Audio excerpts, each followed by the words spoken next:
All right, let's get cooking with some more Sonic Superstars. Also, thank you, Triple B, for the subscription. Just as I was going live. Much appreciated. All right, so I played some more of this off stream and learned a couple things. A couple interesting things, at least to me.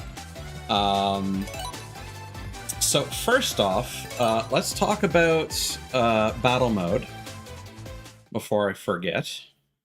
I'm just checking my settings and whatnot. I wanted to have my YouTube thumbnail be a specific thing, so I started Stream Weird. And now I'm going to be second guessing myself. So this ranking system is like nuts. So you go through the ranks of rookie, runner, fighter, soldier, warrior, destroyer, specialist, champion, master, and grandmaster, and then the color upgrades to bronze, and then like a prestige system, and then you go through all those tiers again to upgrade to silver, then gold, then platinum, then super, then legend. So you're looking at least 2,300 online matches to unlock everything associated with that. So yeah, not gonna be doing any more battle mode. So yeah, don't expect any more of that. What else? I don't know why the game audio is continuing, because I've tabbed out. Maybe it's because I'm on a menu. So some other random stuff. So as far as the power-ups are concerned, so the magnet and the shield stack, it only shows the most recent power-up you've gotten. But the magnet ability will still function when you have a shield, and vice versa. If you get a magnet first, now see, now the audio's gone.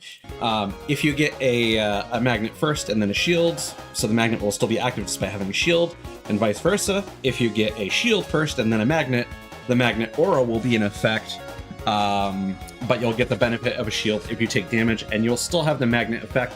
You would have to be hit a second time. The magnet is not a shield like the lightning shield in Sonic 3. You lose it and all your rings if you happen to get hit. Let's see. So this might have always been the way that Knuckles works, but even when Knuckles is turning, he is still capable of landing on enemies and damaging them. He is functionally invincible when he is gliding.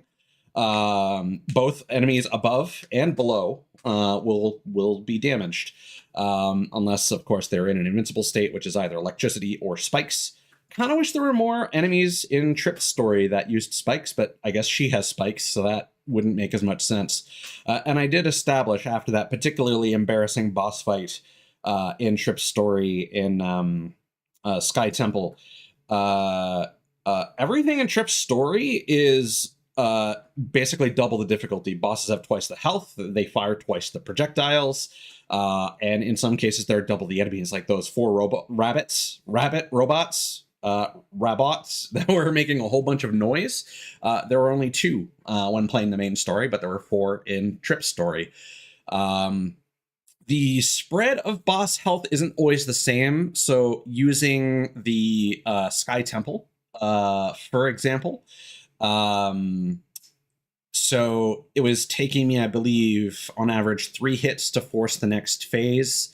On Trip's story, it is only 2 in the main story.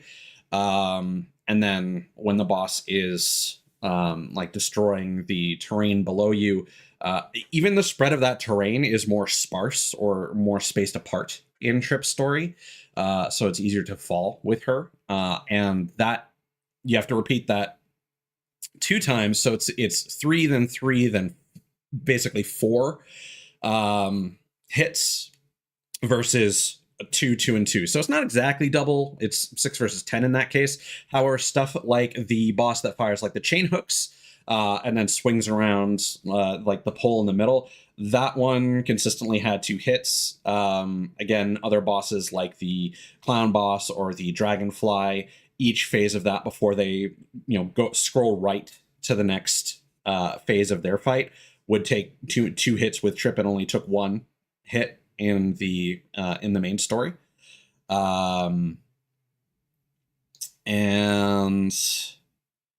Again, projectiles increased, and stuff like the electricity is new. There are things that I forgot, like the item box dragonfly enemies in the jungle. Those were in the main story, and the clown boss fight in the third stage. It does in fact hide in the main story. It just doesn't have the electricity on it, and then it does stun itself and pop out of hiding. But you can also just hit the icons to force it into a stun state as well. Some other just random stuff. So let me hide game capture for a sec. So yeah, in Sky Temple, your custom battle mode robots are shown. Now I only have the one. It's possible now that I've bought a second, it would show other custom ones, but I'm not 100% on that, and I don't know if I care enough to go through that. But it's only 4 versus the 5 that you can have on maximum. However, there are ones that show up after, but it's like another 3 or so. So I don't know how that would split that up. Additionally, this will be a bit loud. So at the end of Speed Jungle, it's both Sonic and Tails that are appearing there. So that's a fun little detail. So let me just quickly so game capture, and just for my own sanity,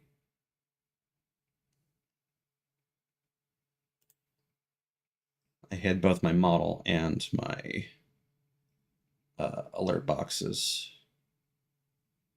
Where's VTube Studio? There you are. There I am. Okay. So I think we are good to get back into the game now. I now have gotten all the gold enemies, basically all the achievements, except for completing Trip's story. So that's the whole thing.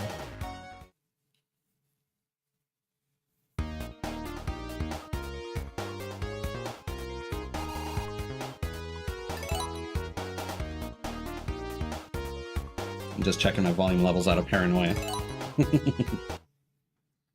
All right, on to Press Factory. Well, starting in a different location.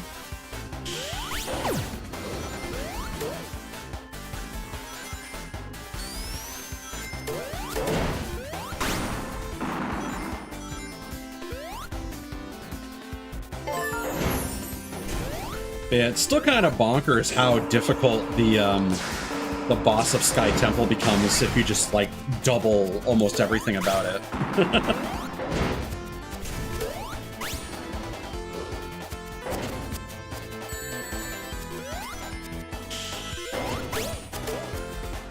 Like the extra projectiles especially. I need to stop jumping.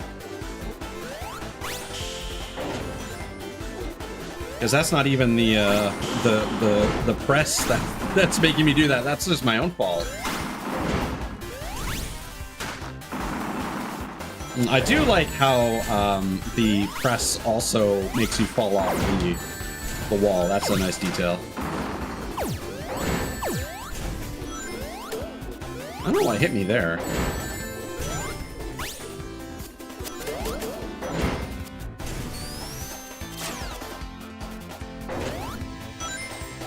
Well, guess we're doing another one of these.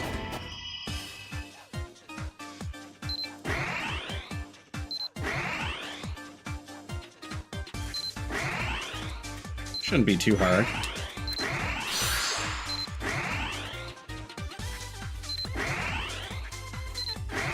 I'm not gaining on it.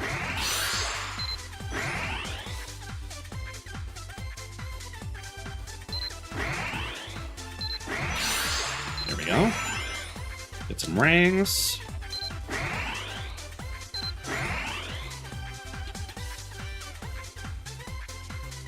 Whoa.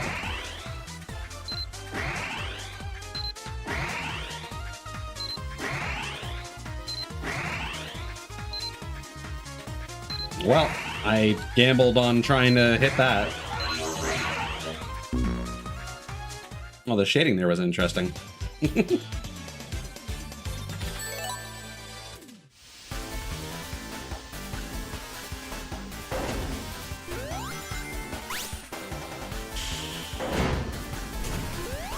I'm curious. No, that doesn't hurt. Weird. It must just be a weird thing about proximity to the spikes then.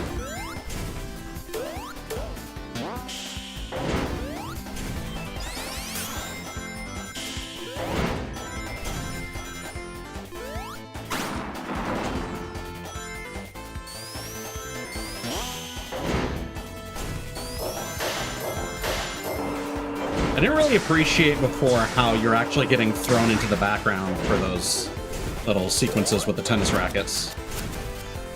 Ooh.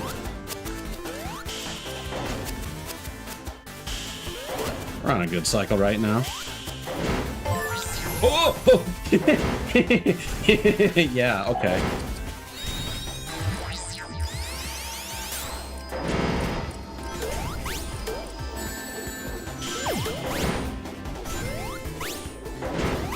I'm gonna assume that's probably death. If we get crushed.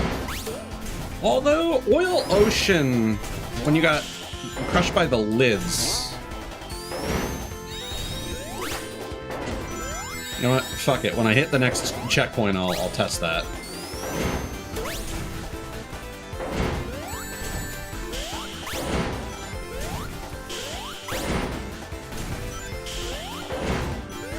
Famous last words.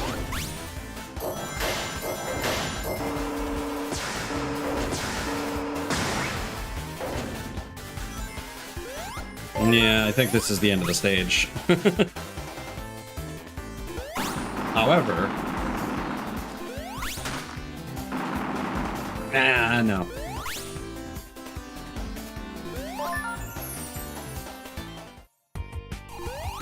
Oh, this could end up being super difficult. Potentially.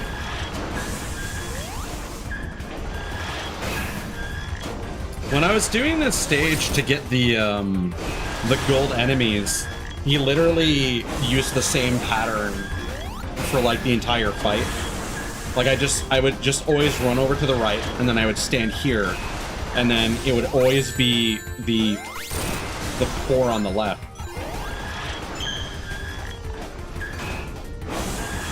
Like that.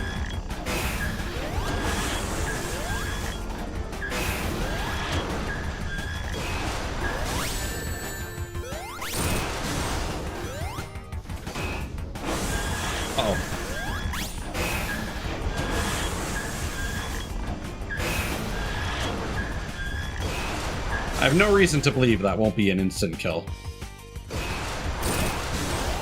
Weird. All right.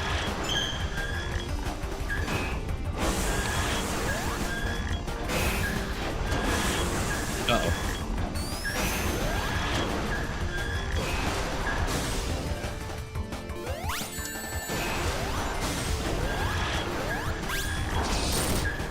I see.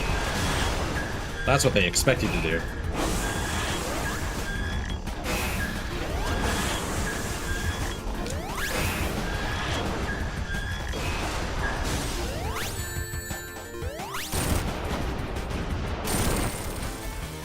Yeah, honestly, just damage boost through that.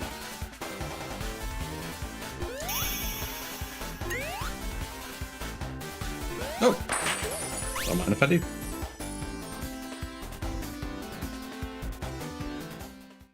I kind of wish the item boxes would carry through, because that was kind of the thing about Sonic 3 is that the first act would carry through into the second act. I don't know when the, like, hold on. When were the item boxes, Sonic end of level boxes first? Because I think that was a Sonic 3 thing that...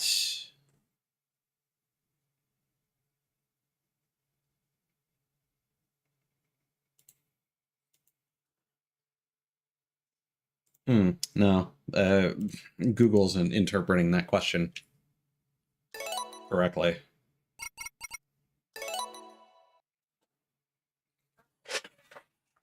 I mean, I think the whole reason for the item boxes working like that was just a Sonic 3 thing, because, Act 2 would always continue immediately from Act 1.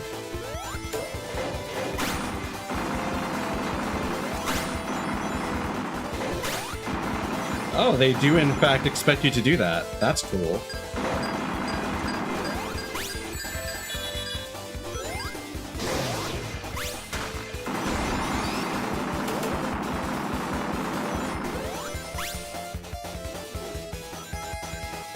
Yeah, I appreciate the care that they put into Trip's story compared to Knuckles. Because the differences in Sonic and Knuckles always just felt like a little... I don't know, it didn't feel enough, a unique enough experience on its own.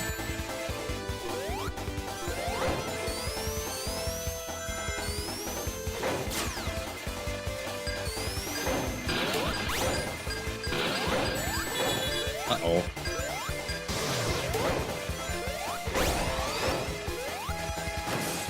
And of course, the sawtooth on the bottom of the crushers actually counts as a, as spikes.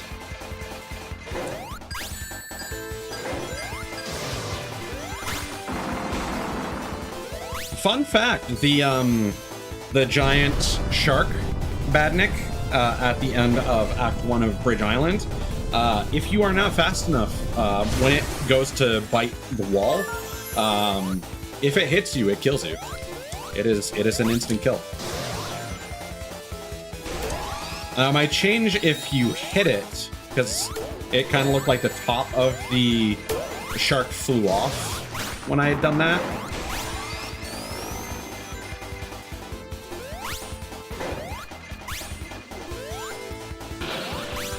But I had like...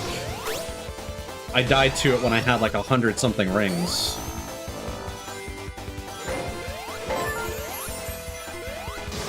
I'm actually kind of looking forward to doing the cyberspace stage again with Trip.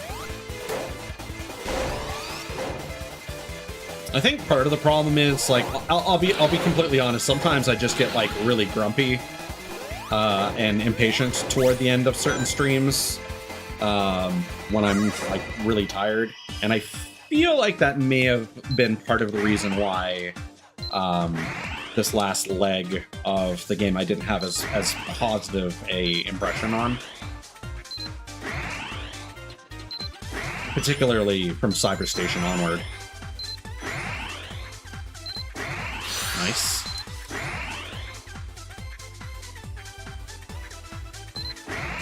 Also, there is a new Mamoru Hosoda film that just came out called Scarlet. It's a weird one. It is continuing from what he was kind of trying to do with Belle, in that it is a modern reimagining of Hamlet, but with a female lead named Scarlet. And it also mostly takes place in the afterlife. And for whatever reason, the thing I'm most interested in is I was really tired yesterday due to like construction and bullshit and like being tired from having appointments and not getting enough. Come on, game. Not having enough sleep, so I only watched like the first 30 minutes or so. Not that it wasn't compelling, I was so out of it. And it was also really quiet, and I was just like, I mean, I'm not going to be able to watch this during the day if construction continues. And then it barely did today, which was really annoying. It was so loud for so long yesterday. I don't know what the fuck they're doing. And it seems to be coming from like above and below me, so I don't know whose shit is getting renovated. Hopefully it's the neighbors above me, because they like to play a lot. I think they're old folks who play like loud bassy music on like Friday and weekend evenings, so if they're gone, that would be nice. But we'll see. Anyway, so then the weird twist is like, okay, so it's Hamlet. It's set in hell, basically. It's still a revenge story. But then there is a modern day Japanese paramedic who tags along with Scarlet, who is very much against any kind of violence. And like, I'm sure this paramedic is going to take the place of a classic Hamlet character. I'm just not sure which one would be the most interesting. And we'll see. I trust Hosoda, and I was literally wondering earlier in the week, like, hey, I haven't really heard what Makoto Shinkai and Mamoru Hosoda are up to. And I had been seeing this thumbnail for Scarlet from Sony Pictures 4 on my PS4, because that's what I used to watch YouTube. And like, it was hard to tell. It's such a small thumbnail on that platform. And the poster art is just this very deep red background with Scarlet having very live action-y proportions that I couldn't really make out. What was this, a live action thing or not? So I literally looked up Scarlet Anime because I didn't want to actually open the Sony Pictures app to find out what it was, because that's a whole other can of worms. That's the world we live in nowadays, where it's just like, I'm going to use a different program so that I don't have to load up your bloated thing to find out what this thing is, because I don't want to be in your goddamn advertising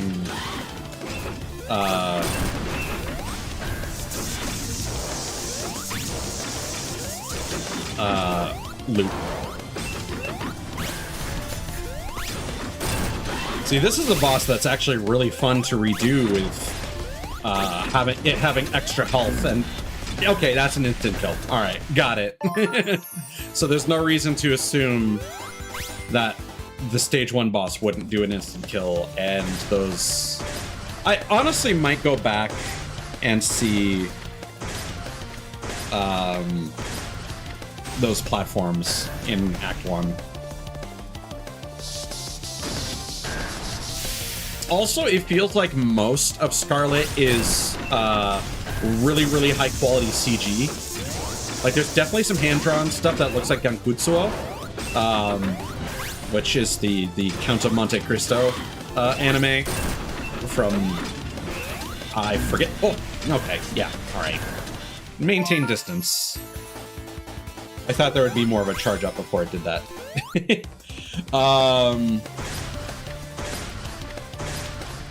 So it's got like a little bit of that, which is like honestly kind of appropriate for the adaptation that it is. And then you're also getting this like really detailed, like better than Trigun. Oh god, what was it called? I forget. The good Trigun. Not Stargaze, because apparently that's not good. Oh no. Oh no. Oh. Oh, yes. Yes. I am shocked that didn't crush me. It probably does eventually.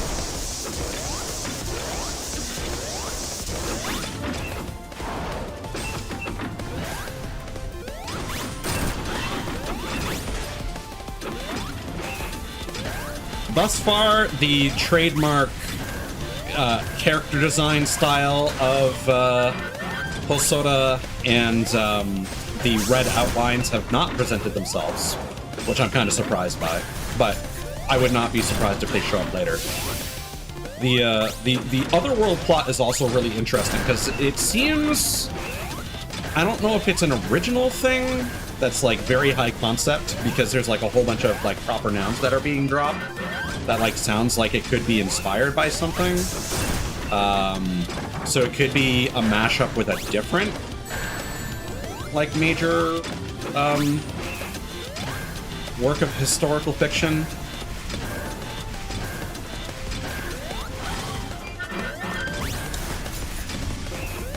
But like they're doing the whole thing. So like main character is is Scarlet, and the king is King Amleth, which is just an anagram of Hamlet.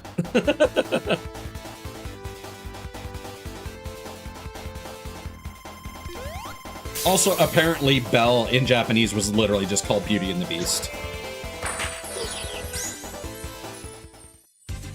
So it wore that more on its sleeve.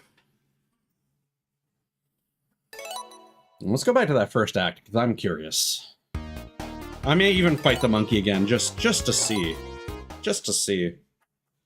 Because again, the complaint, one of the complaints I heard is that, like, everything started getting very instant killy. And while I can understand the frustration there, guess what? Original Sonic games did that too. Yeah, okay. You know, I don't... Yeah, we can run through this fast.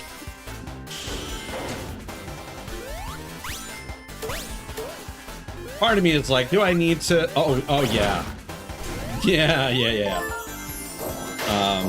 Part of me is like, I don't need to fight the monkey boss. I can just infer. But I am curious if they take that a bit easier on you. Because it's Act 1.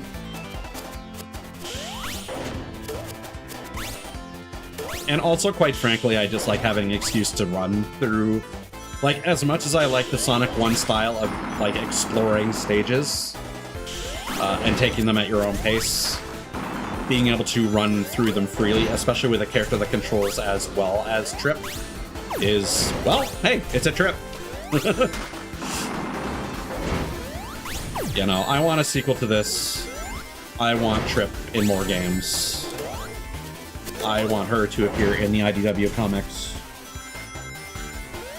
I hope they do not forget about her because of Superstar's lukewarm reception. Because this game's truly special, and it will continue to upset me that Sonic fans don't feel the same way about it as I do.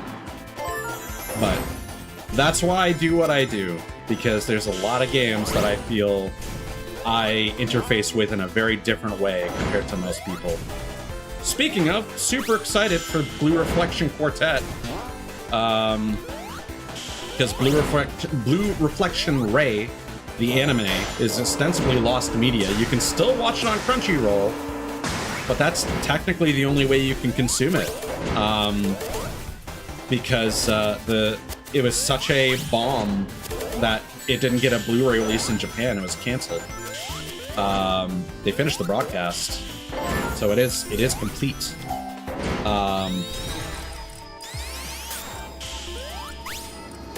But because of the way that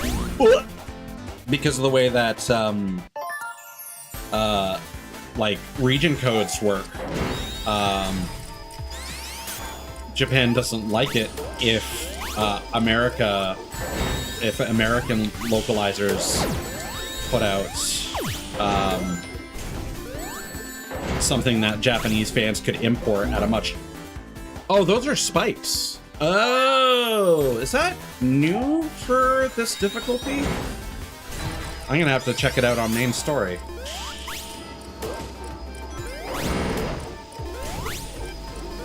Because I was wondering what kept hitting me. So it wasn't the proximity of spikes.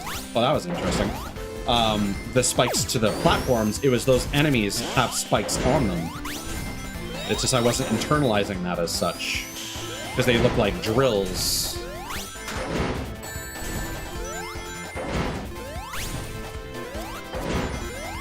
I wonder if there's a reason why the press has sped up. If that just happens at a certain point, or if you actually slow it down by interacting with certain things that I've been skipping.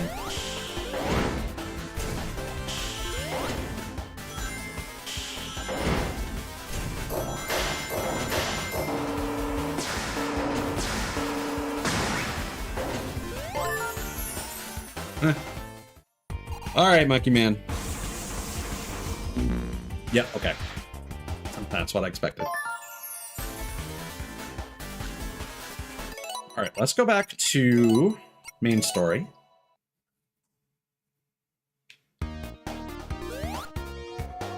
Ooh, I'm excited for Golden Palace. Golden Capital. Again, I'm gonna keep calling it Golden Palace, which, to be fair, is the Crossworld stage. Also, I forget if I mentioned this. This was an IHOP promotion. So this is literally the equivalent of when Japanese games have Lawson costumes. I don't think IHOP has a uniform, but for some reason in my head that makes it even better. I don't think we have Denny's here in Canada, but IHOP I believe we do, but I've never been. And I'm sure it's not great, but there is part of me that romanticizes diner aesthetics. So I kind of want to go to IHOP. Actually, I'm gonna Google that because I'm curious, and I'm sure some American is gonna be like, "It's trash. What the fuck are you talking about?"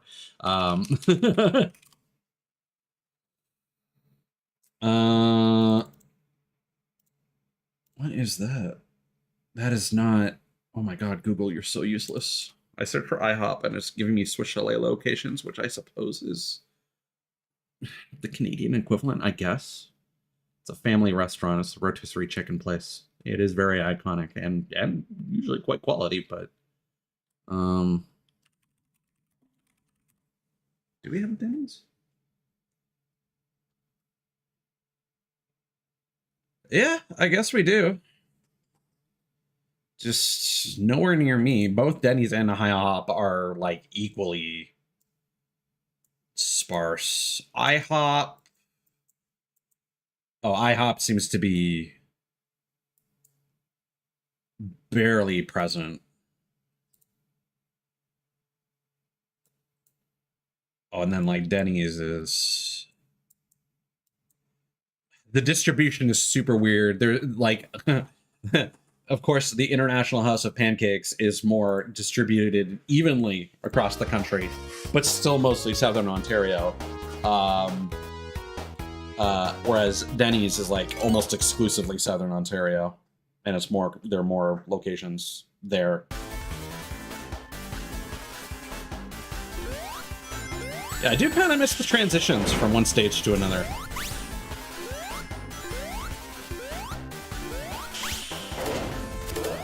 Okay, let's see if we can find that enemy.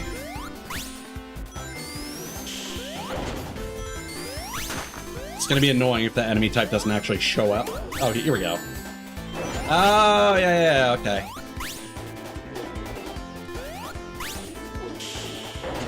Okay, let's see if we can time this. Yeah, okay. Got it. All right. I just never internalized it, or because Amy has the larger attack radius, I wasn't getting hit by it. Cool. Good to know. Yeah, I still really like how the diner outfit looks on Amy because of the like the spinball animation. The fact that each of those has a very distinct color swirl is really nice.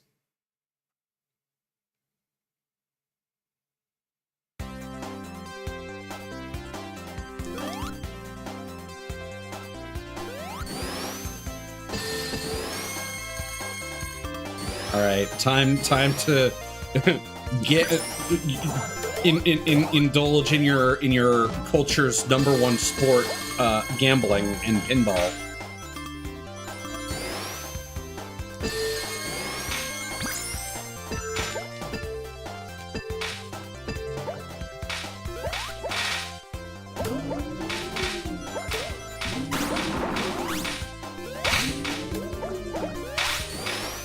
No, absolutely, Golden Capital is one of the more like intricate stages, and they're also like really long. It feels like almost Sand Sanctuary length, but you get 2 of them.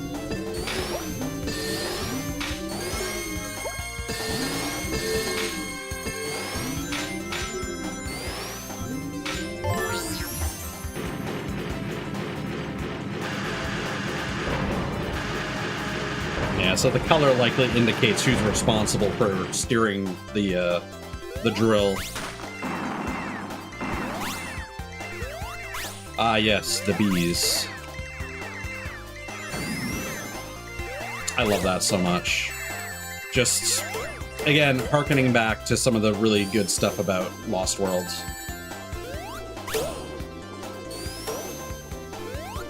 Let's try not to die. There we go.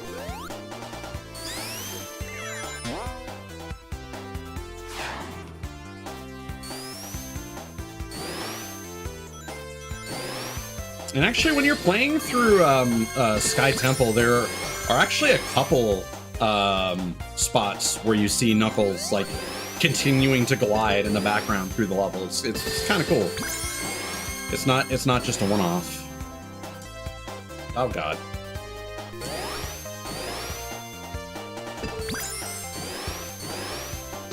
Let's just do this. It's gonna be easier.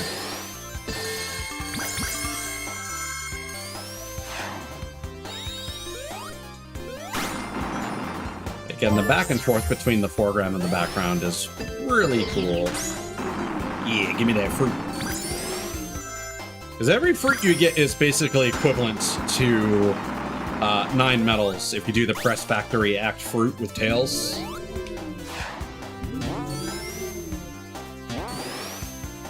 It's like 9 or 10. I think 9. It's at least 600 for sure, based on your rings acquired.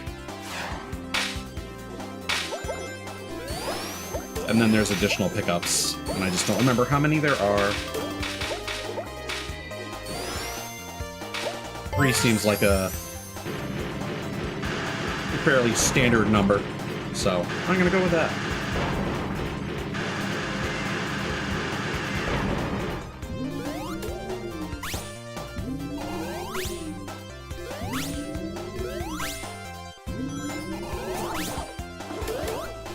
I wonder if there's a particular reason for the Eggman sign.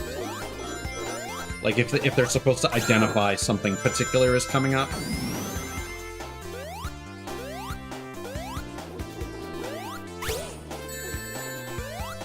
Oh, yeah, right. The gravity is still correct. That's fun.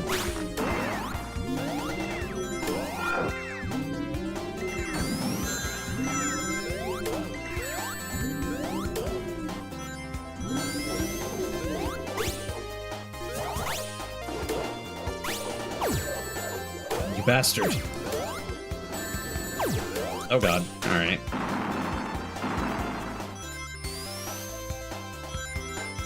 Also because Knuckles has like a direct climbing animation, he's more consistent when reaching the top of walls.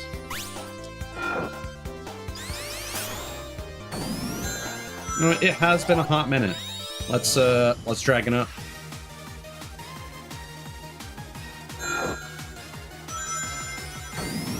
So you do technically need to leave the ground before you're flying.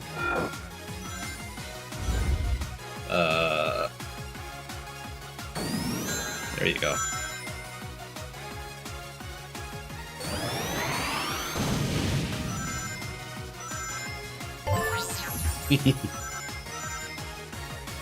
This is real fun. No, not my rings! You bastard!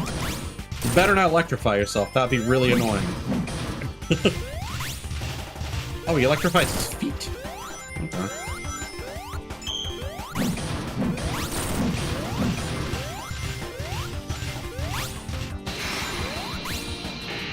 Whoa.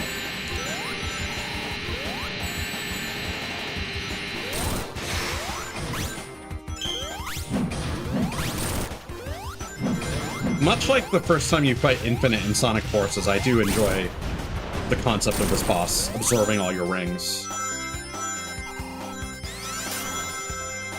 Hell yeah.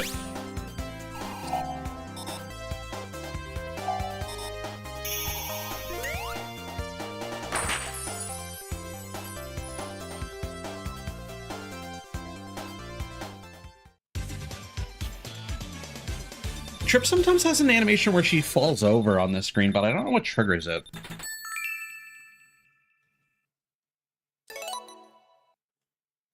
Alright, so this was originally Act Knuckles. So I'm curious if we're gonna get a oh god, a story interaction with the mural door. Oh my god. There we go. Really? Oh, I wonder if you're forced to have all the emeralds for this stage.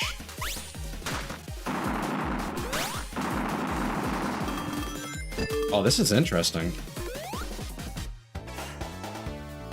Oh, certain elements get turned off when emerald powers are active. Interesting.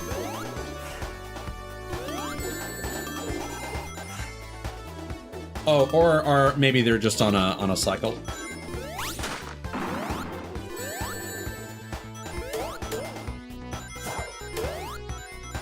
Yeah, so even though those enemies are still on the main stage, they're a lot more plentiful. So definitely Trip's story is intended to be more difficult, which again, as a post-game replay, like, I think that this is really nice. I don't think Sonic & Knuckles was designed... Ooh, that's fun. Was designed with that in mind, necessarily. Because if you're playing Sonic & Knuckles, you might just decide to start as Knuckles, you know?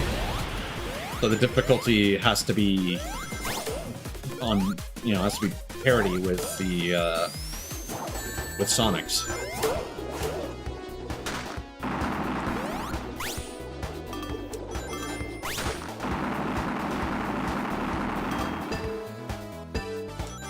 Oh yeah, this is doing some fun stuff.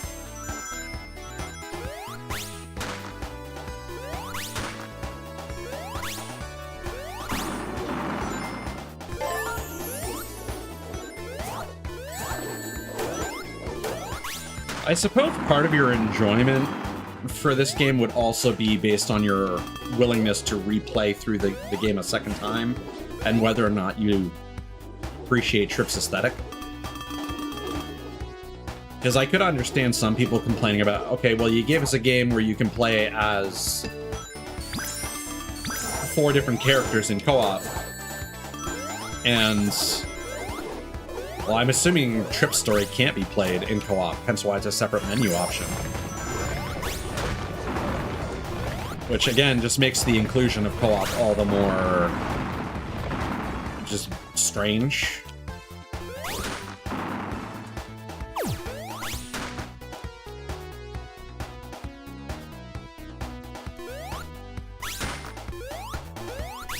Like, again, I appreciate it as a feature. Like, if nothing else, any game that has, like, Sonic and Tails together, I would appreciate a second controller being able to be plugged in and have someone play Tails as like, non-functional as that can be sometimes. I mean, it's like playing, like, Devil May Cry and realizing that, oh, when you're using Doppelganger,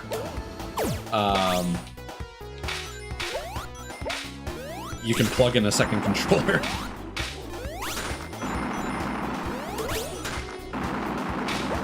And I think it was the Switch version that made it so that, there's that one fight where you're working with Virgil and the second player can control him.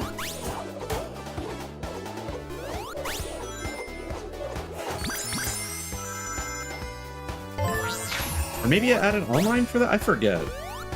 There was something about that. I'll be honest, I did not delve into games as deeply as I did from, like, the 360 era onward. So, like, even though, like, DMC3 is one of the ones that I played the most of, I definitely played more DMC4.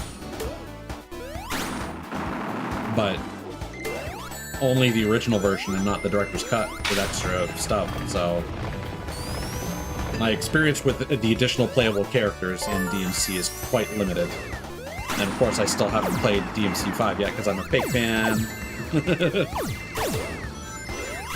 I just watched the playthrough and much like Sonic Frontiers, just have not had the motivation to go through it myself. Also didn't help that the demo did not give me a great first impression, because I did not immediately vibe with the control changes for like Nero's new dive kick. Because again, I put the most time in Nero in DMC4, so it's like, okay, well now I have to hold a different direction if I want my helm splitter equivalent.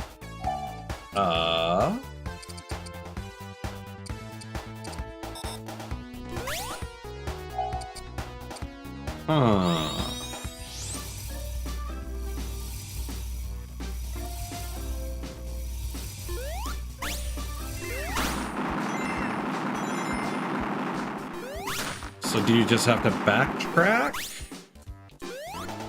to hit the star post?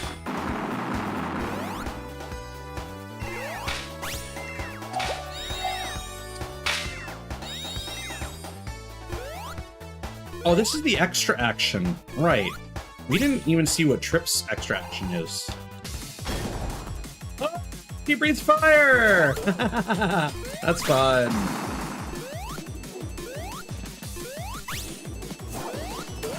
Oh, fireballs. Look at you, Miss Fireflower.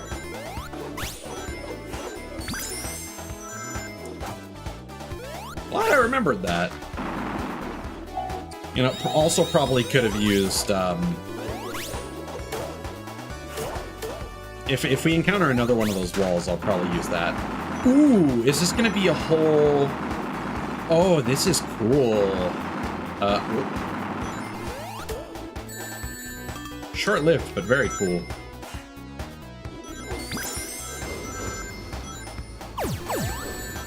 Oh, this is a, interesting set. Oh my god. Alright.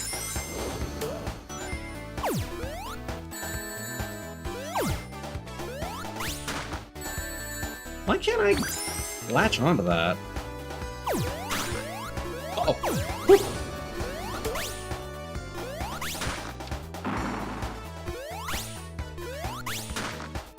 Oh god, that's gonna crush me. Alright.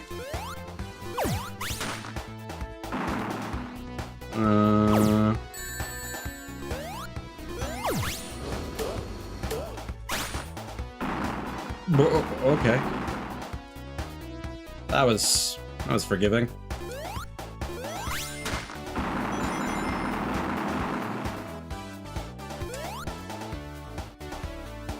Okay.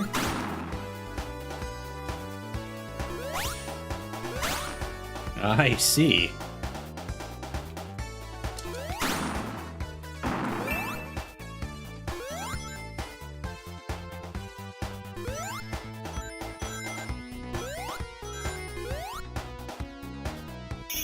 That was imaginative.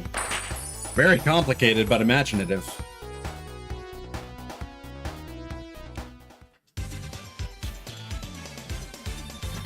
Oh, guess we're not going to see the mural.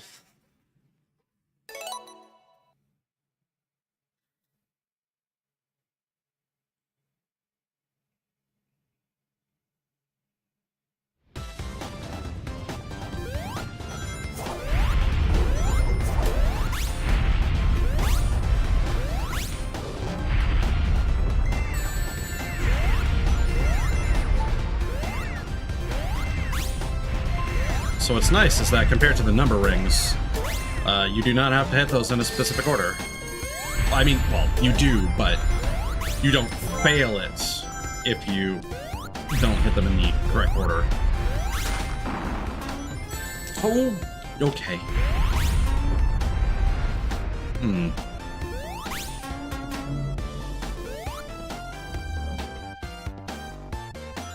Still don't really understand the scoring system for those things. I don't know if it's based on your current rings, as if you're like weighing that down.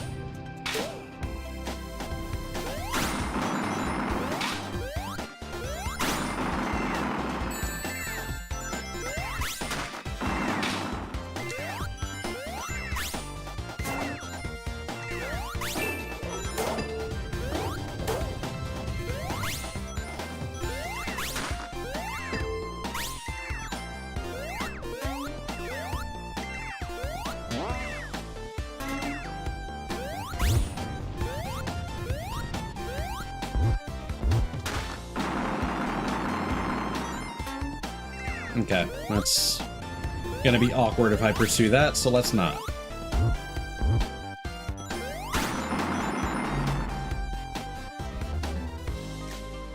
I'll take a shield. Hell yeah.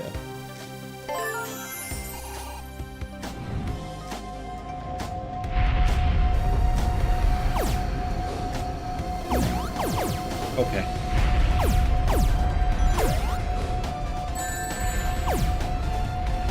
My rings!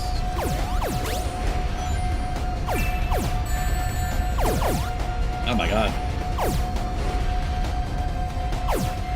I'm struggling to pay attention to everything that's going on.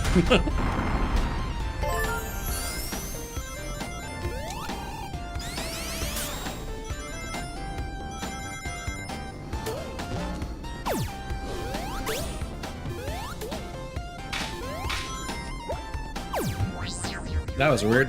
Alright.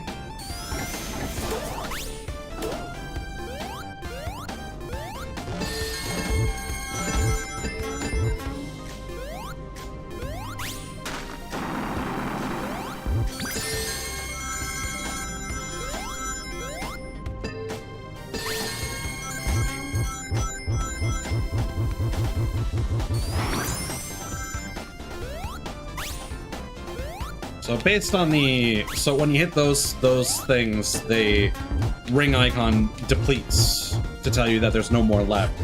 These you can keep hitting, but the amount of rings that you get each time is less and less.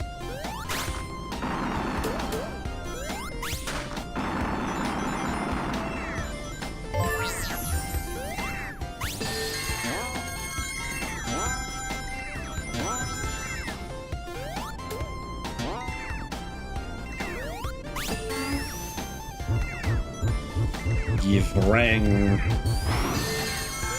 Yes.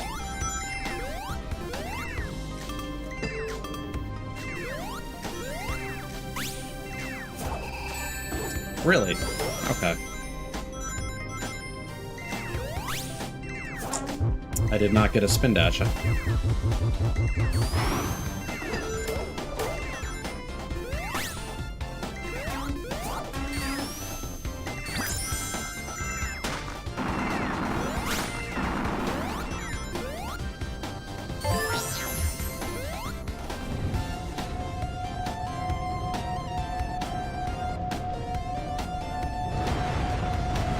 So I assume we're gonna get chased by the egg robo.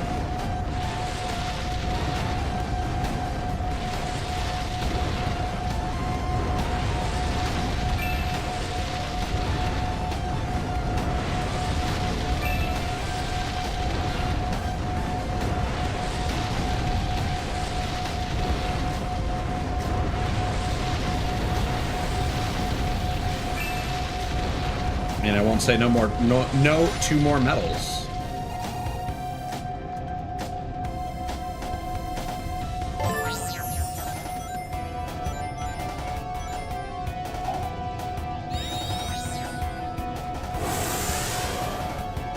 Ah, yes, so now for this very long and protracted fight, that's going to be probably very difficult on Trip's story.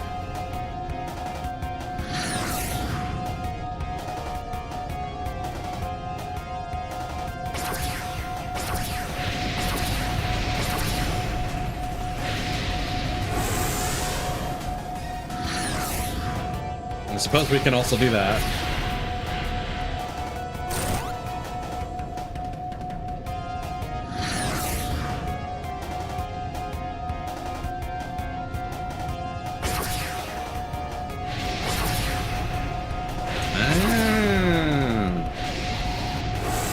Yeah, because before I would always miss the one that he shot downwards.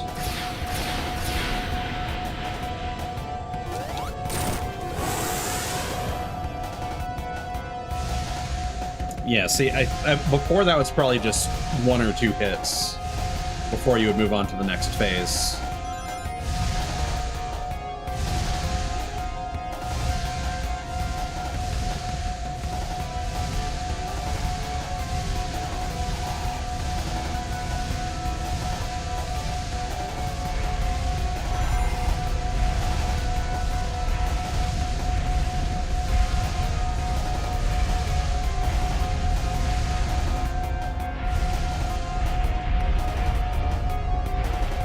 I am curious what's going to happen at the end when he gets in the robot.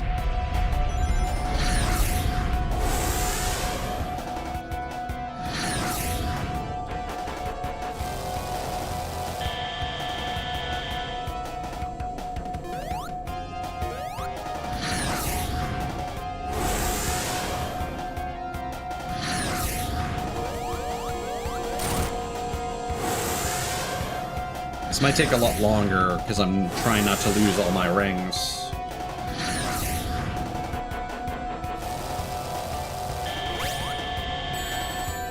Well, so much for that. All right.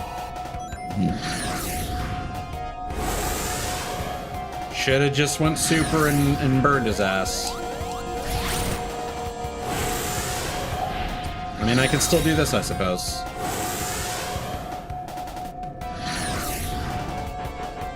Oh, that's better. There we go. I just need to be higher up on the screen.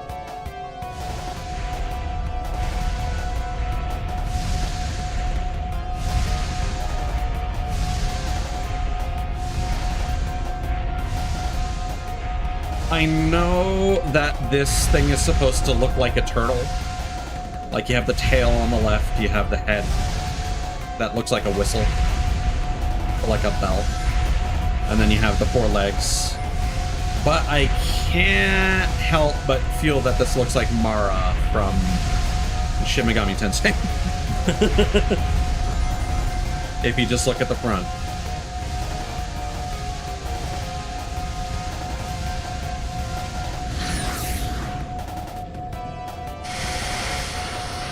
God damn, that's a lot of projectiles. And again, some of them hit the ceiling and cause things to fall. So you just need to kind of keep your eye out for that. Oh.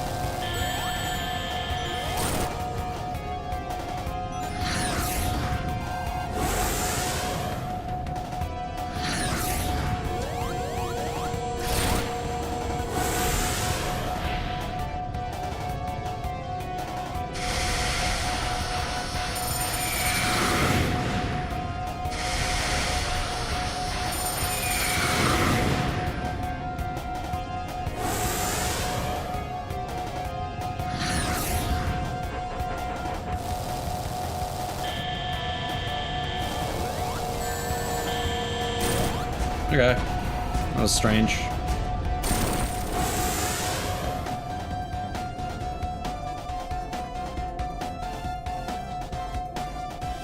For some reason, that actually felt a little shorter.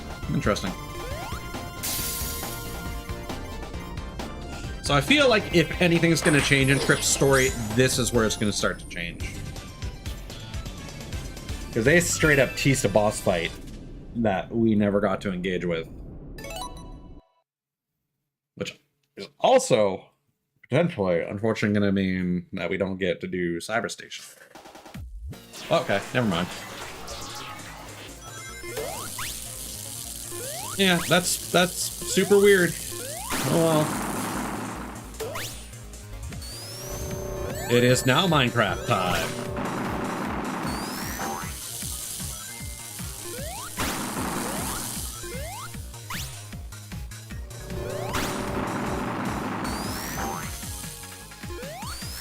Yeah, I think I gave this stage a little too much shit when I went through it the first time.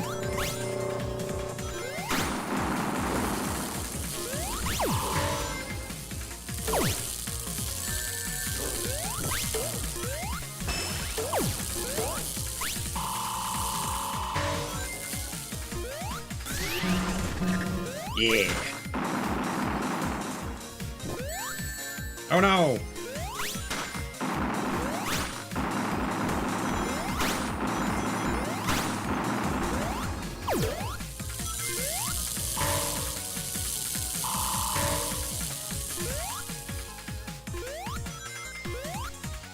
Okay, let's test. Yeah, that's really the only other one. Yeah, okay. So any emerald powers work.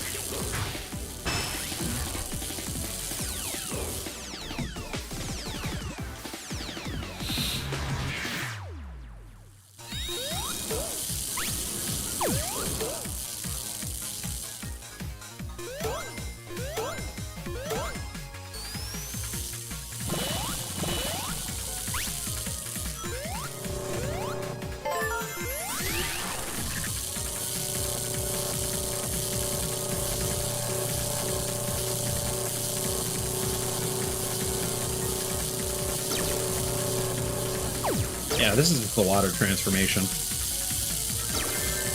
God damn it.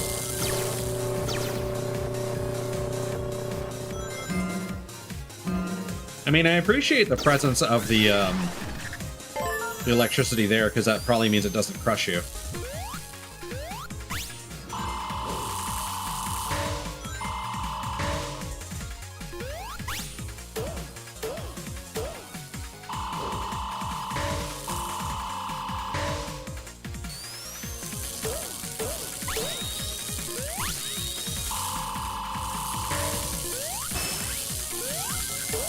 I kind of wish you could unlock the voxel versions of the characters as skins.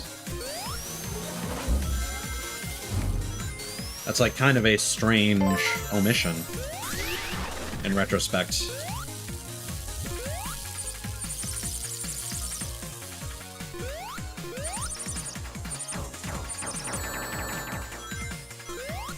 But those absolutely are sound effects from Bubsy.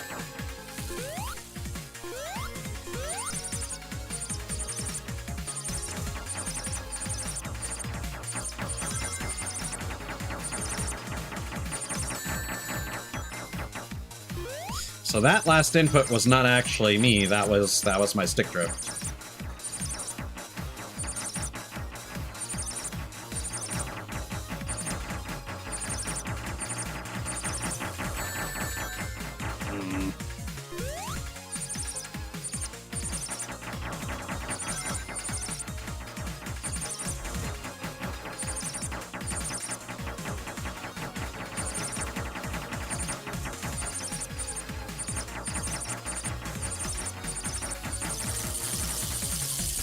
Nice.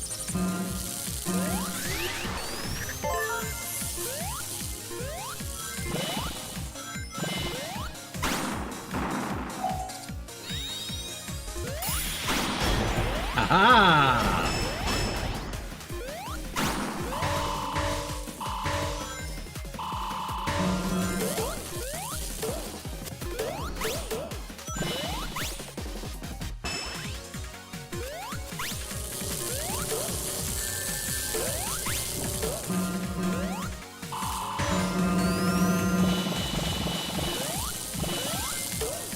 Yeah, that seems like that's death.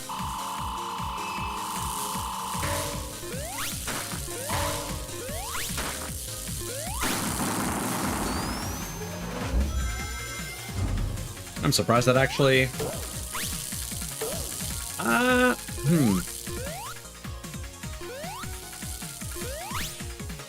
doesn't feel quite right. And I'm wondering if it's a one-way path, but no, we are progressing now, so... I guess that is correct.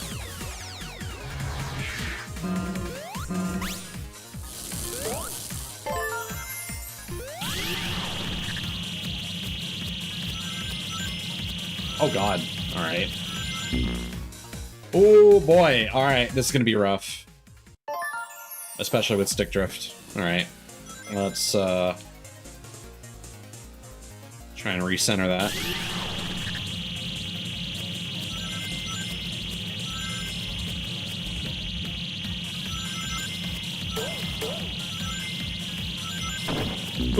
Oh boy. Alright.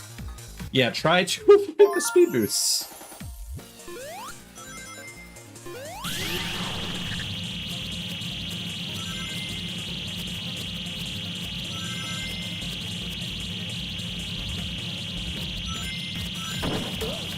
Do those slow me down? That would be nice. Slightly, but, yeah, okay, no, they do.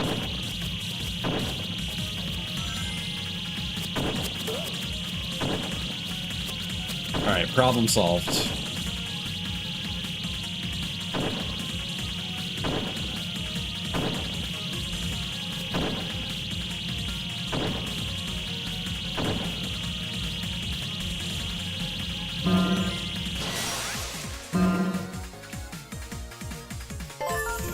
Alright, time to fight our beautiful creation.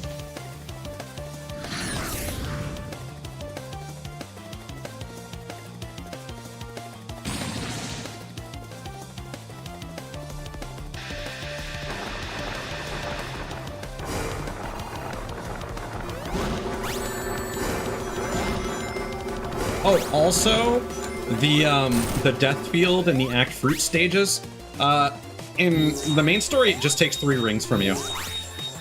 It's not actually, like, a death zone.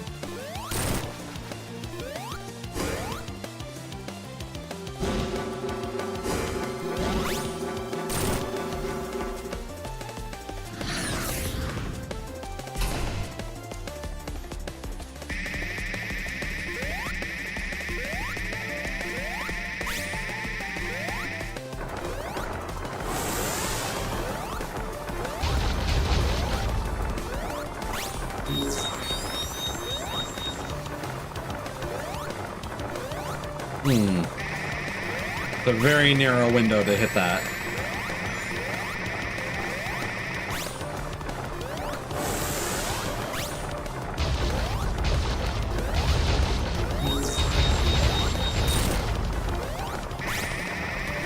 Yeah, you want to stay low to the ground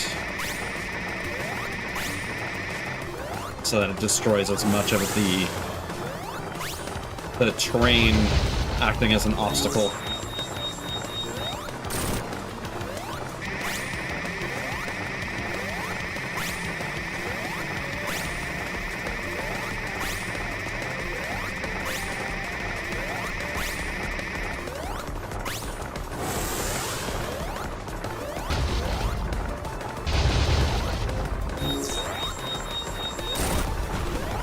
There we go.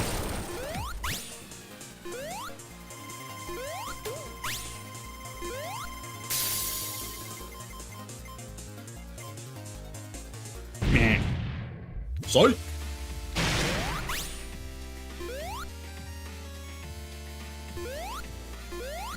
So it is not using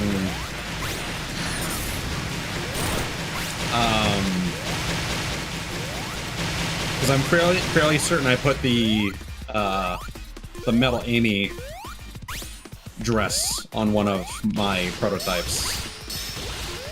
No, fuck it. We'll do Sky Temple again just because I'm curious.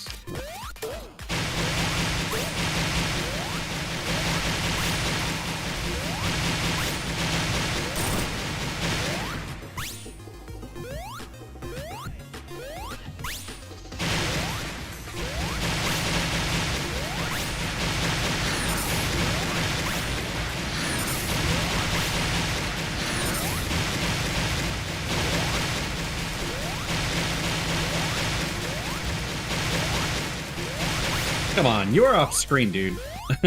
That's just rude. Whoa.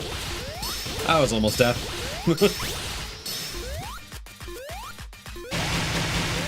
I do like this boss theme.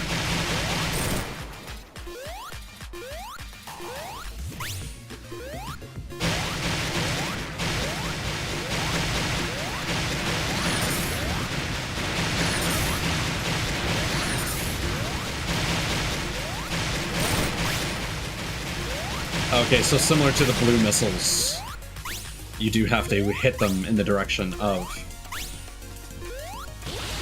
your battle mode robot.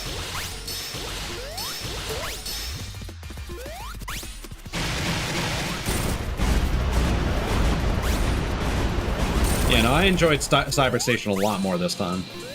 I think I was just tired and grumpy the last time I played it.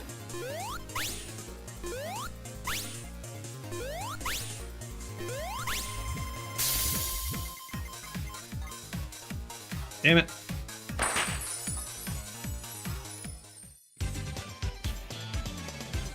In fact, I'm not even sure if we've seen, like, the squirrels and rabbits, now that I think about it.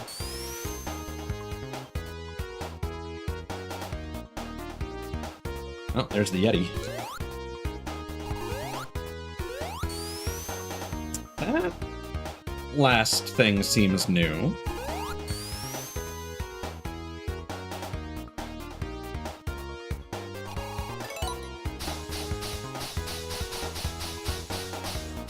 Not looking forward to going through all of Sky Temple again, but probably fine once I get past the hard sort of first floor.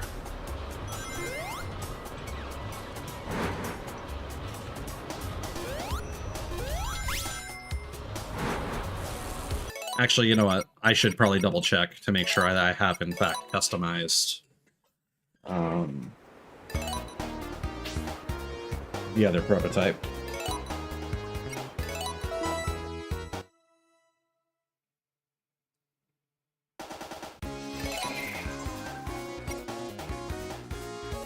Yes.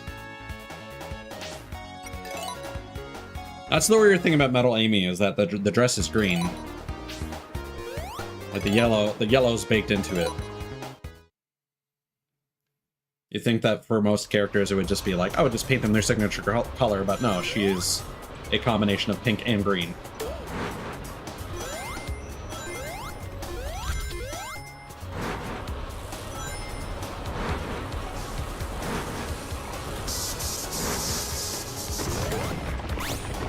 Uh-oh.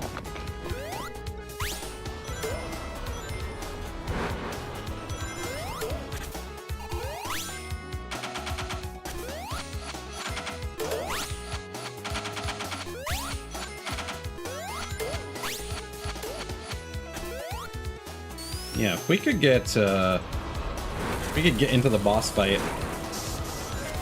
Oh no.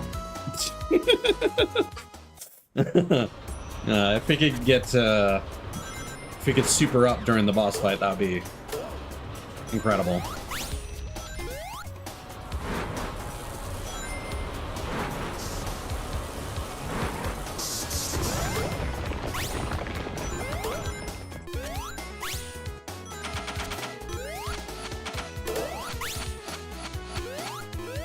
I like these a lot better than the Mario like snake block equivalents, because I believe the way that Mario handles that is that they. Whoa, another one dropped from the sky. Don't mind if I do.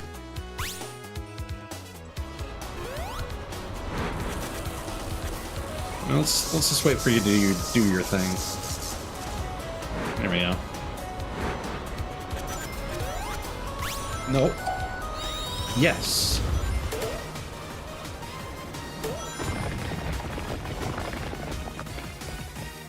Now we can just speed through everything.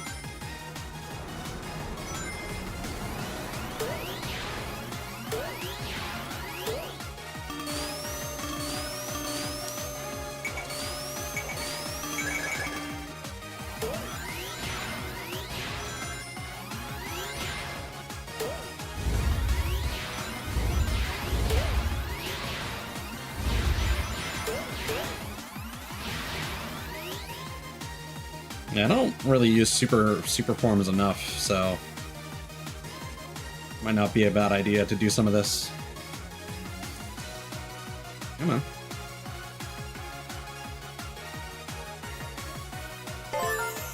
You have to go back a little bit. There we go.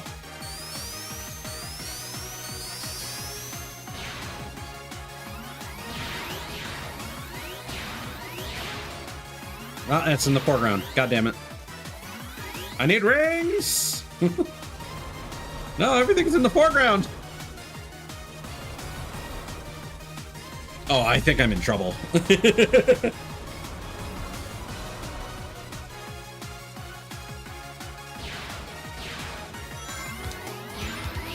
Okay.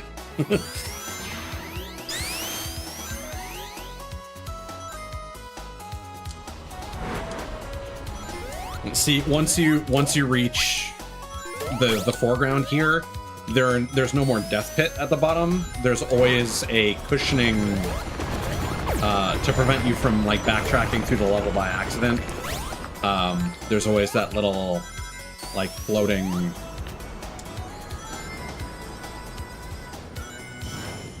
gust of wind, which is surprisingly charitable.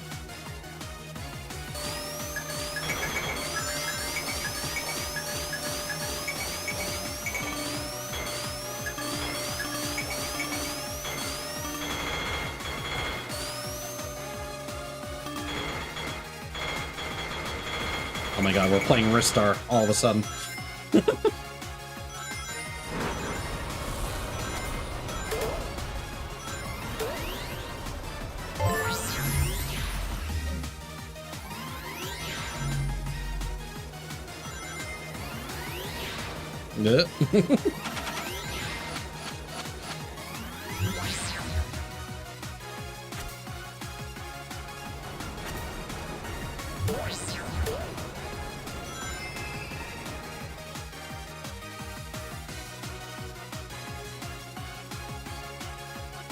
Okay. We probably need to hit this transition. Okay. Let's just do this, shall we?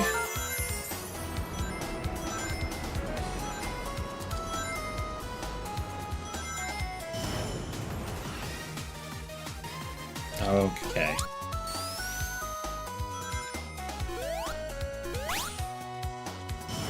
Is this progress?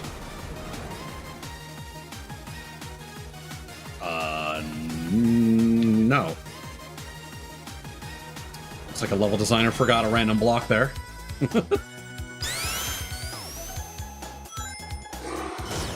Rawr.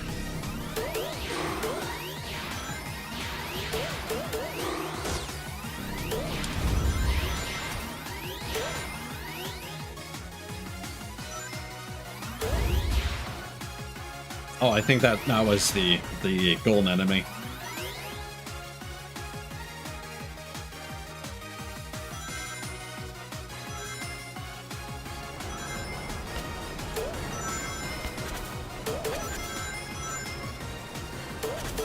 Yes, this is going to be a lot easier.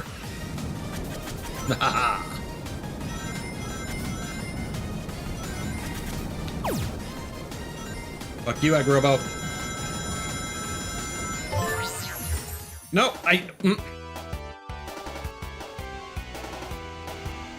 We can hold on. We can fix this.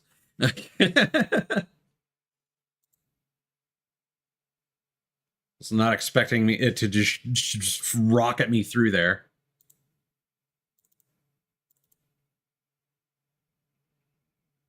We might be encountering a difference with Trip's story. Yeah.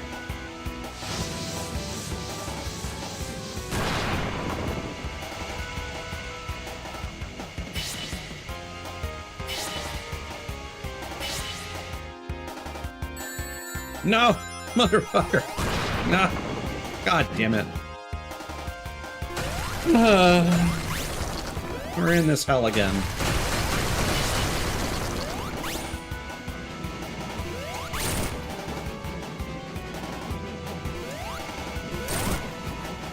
So you wait for it to descend, and then you can hit it again.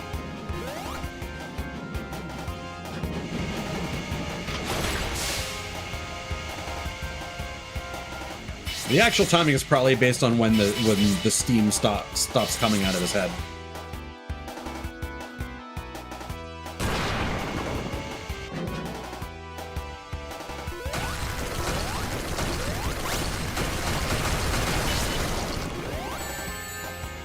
Well, that's just rude.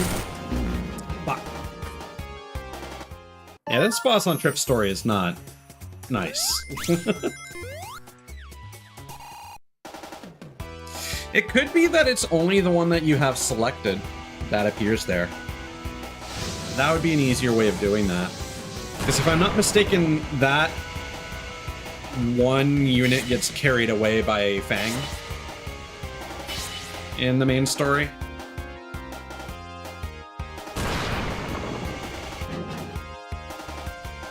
Oh, also makes you wonder, like, is that robot technology like part of the Sun Gazer culture for some reason?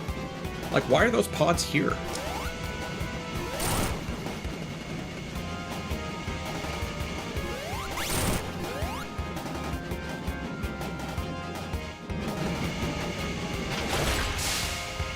My analog stick drift making Trip do a little dance. No. Oh, you were actually stuck on this boss fight.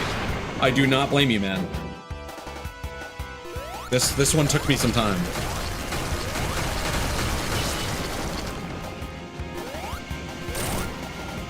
I thought you were just choosing not to proceed, which, quite frankly, I wouldn't blame you either.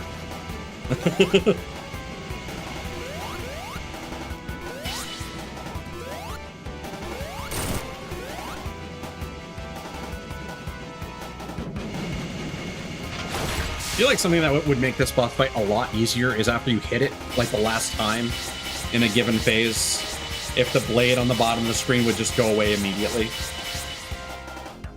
So that when you get that last hit, that you don't have a chance of losing all your rings before the bullet hell section. Because that just feels like insult. Motherfucker. Alright. Insult to injury, as I was about to say. Like that.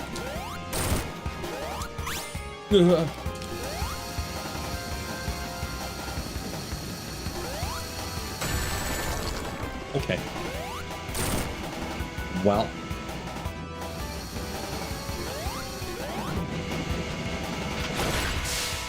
Yeah, see, you wouldn't get this second, fuck. You wouldn't get the second shoot 'em up phase, on main story.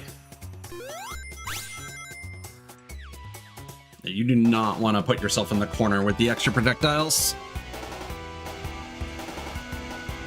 Oh, that's really the problem, is that the extra projectiles are not really designed for how fast your character, or rather how slow they move in this state.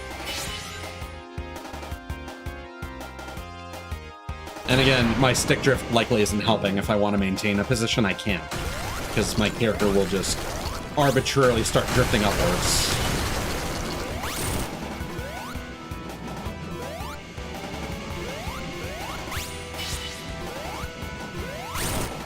So I have an additional debuff.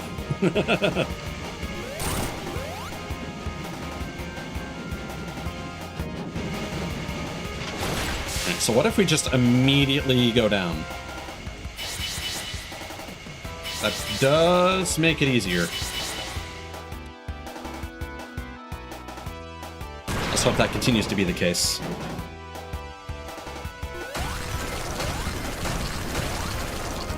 Give. Thank you.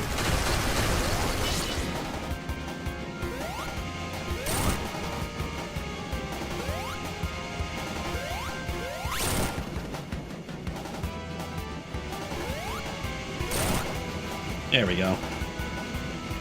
Now we're cooking.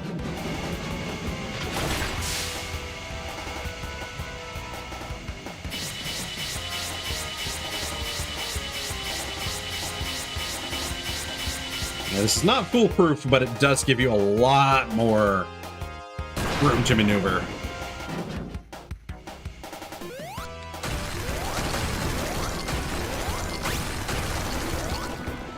Okay, let's try this. So stay on the far side. Wait. Yeah, that works.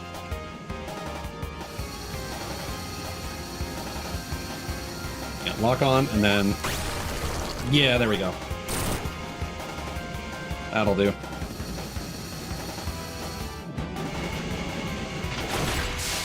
Now for the hard part.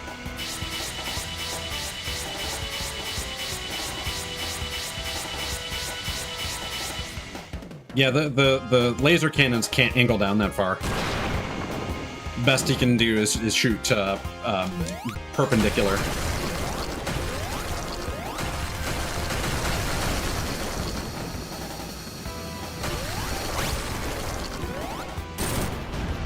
Oh, and then that one is just a single hit. Well, there you go.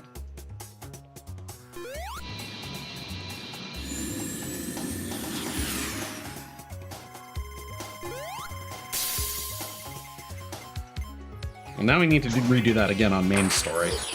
May as well, honestly, show off that boss fight for comparison's sake, because that is the one that is the most notable by far. See, yeah, and there's my robot. One of the few circumstances in Trip's story where you actually get a bit of narrative moment.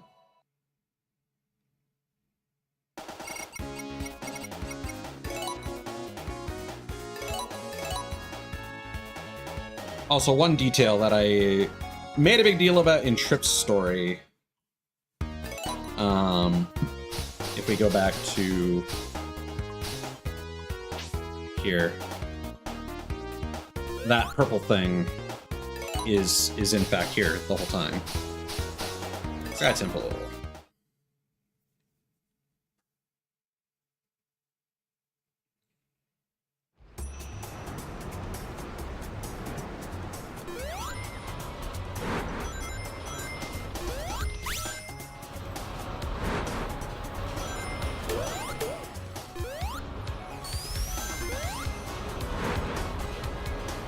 There's Knuckles. Well, now I can actually show off that thing that I was talking about.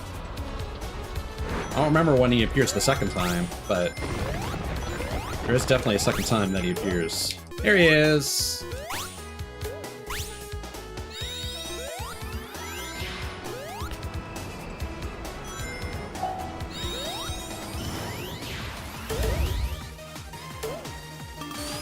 Now it's time to get some stress out.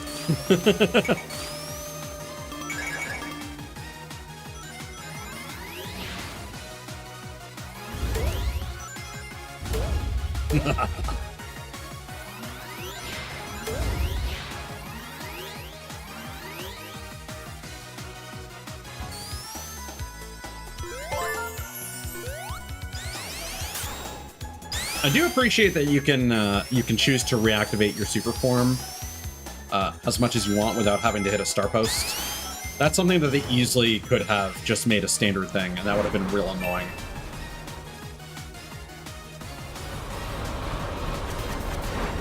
Oh, I'm surprised they let me skip that. Cool.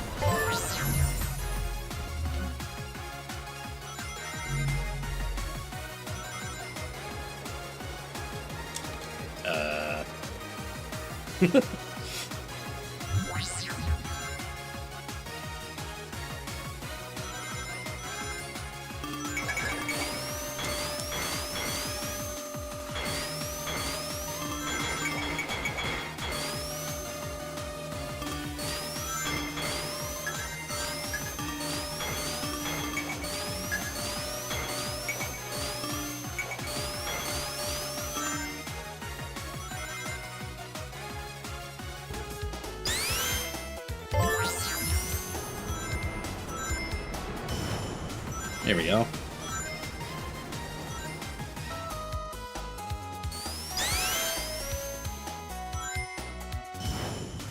Oh yeah, the enemy that was up there is gone.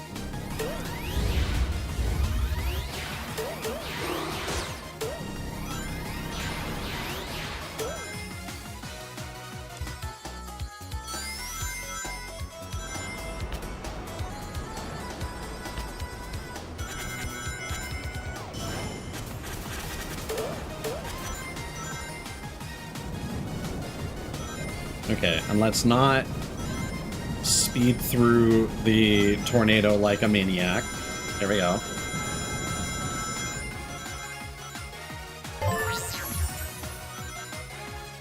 Yeah, no, it's just the one.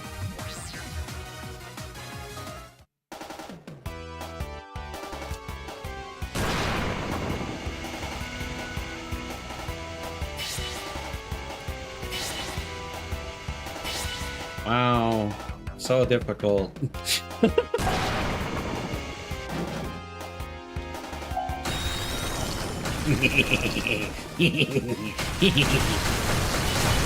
Yeah, see, it's just one projectile. Eh. Eh.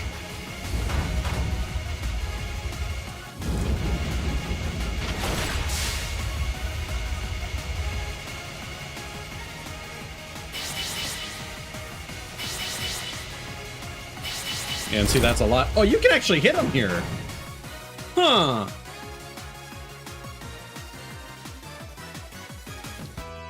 Okay, well now I need to test something that I'm probably going to regret.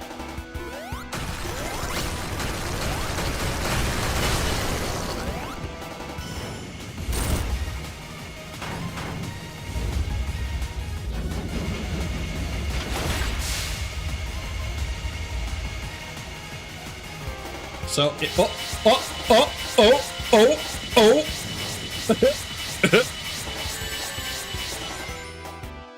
They didn't plan for that.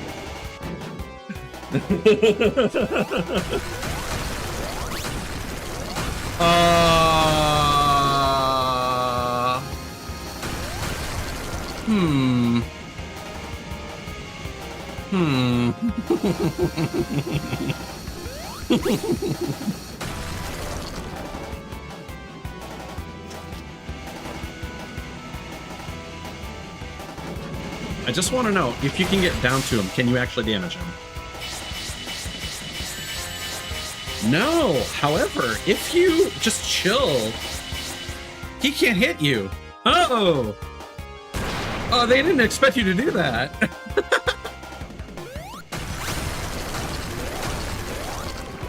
That's funny. It's like, that's the thing, in some of these games, there are circumstances where you're not in a spinning state and you don't think you can hit the boss when in fact you can. So I was just wondering if you could in fact hit Eggman while you're falling down, but no. But you are actually invincible.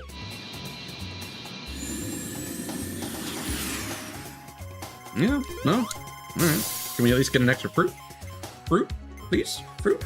Yeah.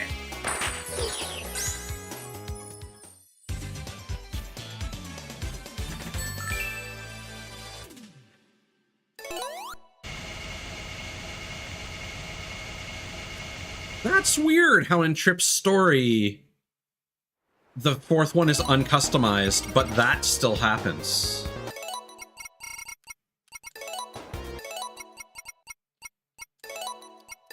Very strange. I'm quite satisfied with the discoveries that I'm making today.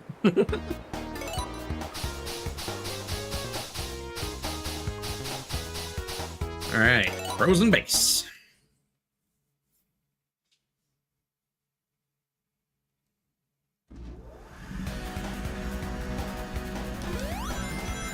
Oh, I can't wait to see Trip's frozen animation. That's gonna be super cute. No, don't rob me of content, game! Oh no! There's a hole there that wasn't there on the main story. The fact that their eyes still animate is great. Trip's so adorable, man. They really cook with their design.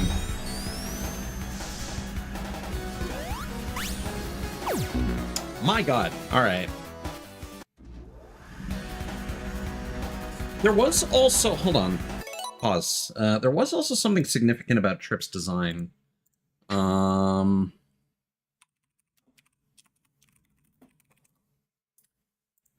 Where she was like one of... Yeah, the first character since Knuckles Chaotix that Naoto Oshima has personally created. And apparently her spin attack is similar to Vector's from that game.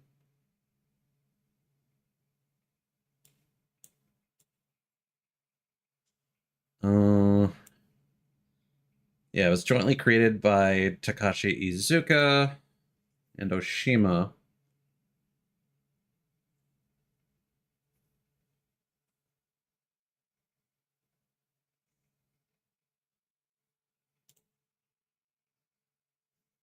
Japanese artist. Former second employee. Notably designed and helped form Sonic and Dr. Eggman. Character designer, Sonic the Hedgehog, Knuckles Chaotix, Sonic Superstars. Huh.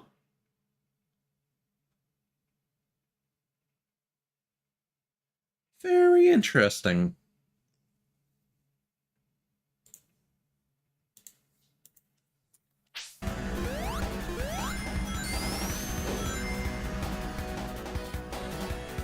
So that means, if you think about it, this is... Uh-oh. I fell for that again. This really is Sonic 1-2.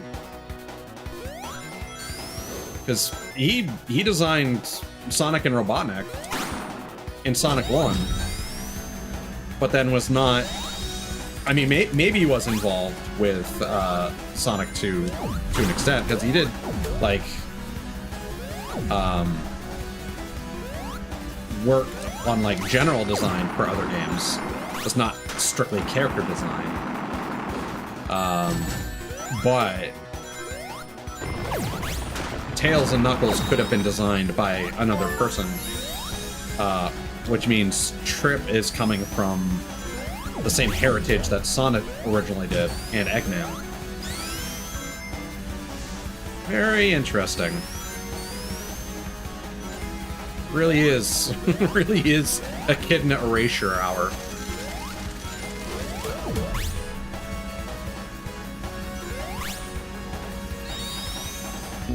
Man, okay. Yeah, this stage has a lot of death bits.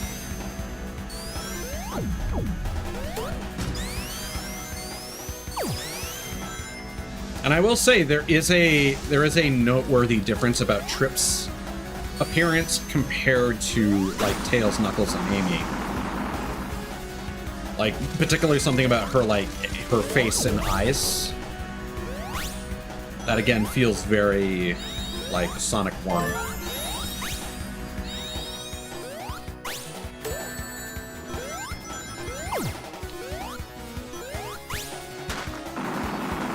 I think I already made this comment, but like, yeah, Sonic Superstars really is a correct assessment.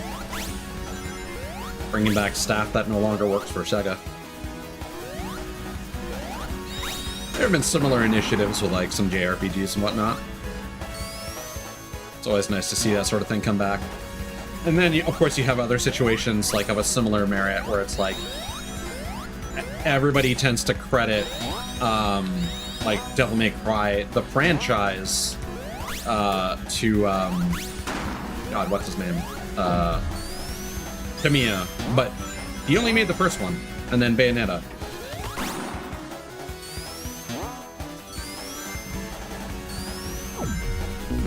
God damn it. You really gotta be ready to jump at a moment's notice in this stage.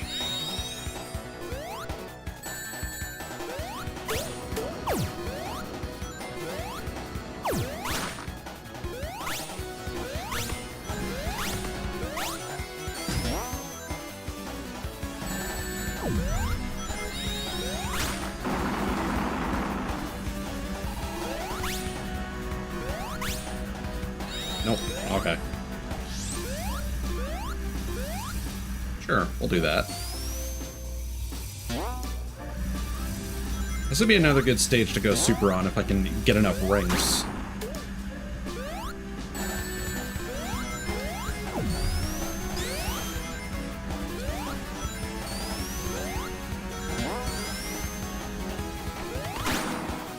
Nope, God damn it.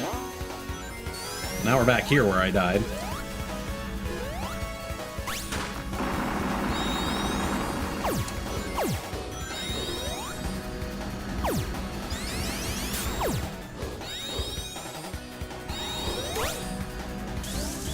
Let's just use all the powers. That's nice that it kills enemies. Ooh. Oh, by the way, you can sprout multiple, and you can also change their the direction that they sprout in.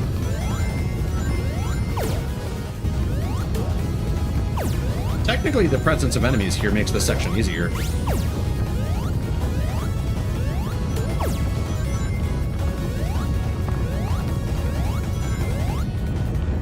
Thanks, man.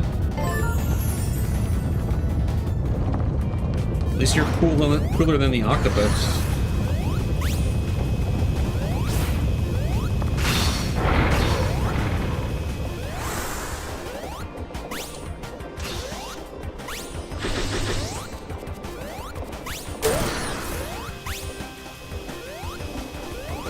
I do appreciate how when you slow down, the scroll slowdowns in the boss fights at least. Not so much in the fruit stages, because those are auto-scrollers. These scrolling sections, again, really remind me of the dragon boss from Wadi Castle 1. Well, there were some seams in the background there. Whoa! Whoa! Whoa! In Mega Man 2. Which, by the way, unfortunately, I feel is one of the worst DLC courses, if not the worst, in Crossworlds, because they force you to pick up a Mega Man's blaster as an attack item to destroy walls, to reveal boost pads, and also you can attack Metul's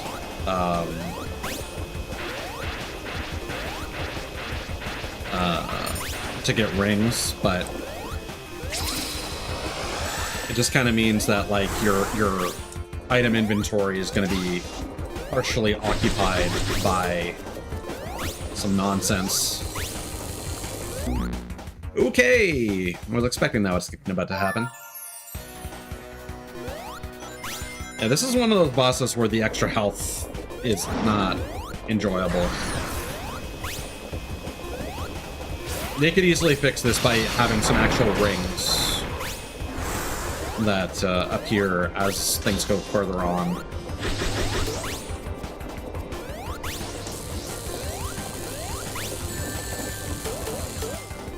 Because just being completely out of rings is shitty.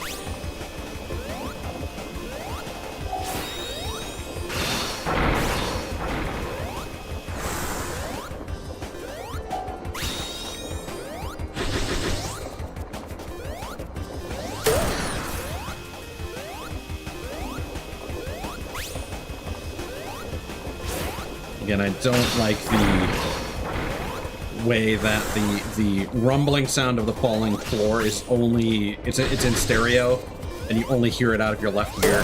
This is weird. There's the seam again. Well, okay. Yeah, I feel like this is probably the worst boss fight on. It's like Sky Temple was hard, but it was challenging. This is just frustrating.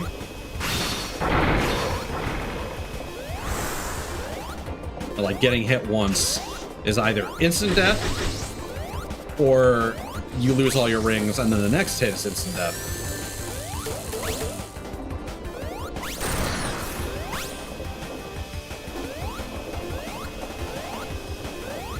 Like, I feel like when he throws out the ice like that, one or two of them should be rings.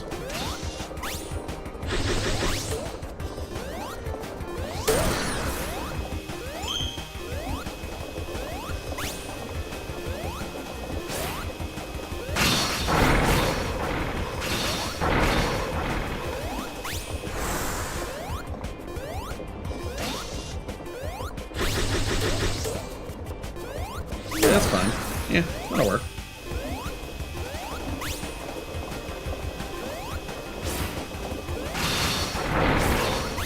Yeah, okay, you definitely want to stay down below and use the upper platforms as a shield from the bombs.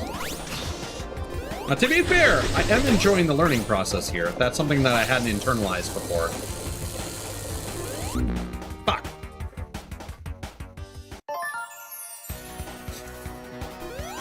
There's part of my brain that keeps thinking I should be able to attack them.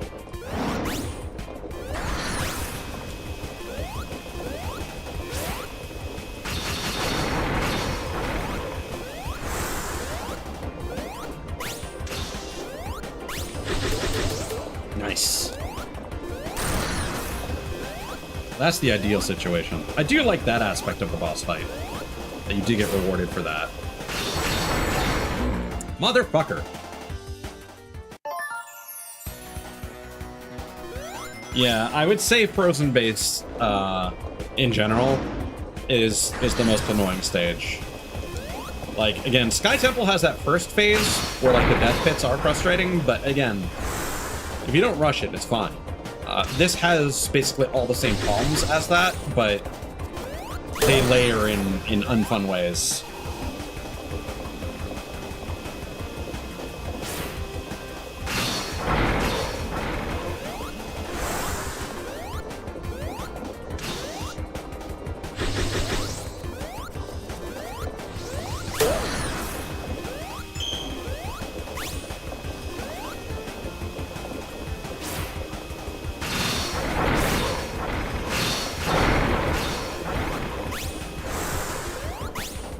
And this is a fight where you can't really do anything reactively. It all has to be preemptive.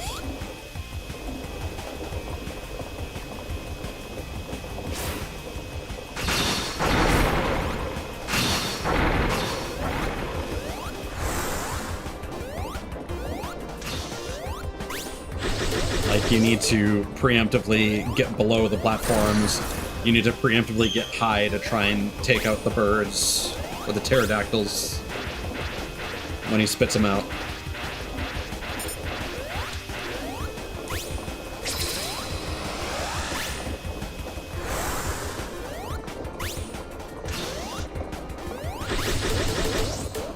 Nice.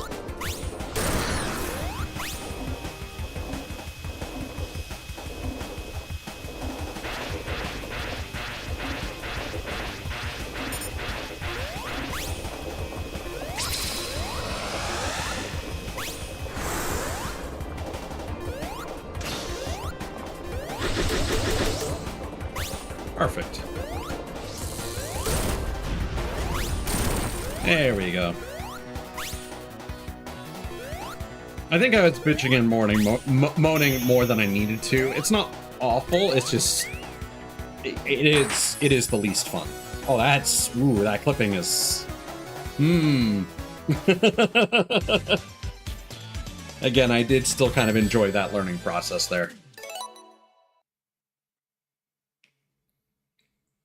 It just did not feel as rewarding as Sky Temple. Oh, and then we have to do act tails. Ooh, okay.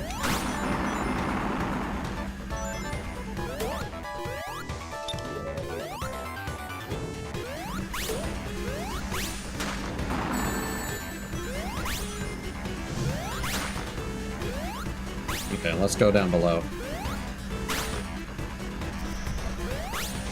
I was really worried there was going to be another death pit. I see the gimmick here. Yeah, okay. Yeah.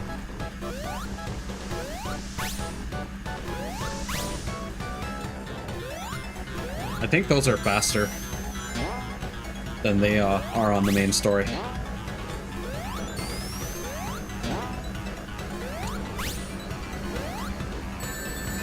Yeah.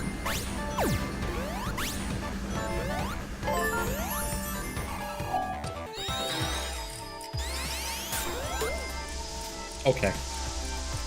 All right. Sure. Oh my god. All right. Oh my god. Well, fuck.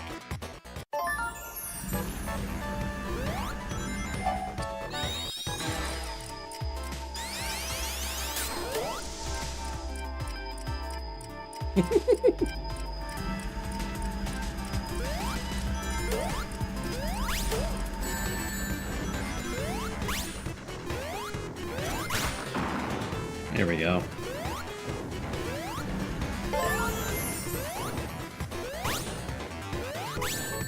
Maybe those aren't faster. I don't know.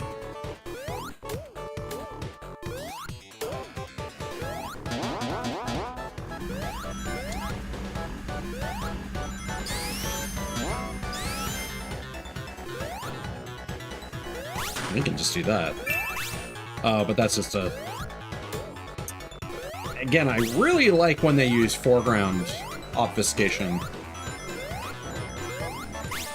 Oh, yes! Now it's time to run into a crusher and die instantly!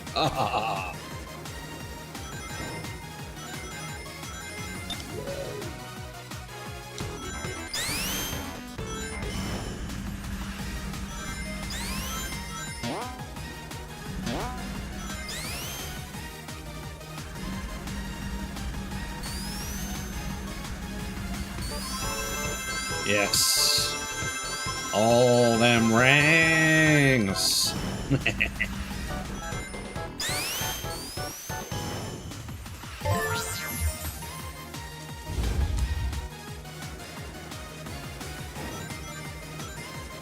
Yeah, okay. Yeah, okay. Yeah, okay. Yeah, okay.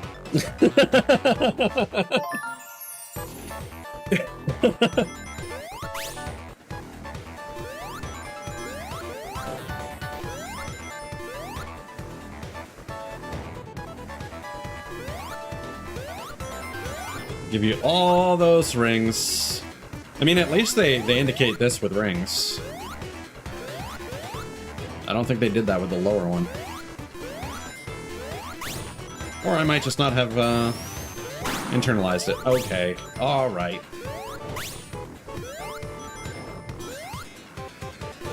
Okay, that's death, that's fine. Yes. We Gucci.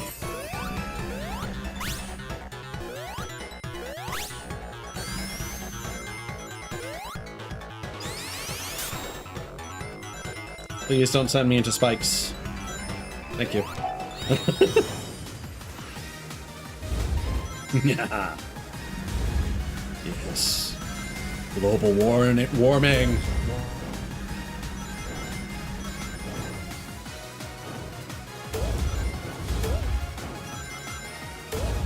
Global tostada. Okay. Okay, now I'm curious. Now I need to rewind and see. Hold on. There were rings. Okay. Yeah. All right. Good design. Good design. Kudos. Oh no. Motherfucker. That was some nonsense. Hold on. I don't think I was even big enough for that to be justified.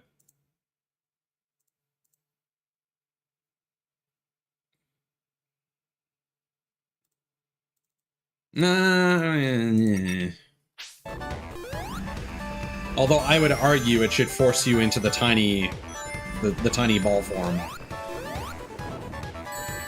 All right.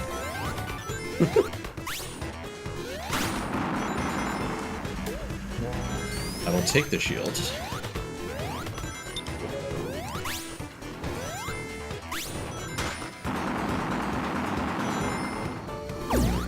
What? All right.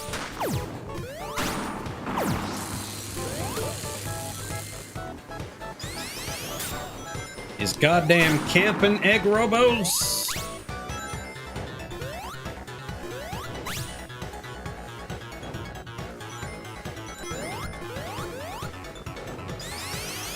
Now we know better.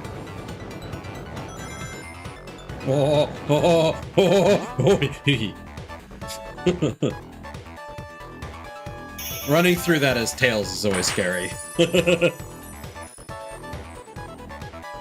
Yeah. I do like that the sign animates as well. Alright. Act 3. Oh yeah.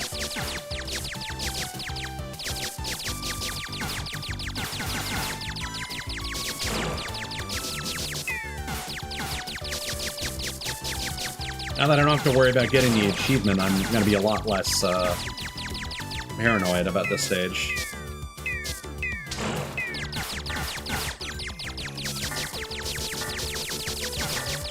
Wonder if there's a reason why they wanted to reference Fantasy Zone.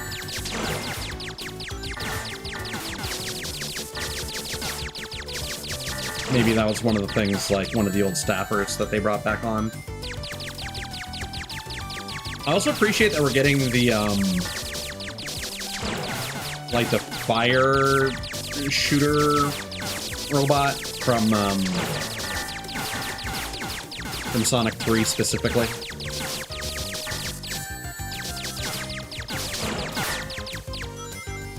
Because that was the thing, like, so when I talk about, like Sonic 1 and Sonic 2 having, like, strong core identities with their stages and whatnot, like, and then Sonic 3 and Knuckles have, like, the narrative from one thing to another, I do bring up how, you know, you had stages like Chemical Plant Zone and Oil Ocean, like, involved with, like, the pollution aspect of, like, what Robotnik is doing.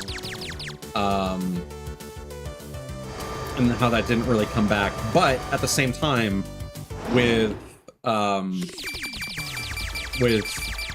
Sonic 3 and Angel Island, Eggman's literally incinerating. He starts a fucking forest fire, and then at the start of Sonic 3 and Knuckles, you have a wood-cutting robot that's deforesting Mushroom Hill.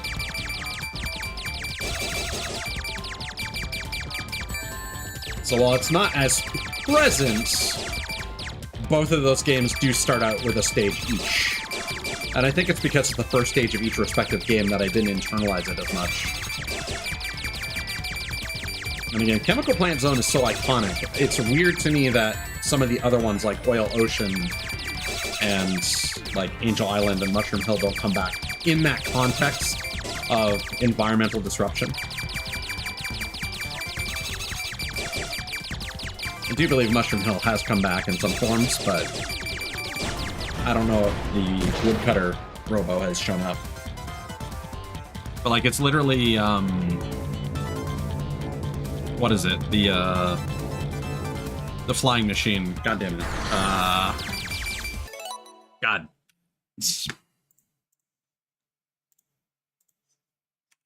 Like 3 stages. When you want fucking Google autocomplete to actually tell you a thing and then it just refuses to do that is so annoying.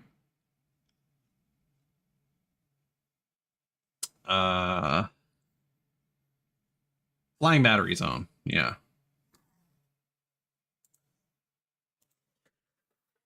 Because the flying battery is the thing that like launches all the flaming projectiles that sets everything on fire, and also the mini boss at the end of Angel Island Act 1.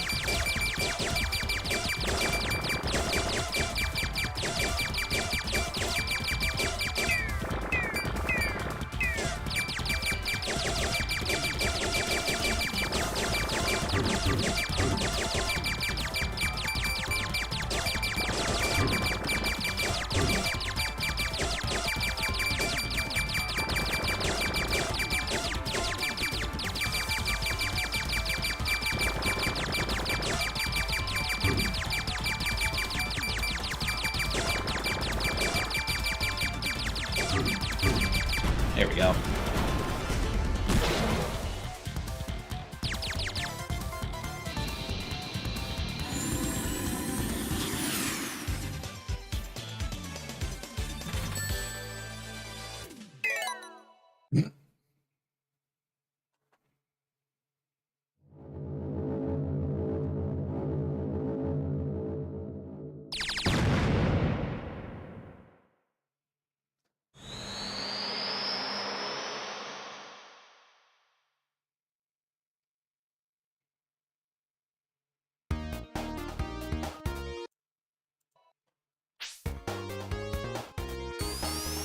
Oh yeah, that's just like the launch pad. I remember now.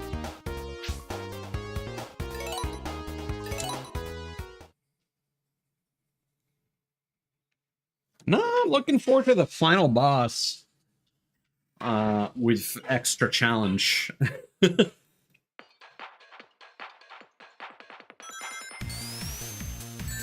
Ooh.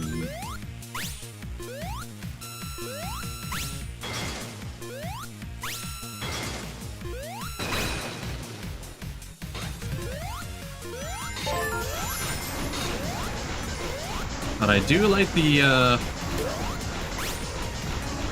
BGM for Egg Fortress.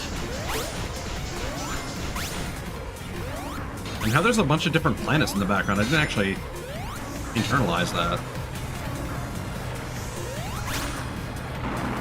Oh, you can do that, I guess.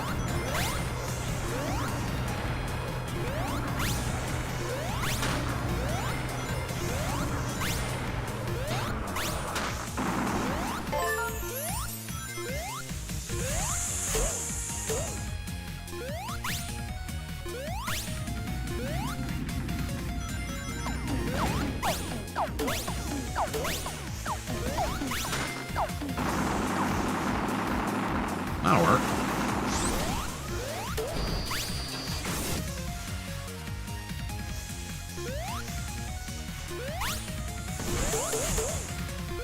Whew.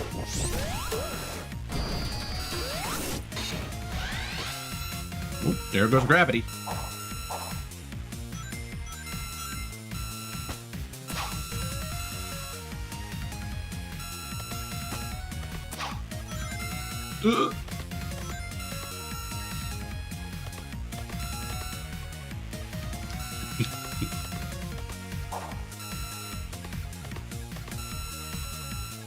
Really like those sections. They're so fun. Let's Hulk out! Let's do it! Oh, okay. It's under construction, I guess.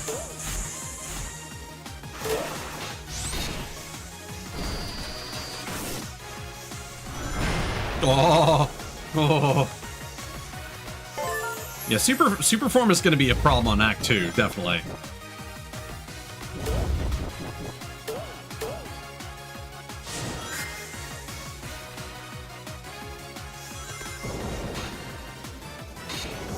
Aha! I don't have to wait for shit. Thank you.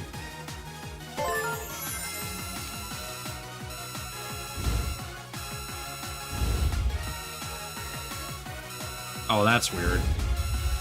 Can we just... Yeah, alright.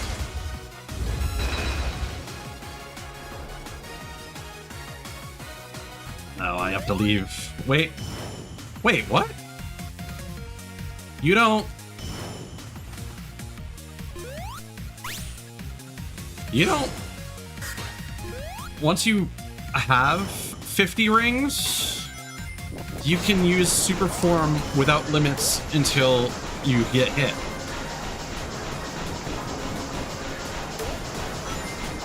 Wow. That's incredible, dude. God damn. Oh, yeah. Oh, bummer.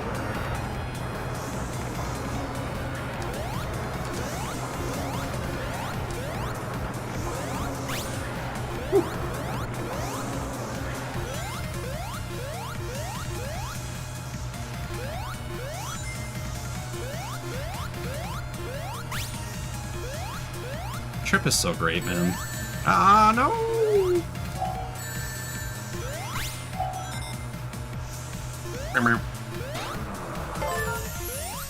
We have discovered so much interesting stuff about this game. This really is the best Sonic game. I'm so happy.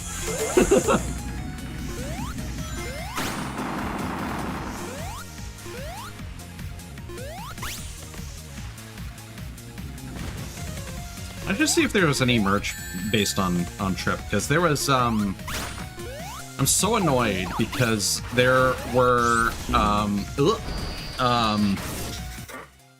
I forget what they were. Let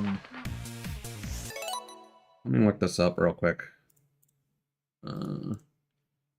Trip user.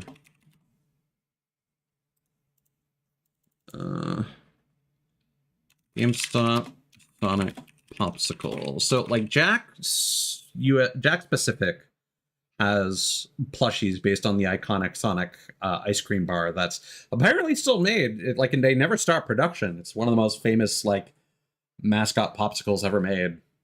I would like to try one again. I had one when I was a kid, at least one. But I don't really go to convenience stores, which are the most likely location to have like a freezer with random one-off popsicles and stuff. But oh, they were pins, right? So GameStop in the US has these a company called Loungefly has these blind box pins based on the popsicles. You can get Sonic, Shadow, Knuckles, Amy, Tails, and Supersonic. And I was just thinking how awesome it would be if you could get one based on Trip. Well, there was some decent, like, trading figures. Okay, maybe not that one. Fucking Jack Specific is so inconsistent with this quality. Are these all from Jack Specific? No. All the bad ones are. There is one from T-Base that is really adorable. It's a blind box figure for Sonic Superstars. You have, well, There's also a Mighty and Ray for some reason, so I guess it's Sonic Mania too.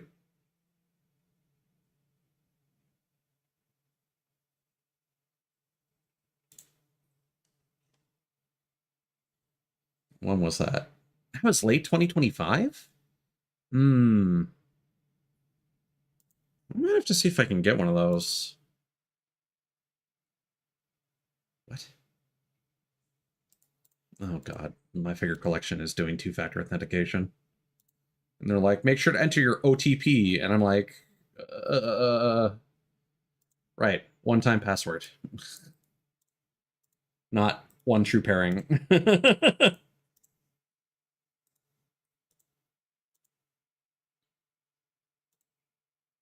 That's great.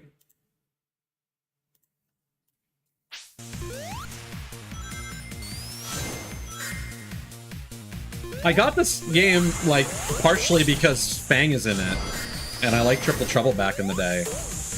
And I think it's nice that, like, Sonic has a rival character that isn't, you know, pure evil, like Infinite. Because again, I've said before, you know, characters like Shadow and Surge end up becoming friends before long. Even if they are still antagonistic. Shadow is more friend than Surge is, but still Surge is not like Fang is very much not, and never has and never will be friend.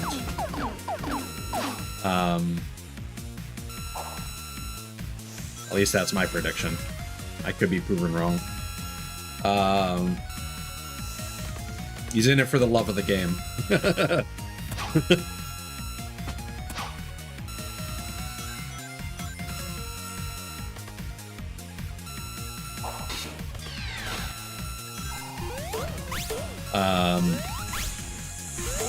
But then Trip ended up being the highlight of this by far.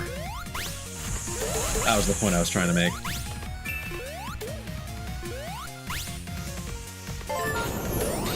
Uh-oh.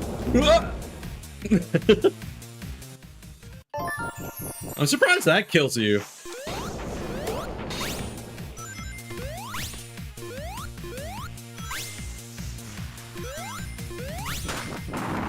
Because the other, like, vertical platforming... Okay. You want me to go super. Understood.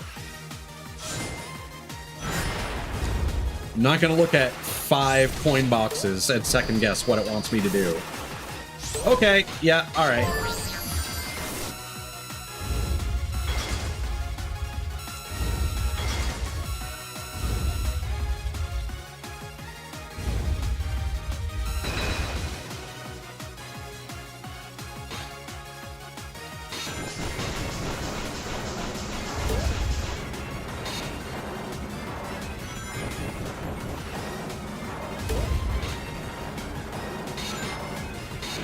There we go.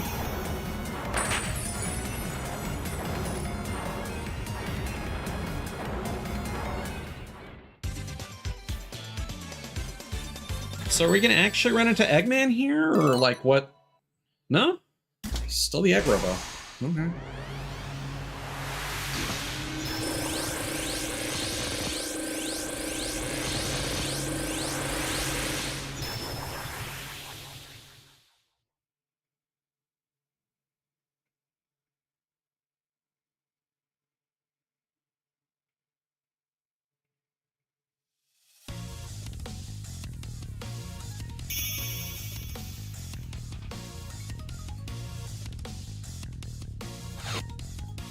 I feel like that might be a stage where if you got a hidden item box,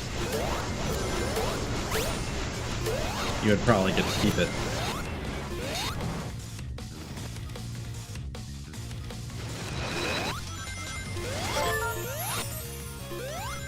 I have heard that the final bosses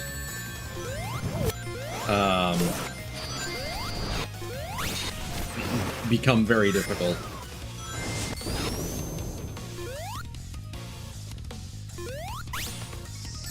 Ah.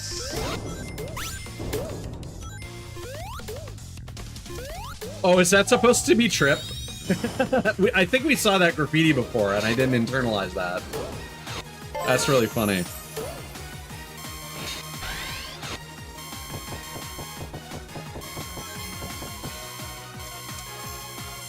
Okay, that's fine.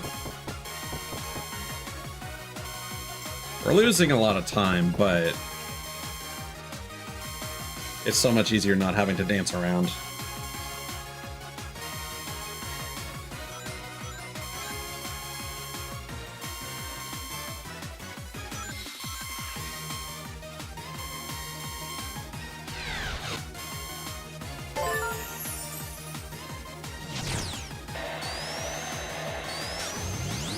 Can we get a crumb of ring, please? Thank you, yes.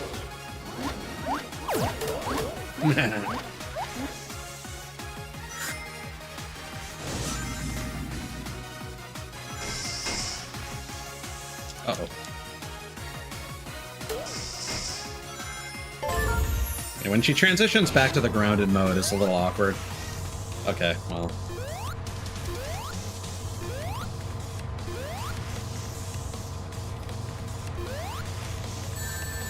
Oh, well.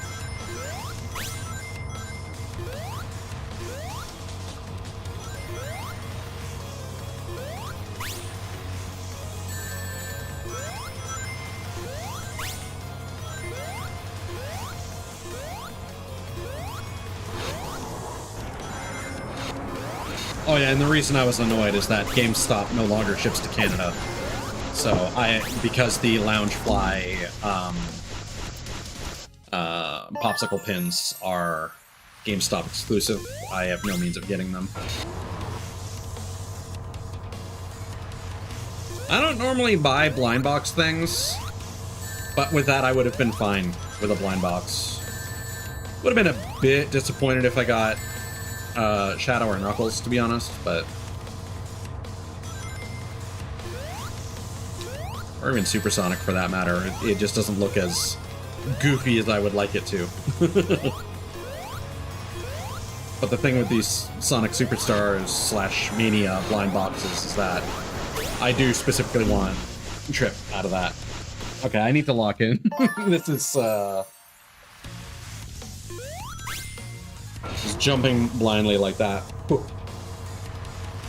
is, not going to do us any favors. Now, I feel like you can just take your hands off the controller here, and the rings will always fall back onto you.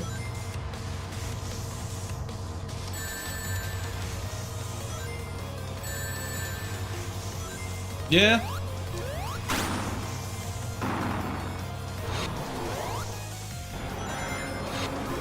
Alright, let's not get too crazy, but we also can't be too slow. Whoa!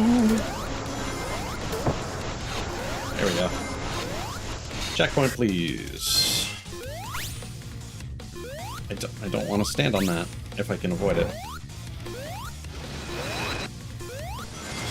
There we go. Woo!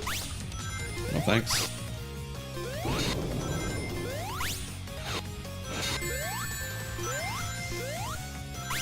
Glad I got to bypass that other one that had the, like, the climbing section. That would have been rough to do in reverse.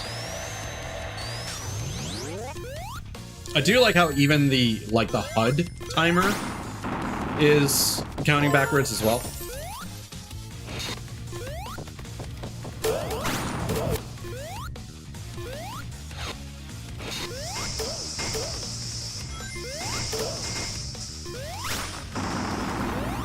Ooh. But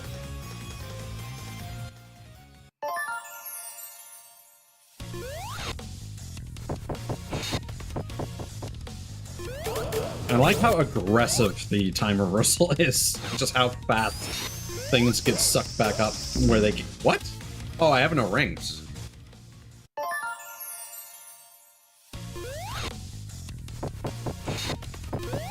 I was still in a ball form though, so I'm surprised I took damage.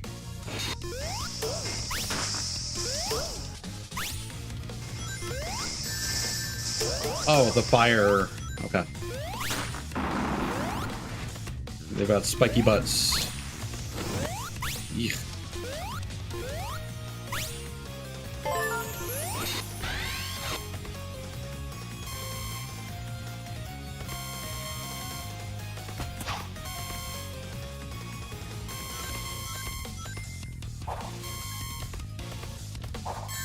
God damn it. Gimme. There we go. Really? Okay. It's just chasing down that one ring.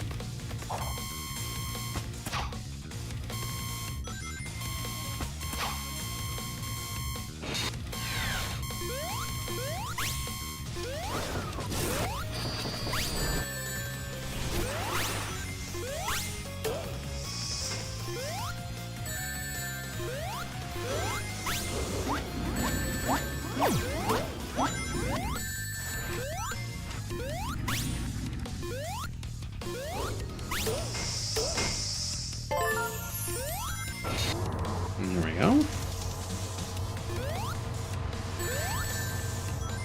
Alright, just hands off the controller. Just chill. Just believe in the system.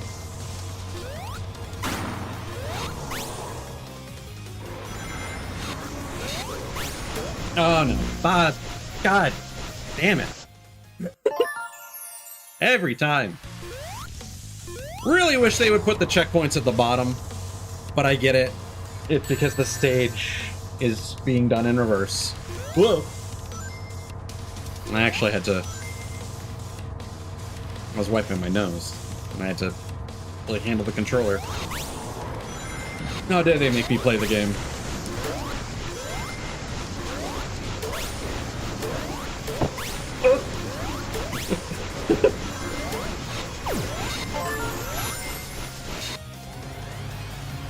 All right. It's time. Why are you here?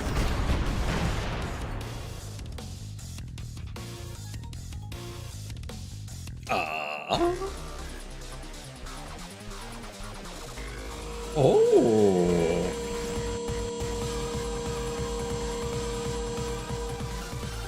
Okay. We still don't get to fight your giant robot? Your Rocket Knight Adventures machine?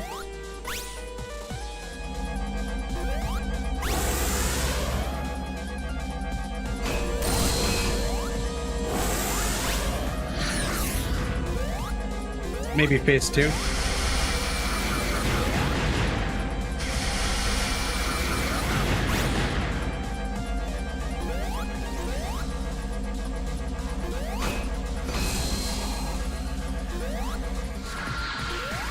Ah. Whoa! Whoa!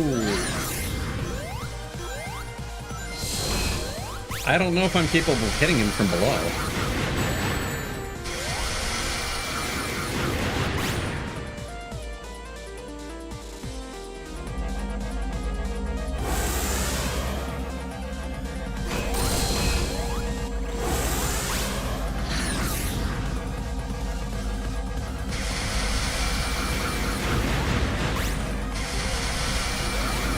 I suppose I should attempt it, but...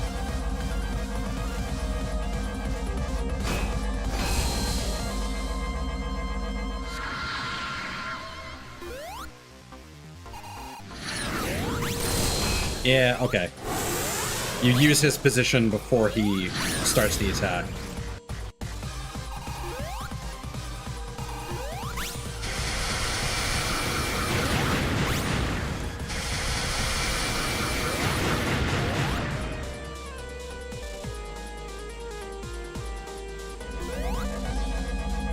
Okay.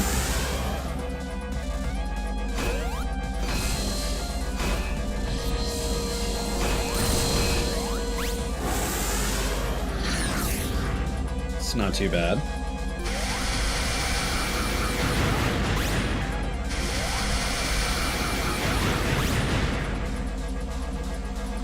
So how's this gonna ramp up?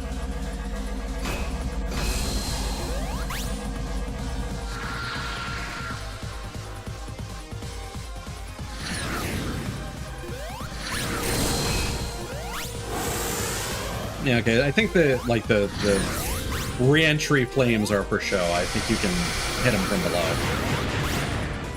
I know I've been mostly hitting him from the side, but...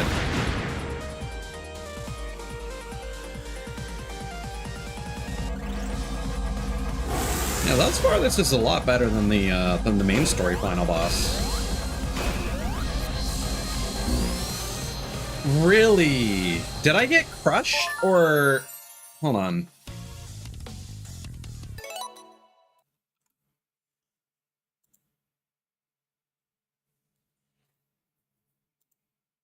Or was that the laser that hit me? I think I I think I got crushed.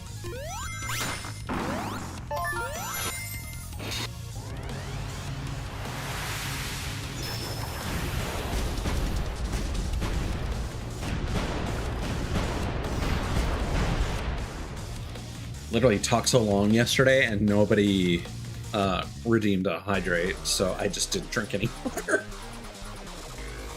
One of a few times where I just have not felt thirst, but clearly my voice was being affected by not hydrating.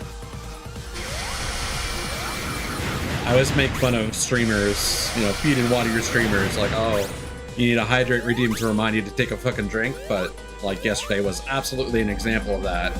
And when I coughed just now, I was like, oh yeah, I haven't fucking drank any water this stream.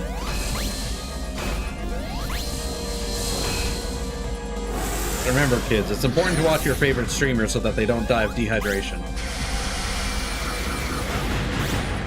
It is clearly your fault, not theirs.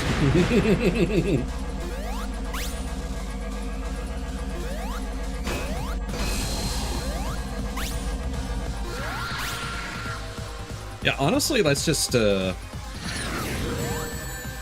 it does do damage. All right.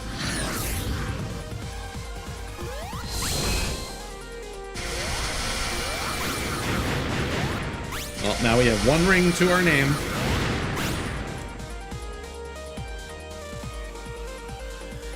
I'm not super worried about it, but the fact that you can get crushed by those is disconcerting, honestly.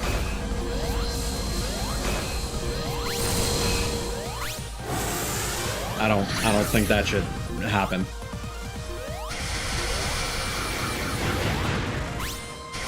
I understand that they are treated as geometry, so you don't actually take damage if you hit the emitter, only the laser, but still.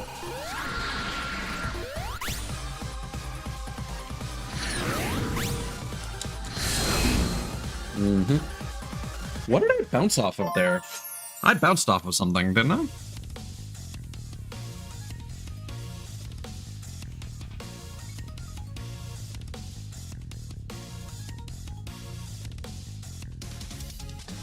Yeah, I hit something. Alright. So I guess he just chills off screen. That's weird.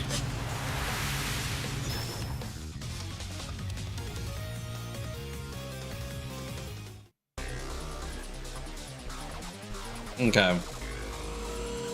So that's a risky one.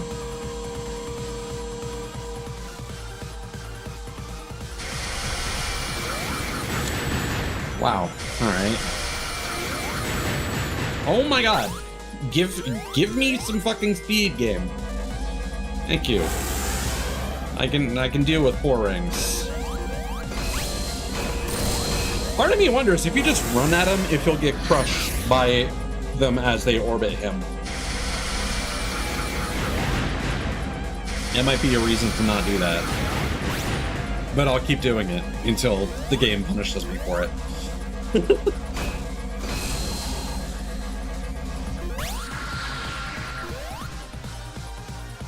Okay. I will use the angle of the curvature of the terrain to propel myself at a faster speed. I mean, that's the real way you're supposed to dodge those rockets.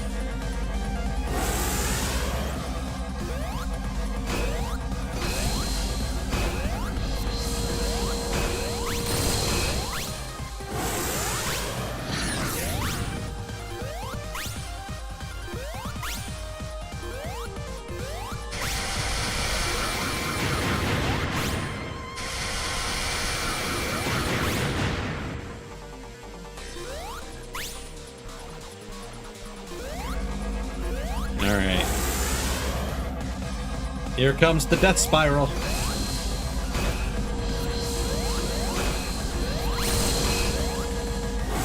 Yeah, honestly, just run below him and wait until he fires off the second one, and you're probably good.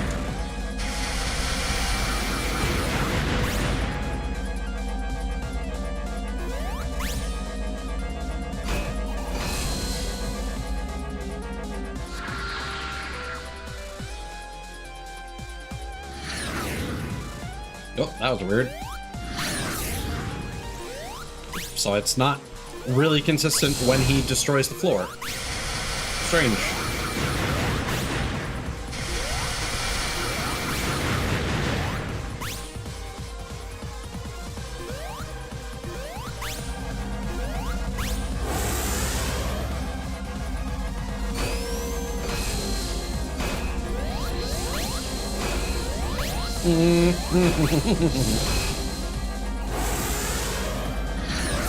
I was feeling like that was about to get very dangerous.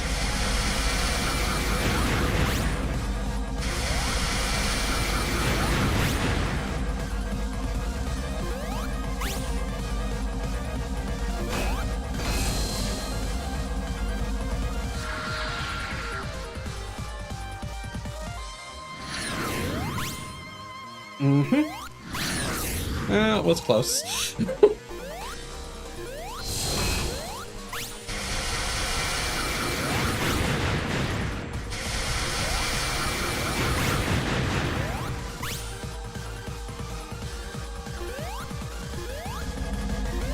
I think what's going to be the real problem here is if there is in fact a second phase.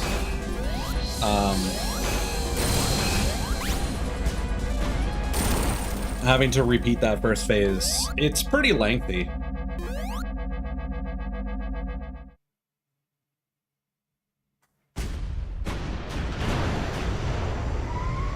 Yeah, here we go.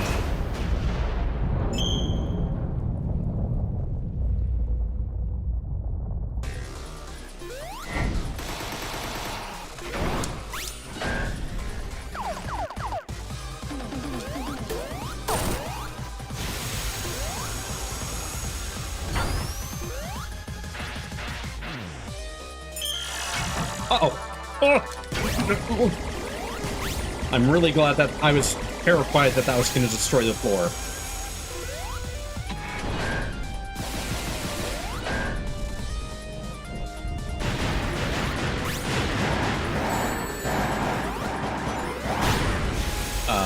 Okay. I don't understand that.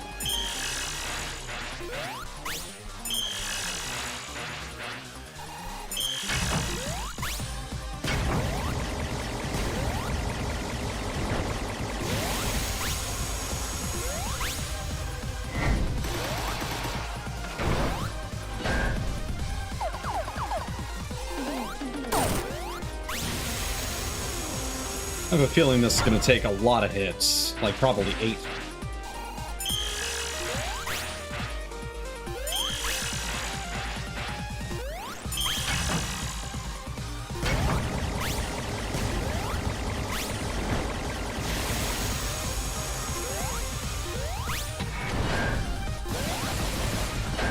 Okay, so what are we going to have to do here? Okay, it is the green ones.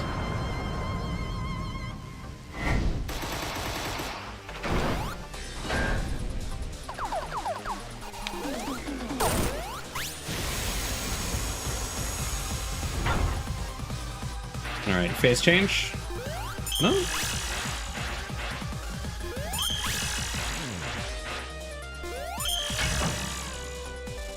Oh. Oh, this is... Oh, I'm just noticing this is in fact a ring around him. You can see the curved path in the background. I wonder if you can actually see the snares.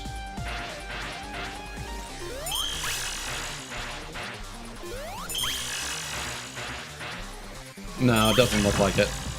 Would have been cool though.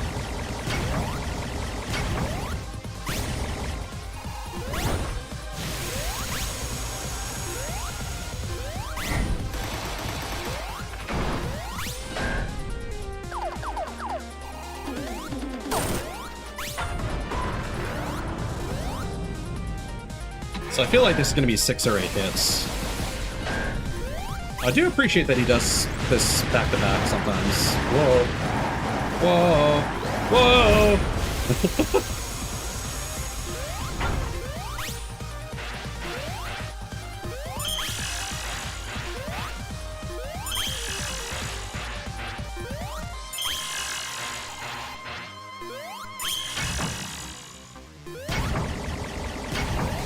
Whoa.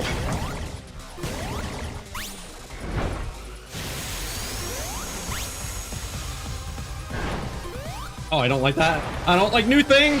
I don't like new thing.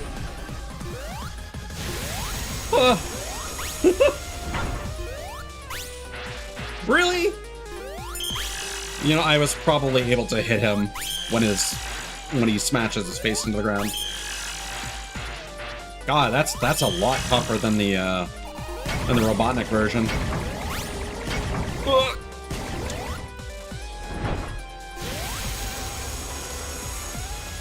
Are you gonna do that again?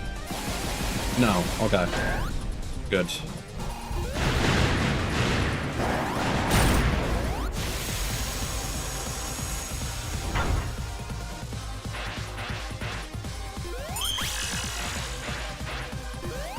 Yeah, him being a hunter, like having the snare is a nice touch.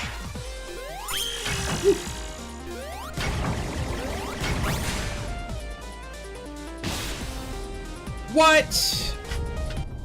Oh my God. Are you kidding me?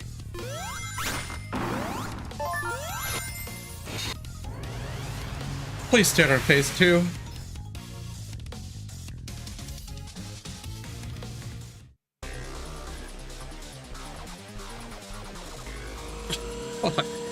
Alright.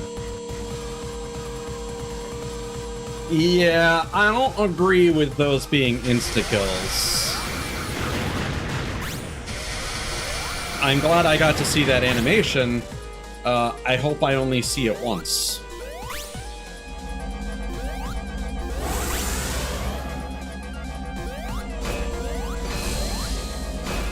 I now understand why... Is that just an insta-kill? I mean, I still could have been crushed by that. That's still a possibility, but... Yeah.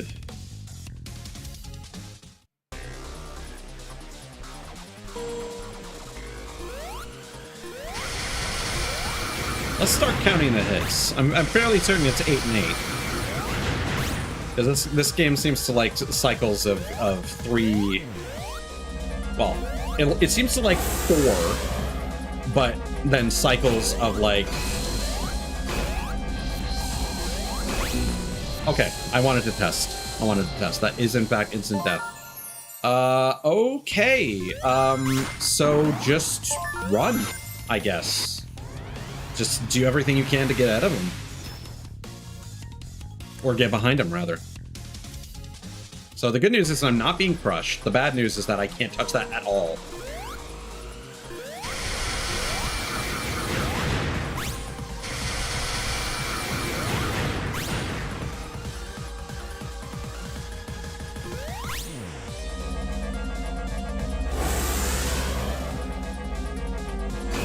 So what if we just...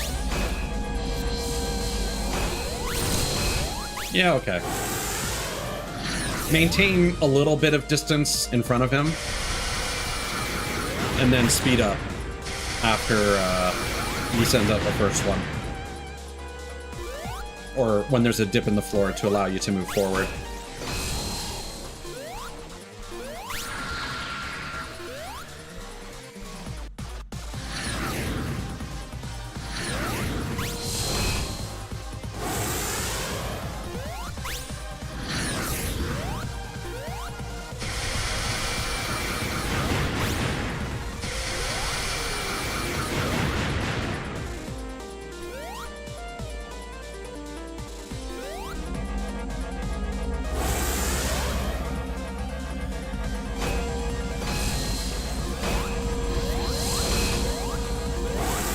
Yeah, that works.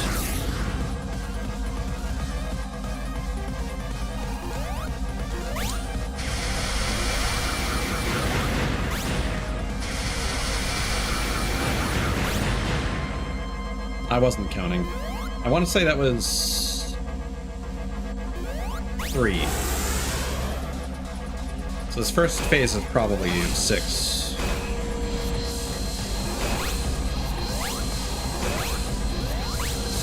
Yeah, okay. That's much better.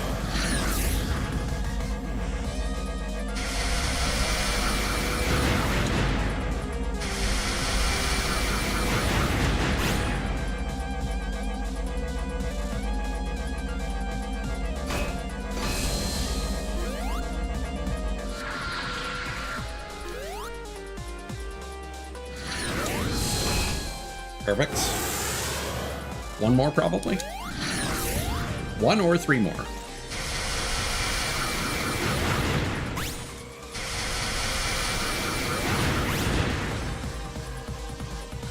This is... I now think that this is harder than the Robotnik version, but I think this is still the better boss fight.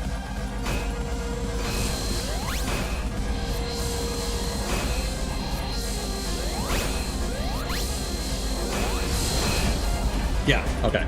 So 6 hits, and then the second phase is probably 8.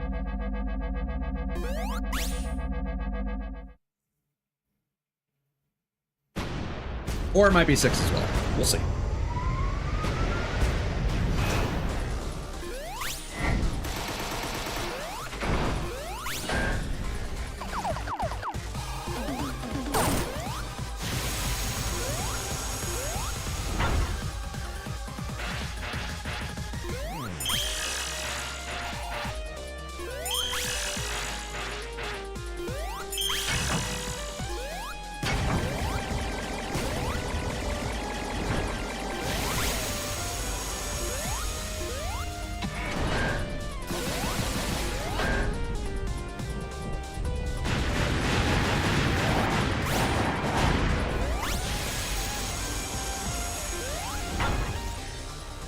That was 2.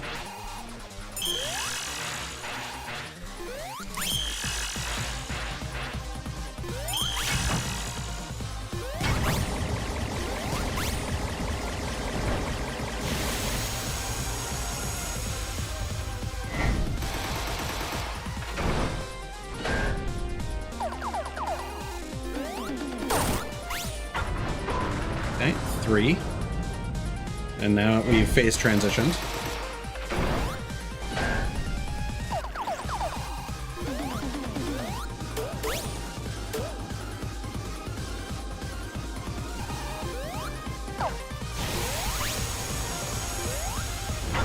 So now he's probably gonna Hulk smash? No?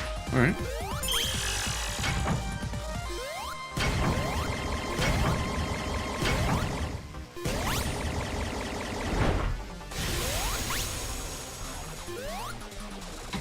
He doesn't seem to like it if you stand in one spot and reduce the number of snares he has on screen.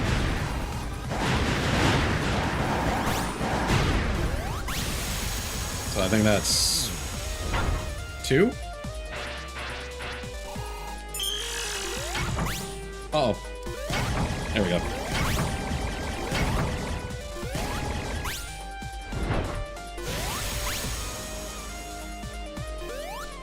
After the phase transition. That was 2. Man.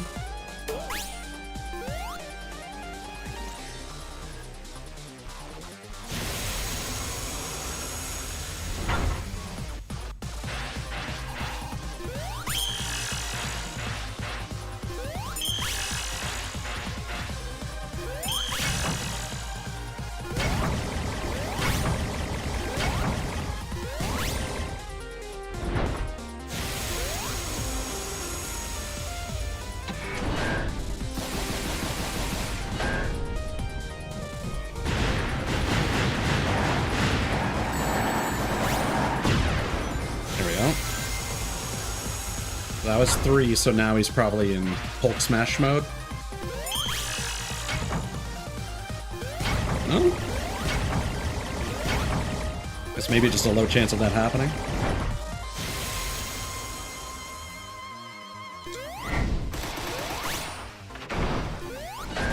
So I think we're at 6 total hits. And of course I keep fucking that up.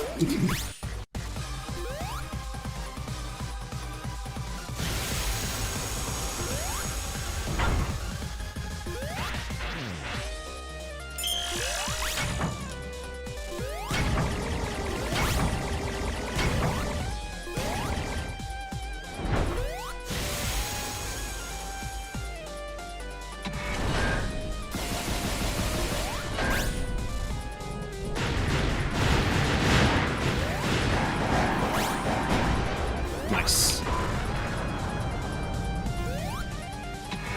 That was 7?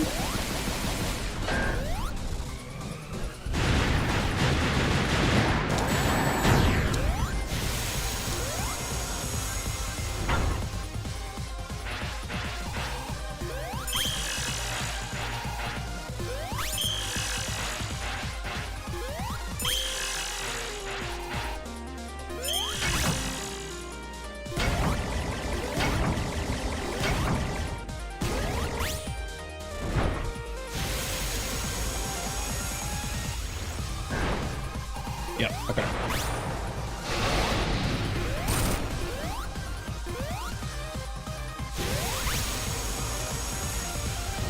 So probably 9 hits total.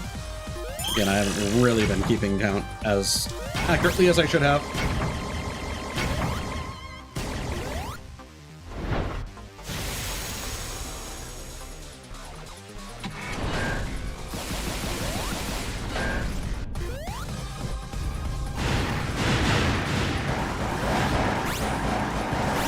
There we go. 10? I mean, some bosses have definitely taken 10 hits, so...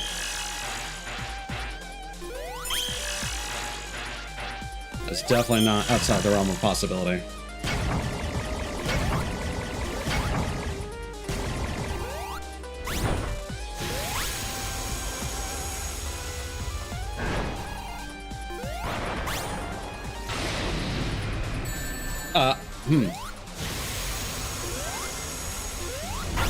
Okay, so you get popped up if you're standing on the ground. Oh, man. Oh, no. Oh. Not like that. Oh. Whew. You have to mash decently hard.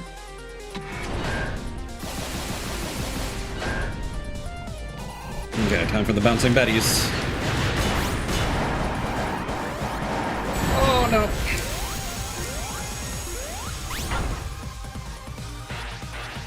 Man, this is a real test of fortitude.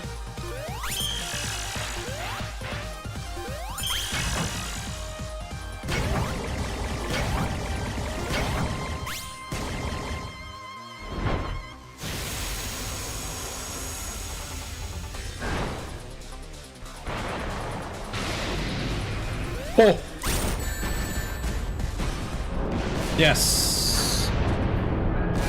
Oh, man.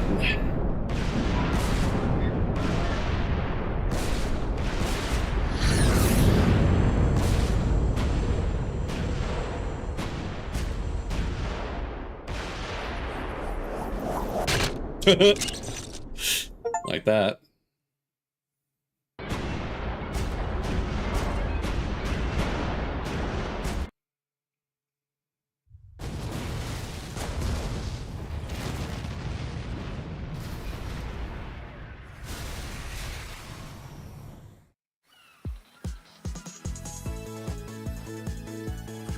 Weird.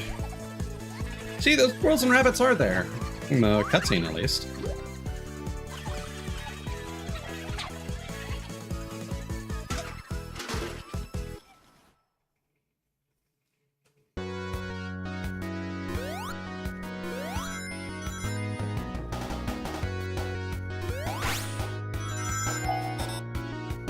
I also think that when I was doing this previously, I was getting a little motion sick from the scrolling in the background with the text being a vertical scroll.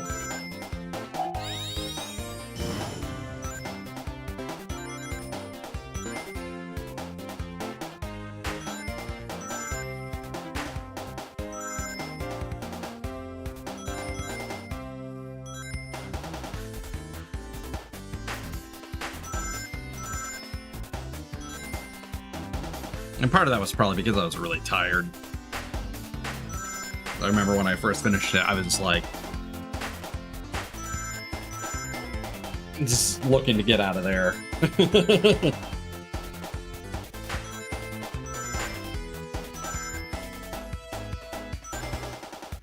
Can you actually... you can return to the main menu. I don't know if I want to skip it, though. So, there are unique animated endings for each character. I'm not going to go through all of them. I'm happy with the one that I got for Amy. Sonic's is decent. Knuckles is literally just them dropping Knuckles off on Angel Island in front of the Master Emerald. Amy has a really goofy animation where she's like waving as they start to fly away in the flying machine. And then she's just like being thrown all over the place. She's like, oh, and her eyes fucking bug out. Tails is actually a prologue to the ending where he's like running, everything is exploding in the Egg Fortress, and he has his little tablet where he's like detecting everybody and finding the location of the flying machine that they're going to use to get out of there, and then he rescues everyone.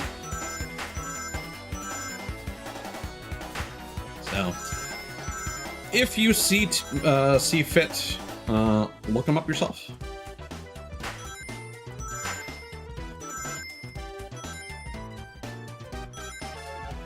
But yeah, that final boss was rough. I do know that there is still one more thing we need to do, however. Yeah.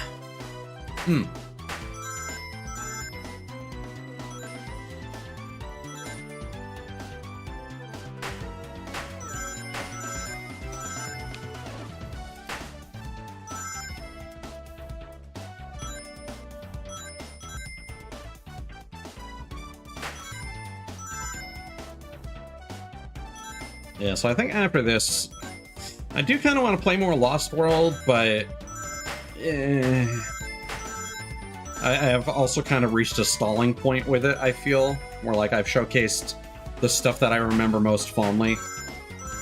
And even off-stream, like I've reached a point where it's now wanting me to use Wisp powers I haven't unlocked or reached yet.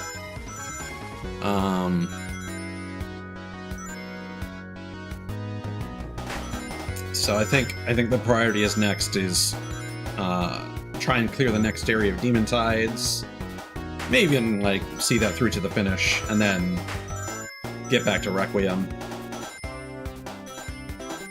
That it should work by now. I also have it on my solid state drive now.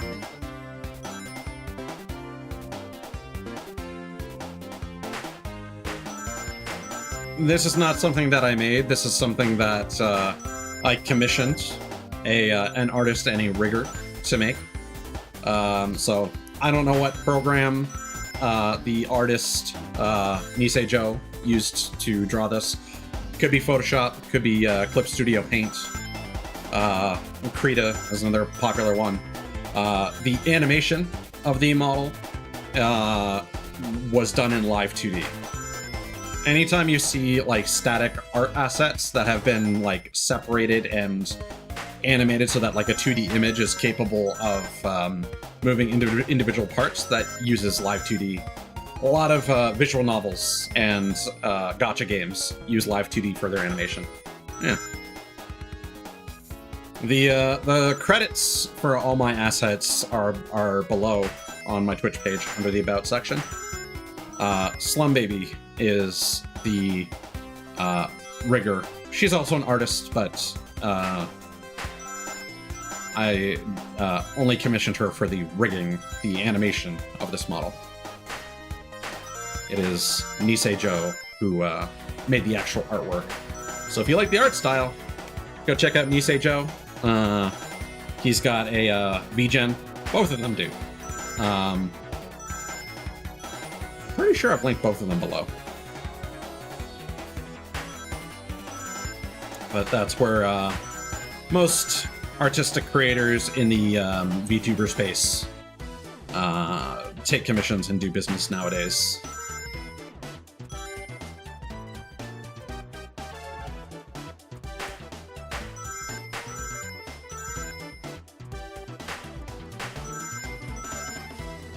And here's where I've run out of stuff to talk about. So let's think. What else has been going on recently?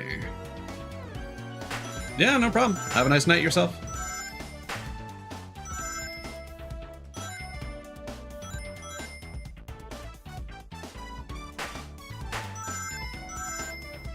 Oh, and on a related subject, the program used to,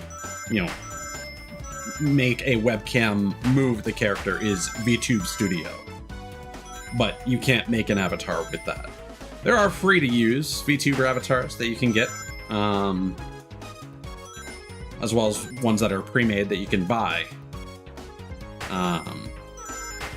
But if you want one that's custom to your own preferences, you're either going to have to do that yourself with a custom pre-made avatar or commission an artist and a rigger. Some people will do both. But yeah, it's really a whole combination of a bunch of different things. I also list all the software that I use in my miscellaneous section. I don't necessarily describe what I use everything for, but I do list everything. So anyone can always feel free to Google those and see what they do and what I would likely be using them for.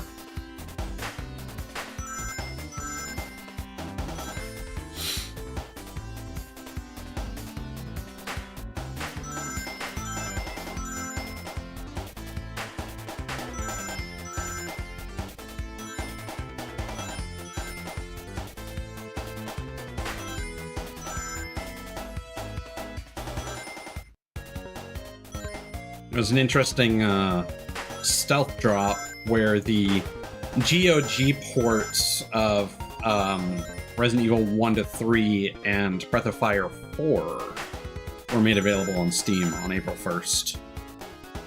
So that's cool.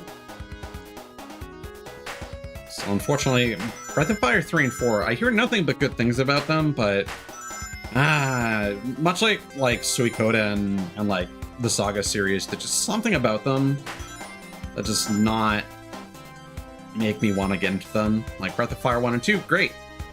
Breath of Fire 5 I've played, it's rough, but now that I understand more about the genre that it's part of, I want to go back and play more of that, but that's not an option. And here I am hoping that Capcom is going to get around to patching Lost Planet 2 that they've been working on in the background for the longest time.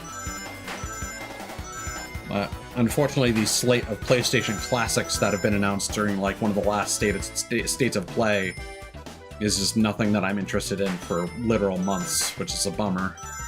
Really wish Sony would start pumping out more of those. At the very least, I hope that they keep making them available for PS4.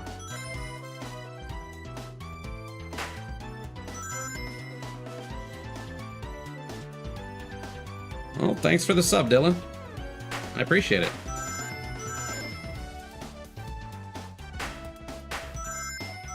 Strange that I didn't get a notification for that, but...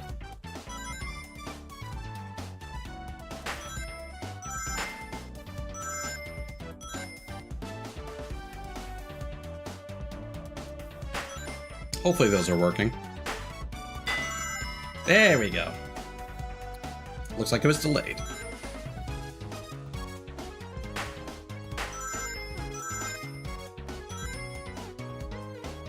Your name reminds me of Daniel Thrasher, who's a YouTuber who makes a lot of music-related skits.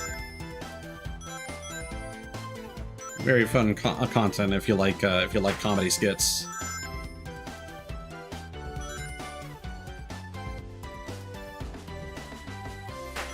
All right.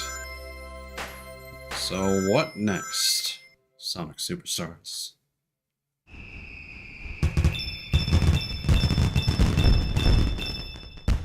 Okay. My best record when I beat the game, the fireworks in the background are in the shapes of the characters' heads. That's cute. When I was getting the golden enemy in the last stage, I was able to get 9 just run that with Super Amy. A new feature has been unlocked. Last story. Supersonic versus a dragon. I still think it's a little lame that the wallpaper is all share the same one for the 3 stories. All right, let's finish this. Ooh. Didn't expect an anime cutscene.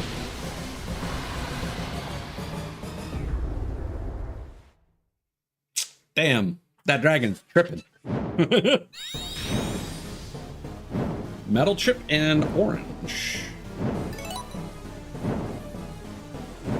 Yeah, sure. Just evil dragon looming in the background. Yeah, let's go shopping. Let's see what we got here. Let's get some paint. Yeah. Nice bright orange. I do like the metal trip legs. Even those are pretty nice. Yeah, I don't think I'll be using that because of the tail.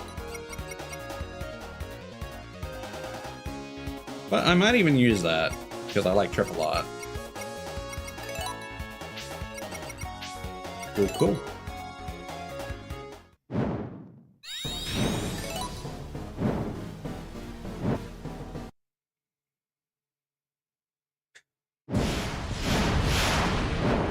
All right.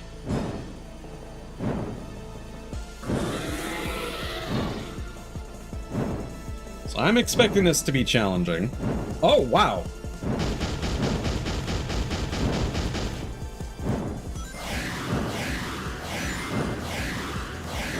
And we have a slight magnetism.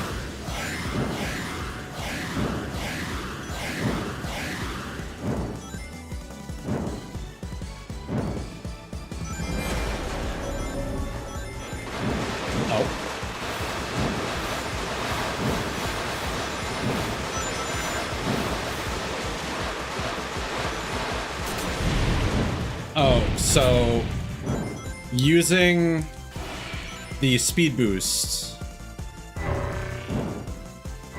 that seems like that would be instant death if I touch that. Okay, so don't use the speed boost. That takes like 5 of your rings. I was like, why are my rings dwindling so much? Just use that if you need to get out of dodge.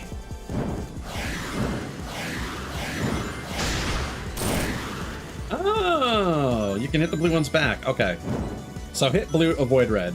That's all right. Very intuitive, actually.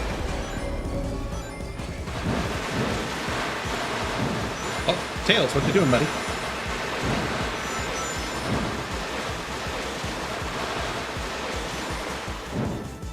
Oh, I think Tails is where the rings were coming from. I thought it was whoa.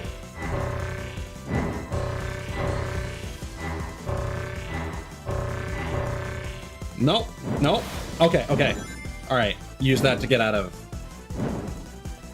the gravitational pull. So far, this is pretty fun. And reasonably intuitive.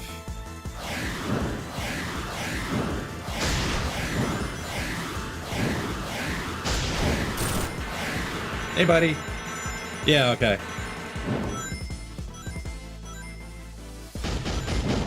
So from what I know is that the various characters will come by and help you. However, Trip and Amy only come by if you're like really, really low on ranks.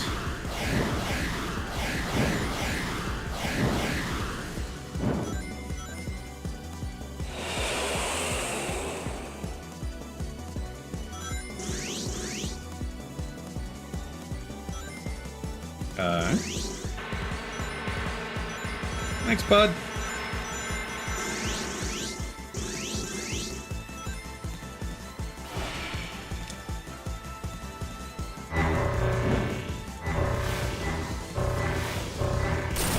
There we go.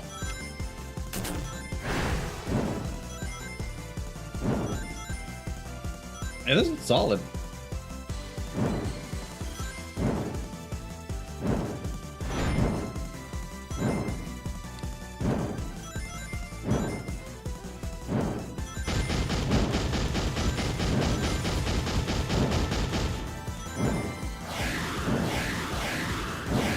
Oh. Hey, there he is. And there he goes.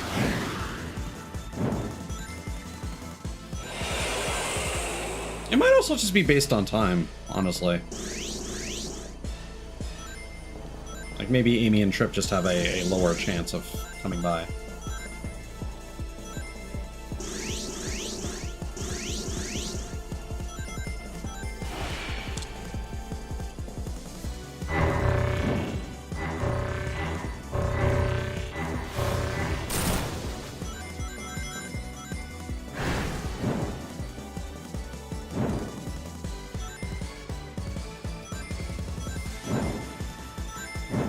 I mean, I'd say we're pretty low.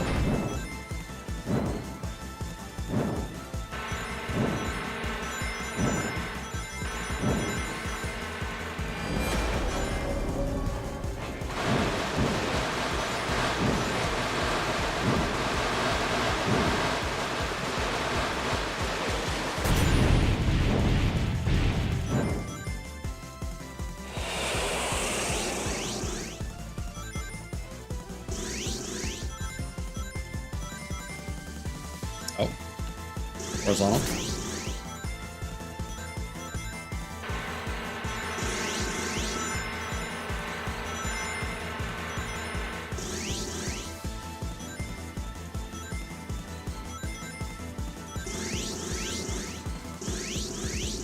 I wonder if I sped into that, if it would, in fact, damage it.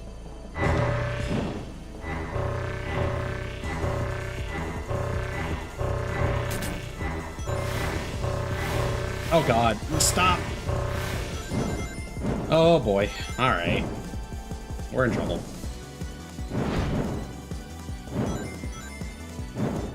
Tails, could use a hookup, buddy.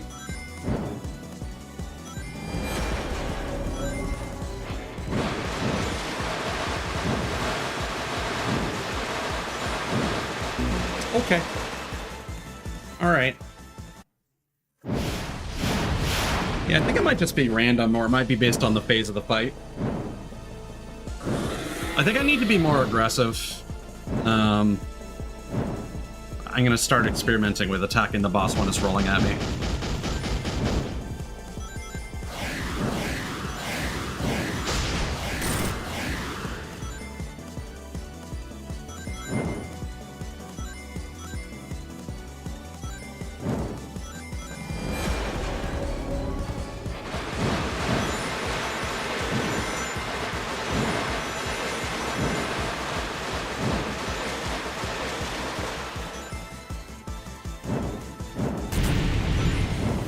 I don't think that even takes rings from you.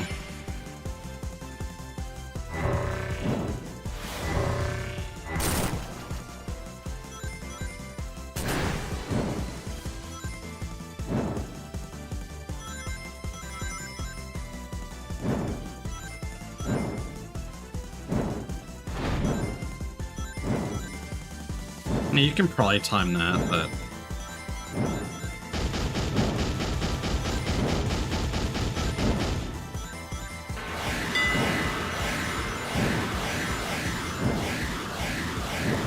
Thank you, Chucky, for the follow. Yeah, for the follow and the bit. Much appreciated. Hope you're doing well.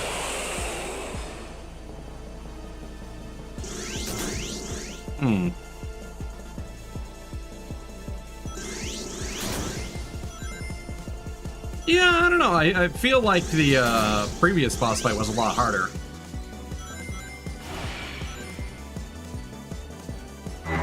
This one, it just kind of feels like you have to be really consistent and not get hit by the black holes.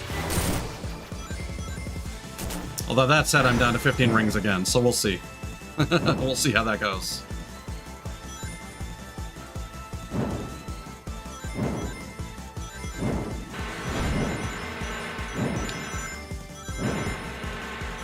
Tails to the rescue.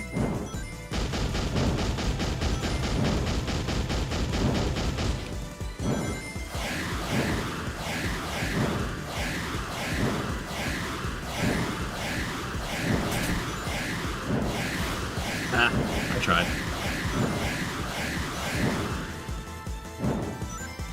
Need to maybe look at the top of the screen and see if there is a way to tell where the blue rocks might end up coming from.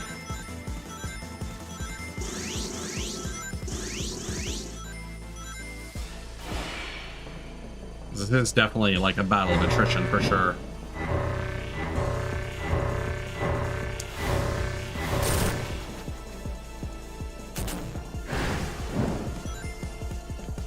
Alright, if anyone wants to give me some rings, that would be really useful right now. Anybody.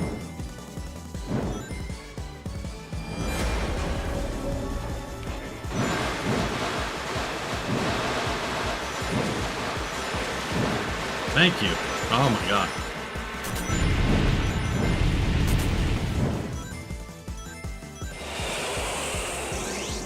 Still not doing great. Did not get as many as I probably needed there.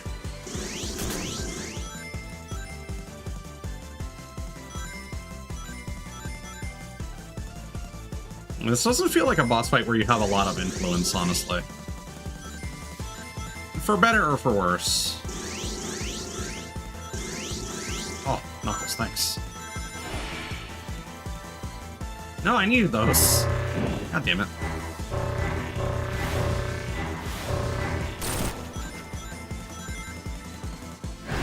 Okay, now we must recover.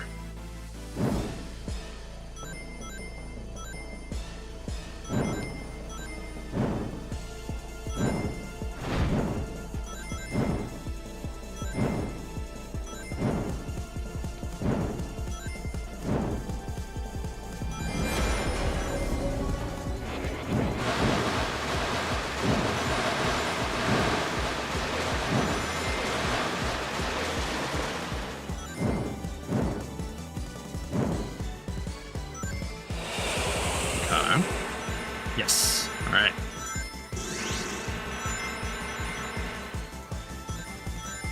Oh boy.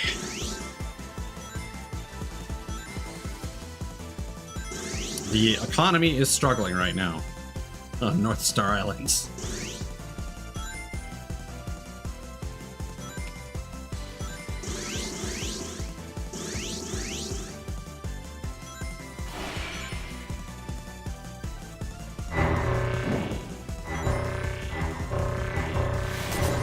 Really? Okay, well, we might be fucked. Yep. Ah, man.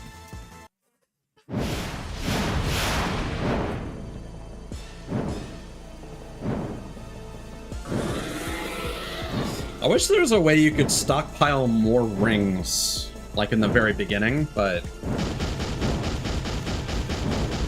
it seems deliberate that they kind of don't want you to have more than 50. Yeah, I kind of wish that the camera zoomed out a bit more in the side-scrolling section. Because, going from one black hole to another really chews through your rings like nothing. It's kind of like the only real threat of the fight, because like everything else is just time.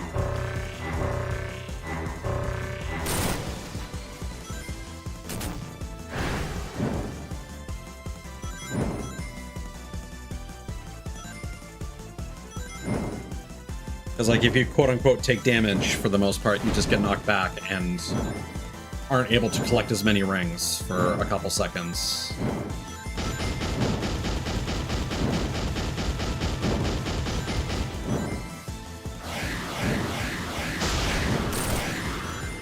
Thank you, Knuckles.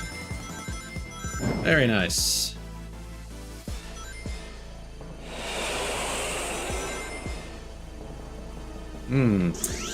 I think there is also maybe a strategy to hanging out lower on the screen, because then when you fly upwards, there will be a whole bunch of rings you can chain into. Might just be making a false confirmation, but that's just what it feels like is happening right now.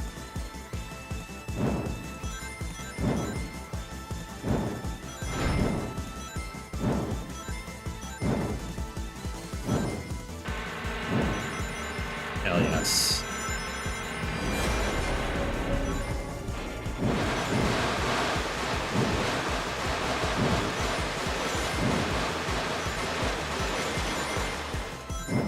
Yeah, we're doing pretty good.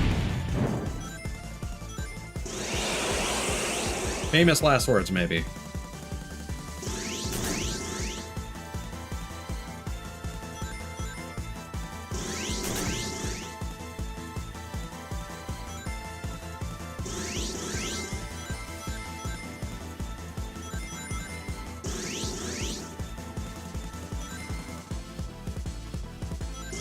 Yeah, this boss fight is just kind of like a lot of waiting compared to like fighting Fang's robot, where a lot of that was stressful because the instant death, that was always a risk.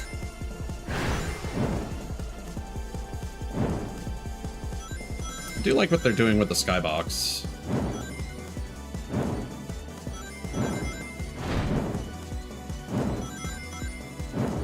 I feel like every time he lunges like that, I'm missing out on an opportunity.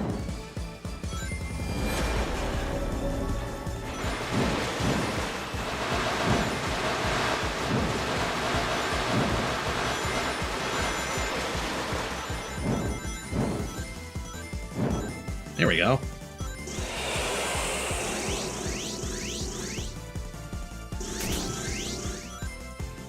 Yeah, like, even if you get hit, you can still collect rings while you're stunned.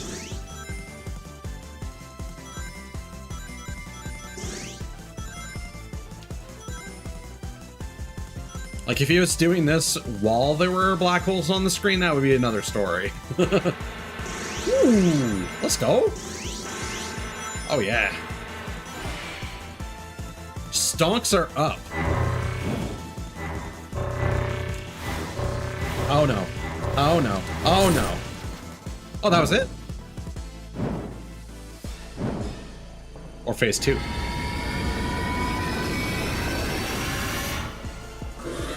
Phase 2. Alright.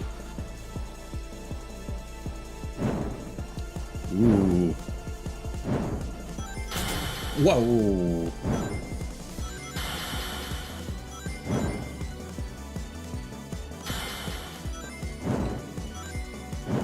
Alright, fucking Rayman. Whoa, that's cool. I like that. That's a fun way of playing with perspective. Yikes, okay.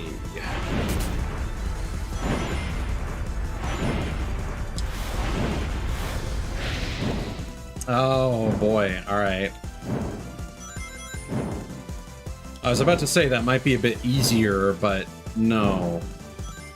You have less time to hit them. And now we're losing more rings than we're gaining again. See, it feels like this stage of the fight is when, like, Trip and Amy might start showing up, but I don't know if that's how it's designed.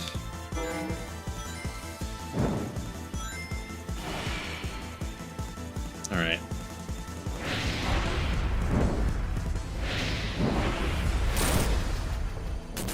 Yeah, I think that was worth it. But we are starved for rings now.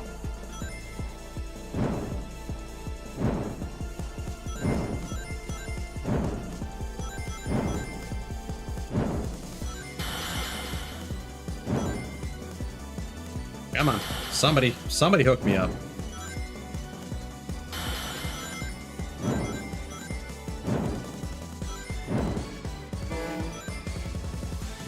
Knuckles. Thank you.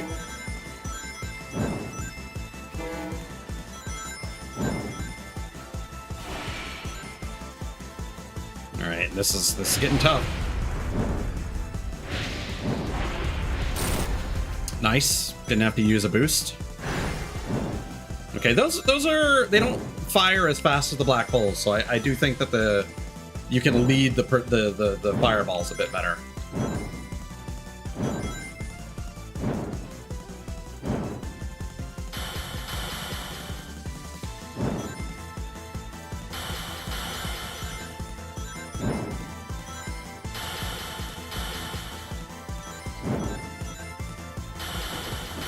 Hey, there they are! Yay! Oh, they give a lot. Wow. Yeah, so I'm thinking that's a phase 2 event. Alright, so as far as I'm concerned, you just go up, and then you go down, and then you go up again. Yeah. No, that's easy. Phase 2 is actually easier.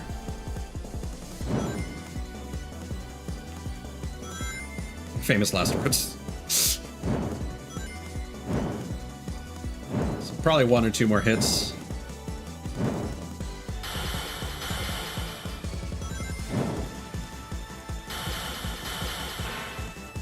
Oh. Yeah.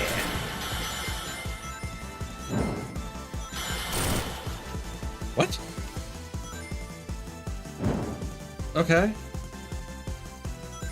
So I can interact with the hands to damage him somehow. It's news to me.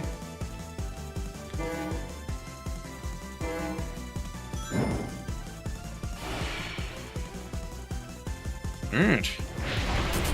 Oh god. Okay, down, up, down, up. Oh! No, I shouldn't have boosted.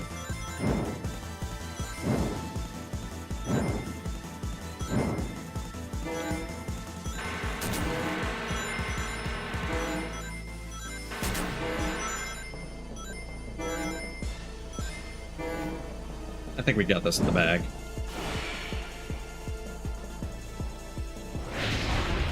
Okay. Perfect. Another phase, one more hit.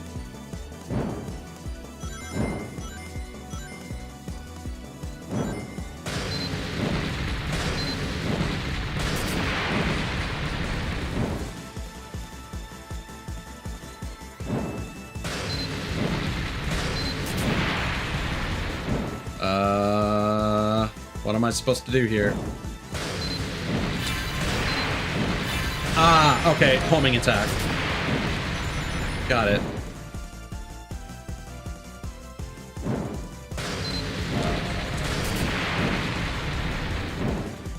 Well, I think I'm fucked now.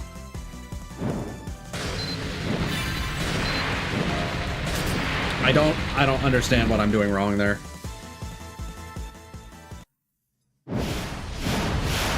Oh, that's such a long fight to have to redo.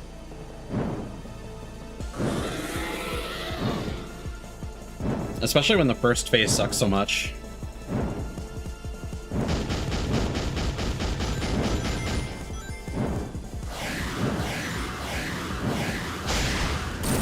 There we go.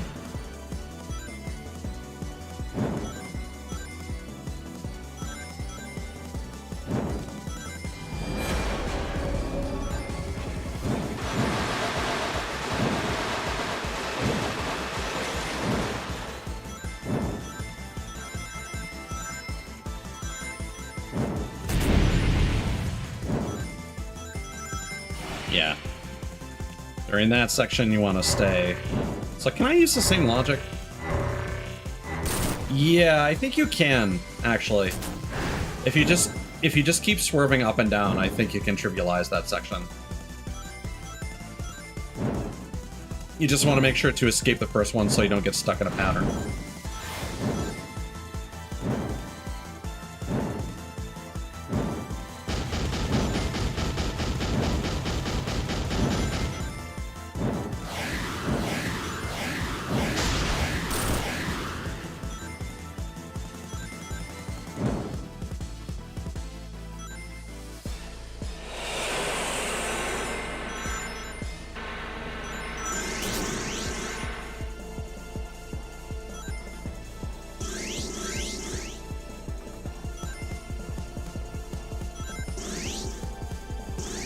Yeah, and this is the part that really sucks, because it's just wasting time.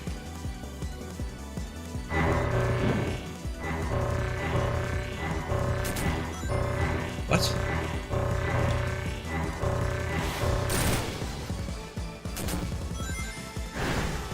I don't know why sometimes it makes the noise of, like, contacting the boss, but it doesn't actually damage him.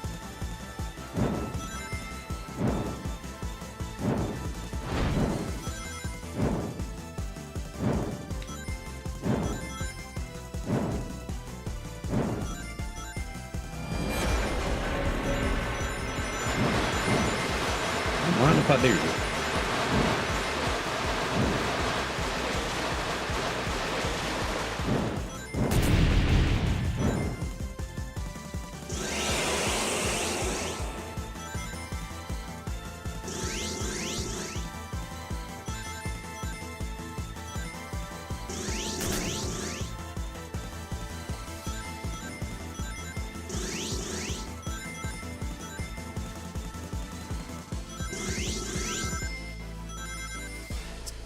See, one other complaint that I would have is that, like, Tails on the Tornado is nice because you can hear his propeller, but Knuckles is completely silent when he's gliding.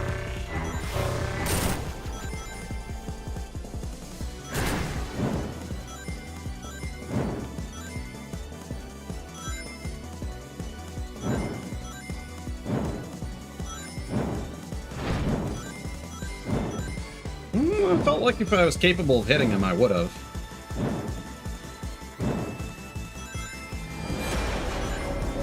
I just won't worry about it.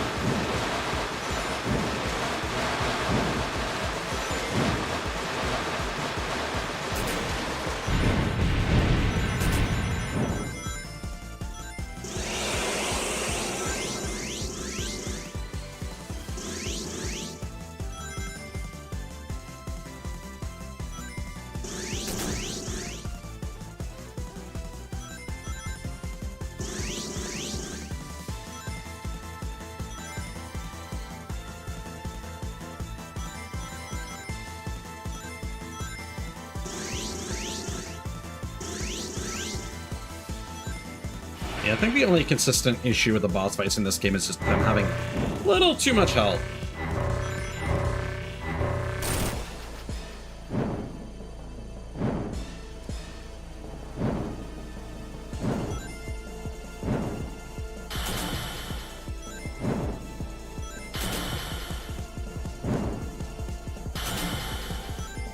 Yeah, I don't get it.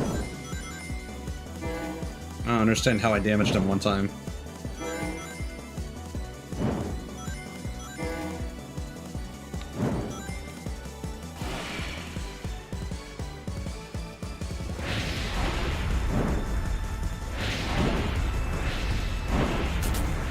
Oh, come on.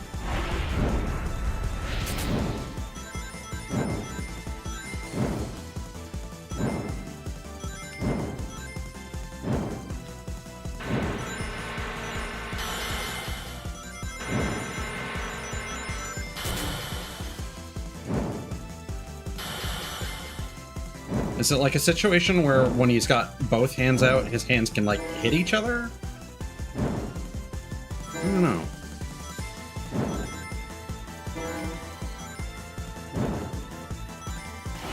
Because I did not boost when I damaged him that one time.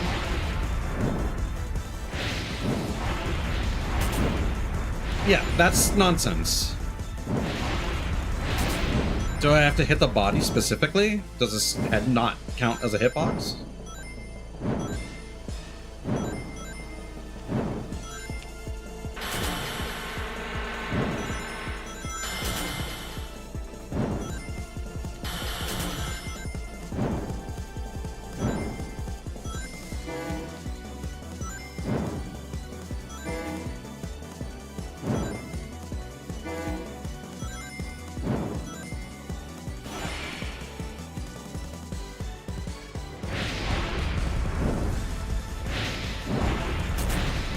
Oh, is it the crystal that I have to hit? Is that why? Oh my god.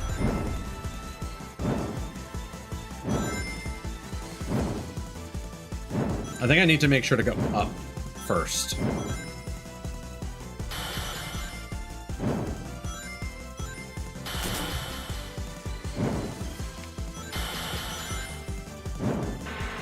Might be able to hit the hand after he's attacked with it.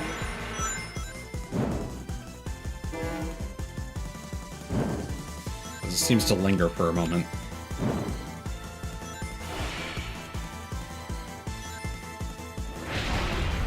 Or is it the other way around? I think I actually want to go down and then up.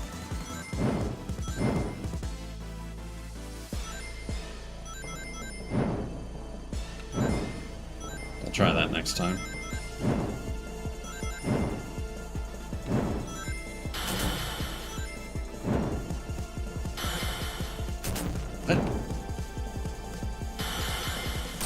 Yeah, there you go.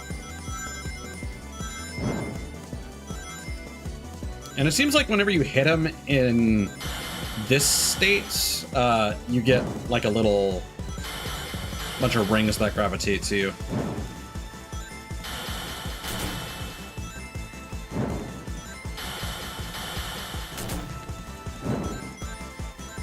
And the path lingers.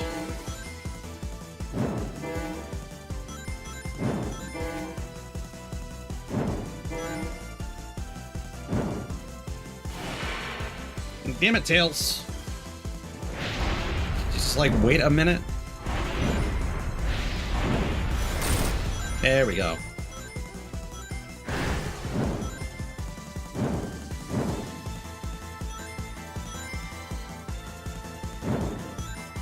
So the only thing I could think of with the homing attacks is that I was not waiting long enough.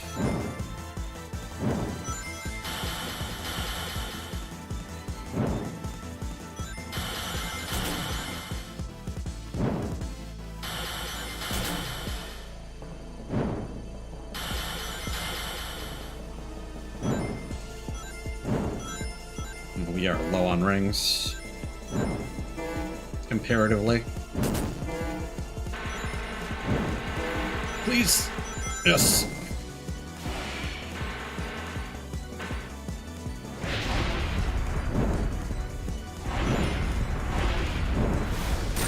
There we go. We got a pattern that works.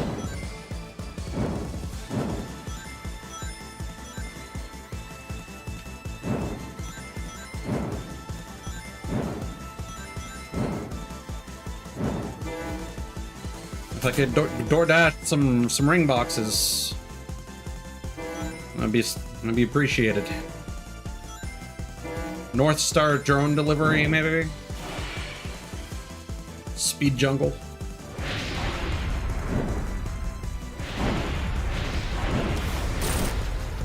Okay, well now we have no rings, so we're kind of pooched.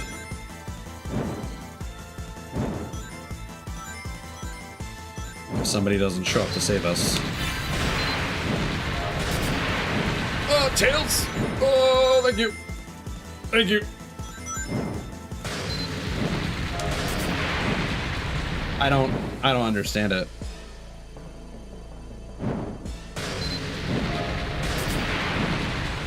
Yeah, no, I just don't get it.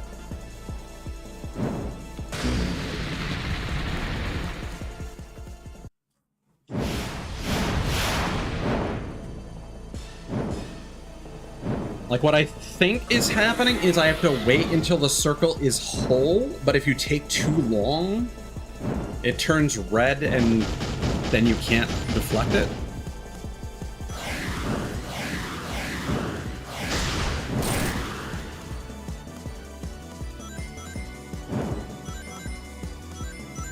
I wonder if I should try the same pathing tactic for the black holes.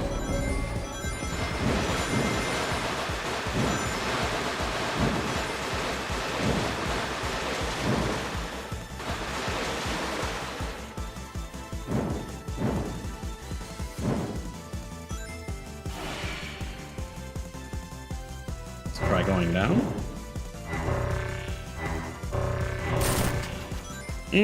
Yeah, I don't think he has a specific weak point in phase 1. think it's just phase 2 where you have to hit the body.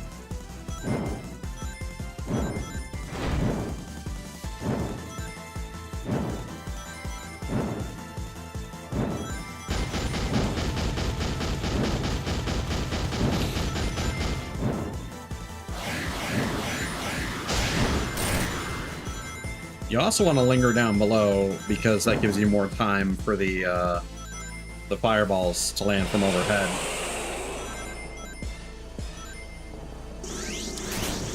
Okay, no. Boosting into that does nothing.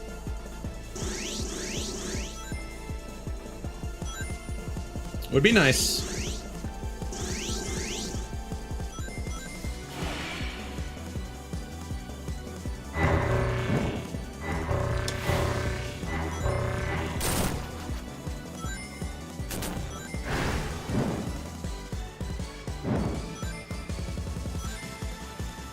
Yeah, first phase I feel like just avoid wherever the black holes are stacked up. Up or down doesn't really matter. Or maybe it's when you touch your friend that you get the circle of rings.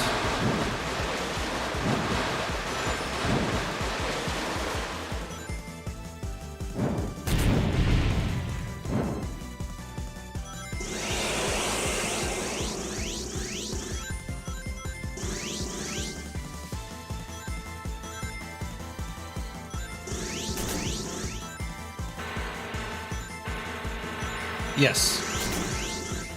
That is absolutely it.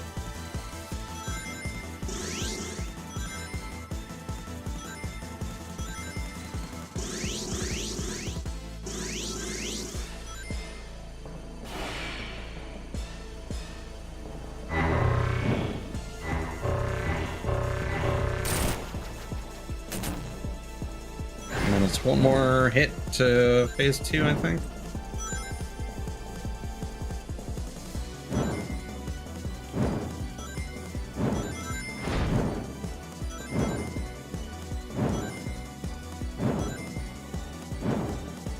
Yeah, I don't even know what the point of that attack is.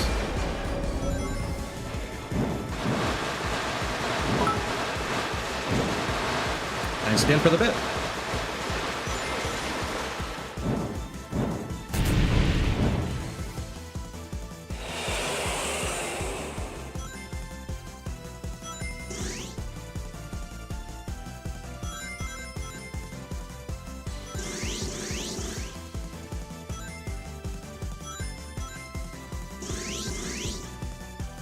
If only that added to my ring counter.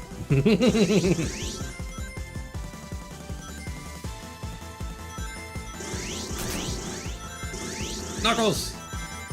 High five!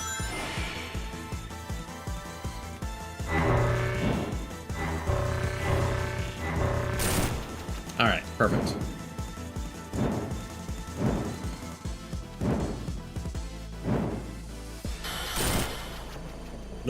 Okay.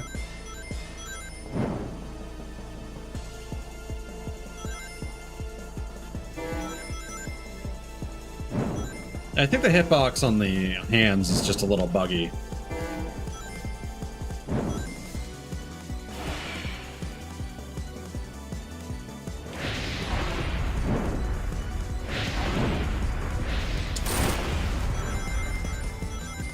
There we go.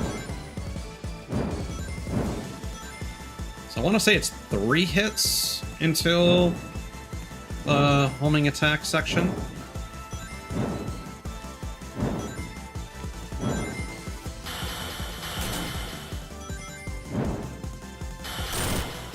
Yeah, just chill. That's weird that that works in your favor that way, but I can look a gift horse in the mouth.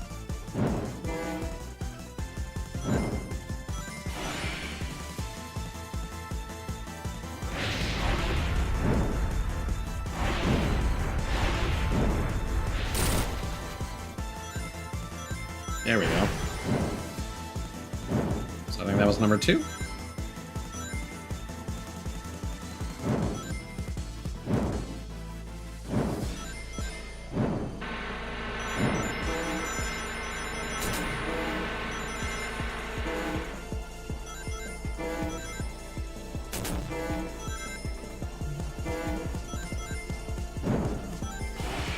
That's a good amount of rings that we got just there.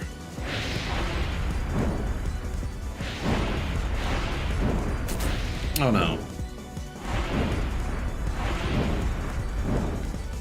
It sucks how if you get hit once, you pretty much lose your opportunity to attack the boss.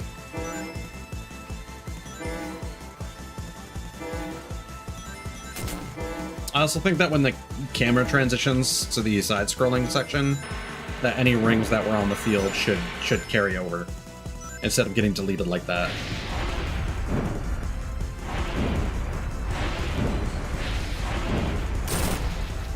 There we go.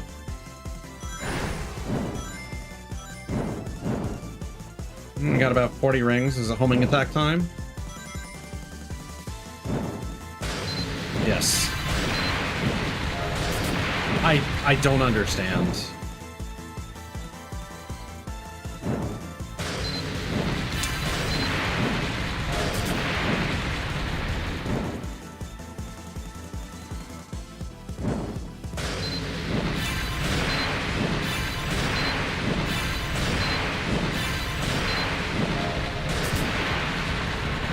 Touch. Yes. That was life-saving. Hopefully I don't squander it. I don't fucking understand it, man. I have one attack left. Oh, I think I understand. I think you have to be within the circle. So it's not actually a timing reticle, it's a position one. That's really unintuitive. If that's true.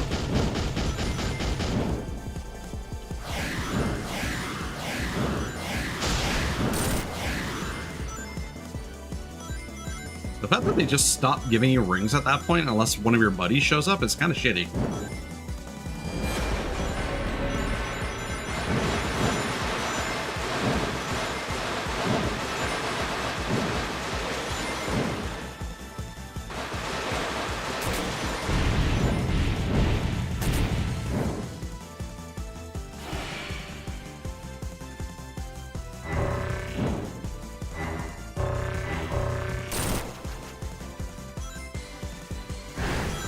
Like, the worst part of this boss fight is just the fact that it's time-consuming and kind of boring.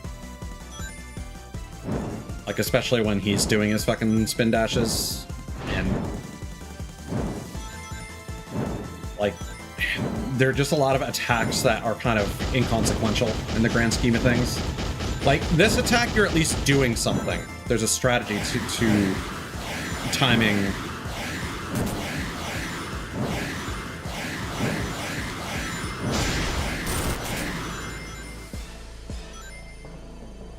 finding the blue fireballs and timing that. But then this is just like, it doesn't matter if you get hit or not.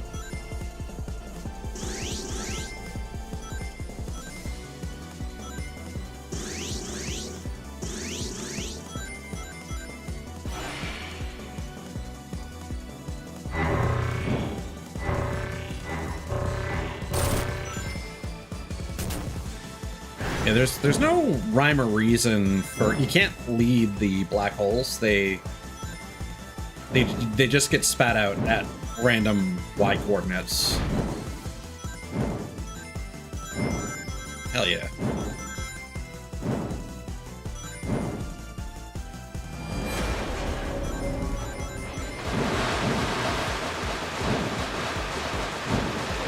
I'm assuming it's probably like every 30 seconds that one of your friends shows up. Or maybe every minute.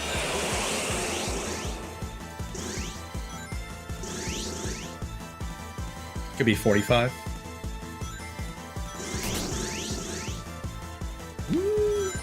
Maybe. Might have been 30 seconds.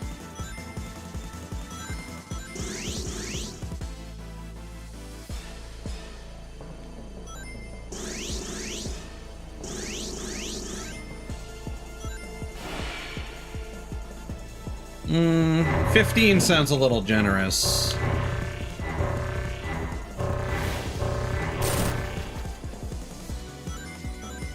Because Knuckles disappeared at like 2:38.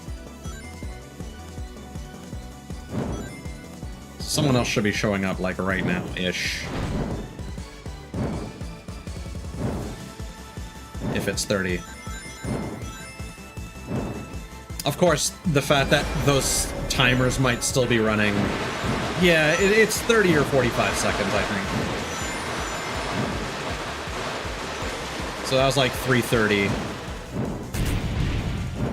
So let's see if someone shows up at 4 minutes or 4:15.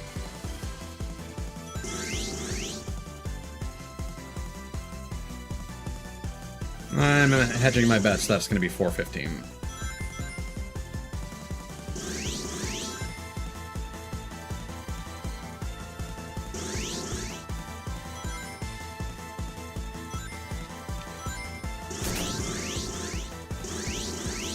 No, it's 40 seconds, maybe.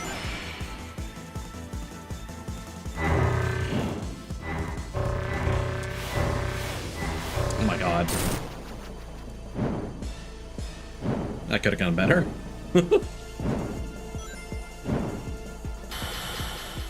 Oh yeah, we'll just stand here. Oh, you know what it is? It's if you can get it to hit you backwards into where it's going to land. That's probably what's causing me to randomly damage the hands.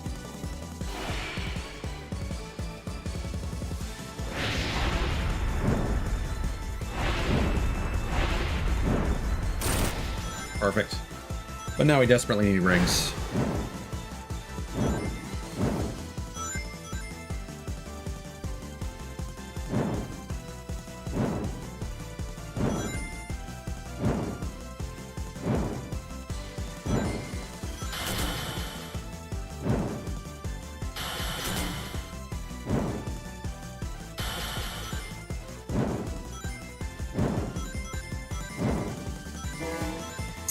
I feel like I've gotten stuck in a pattern where the friend timer is clocking out in the side-scrolling section. Yeah. So now I just get to die. Because they don't take the phase transition into account.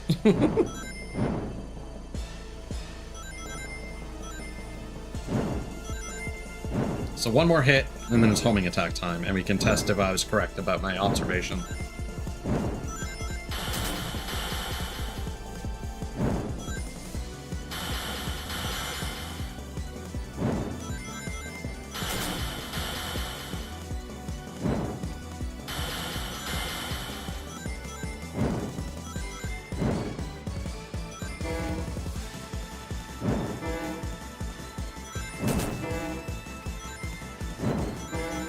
Man, the attack cycles sure are designed to make it so that you just can't get rings from your friends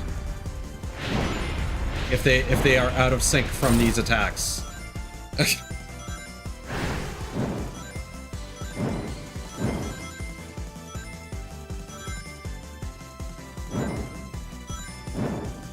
That is a timing issue that they should have considered.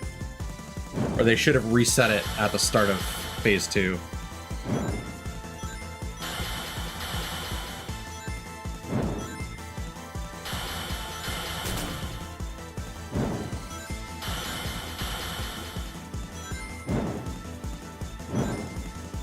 I'm gonna need a lot of rings very soon.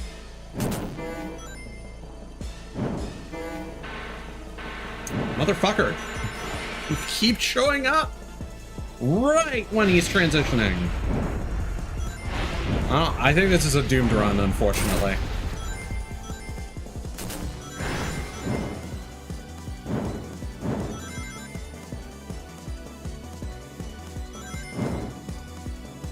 Because the cycles are just not in our favor.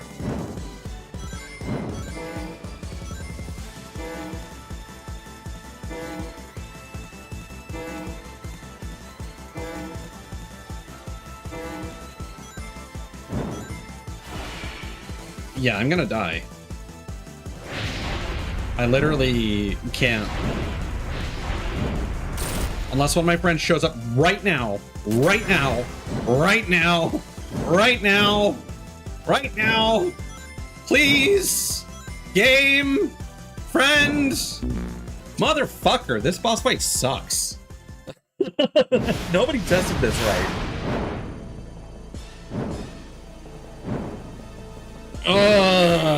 I cannot believe the friend showing up is on a fucking global timer. That's so stupid.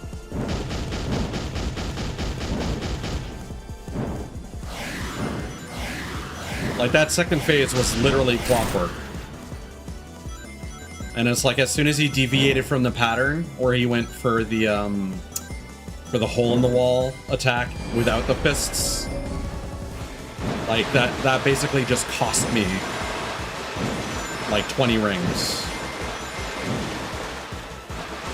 Yeah, no, I've changed my tune on this fight. It is easily fixable. They just need to make it so that when the phase change happens, the timer on when your friends show up resets, and that would fix that issue.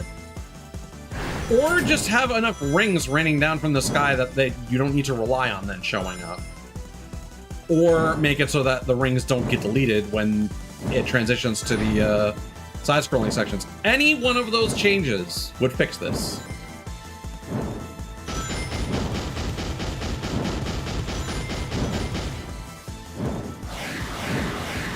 It's unfortunately the problem with a lot of design issues in games, in that there will be like multiple small fixes, and it's like, I don't need multiple fixes, I just need one. Just any one. Pick one.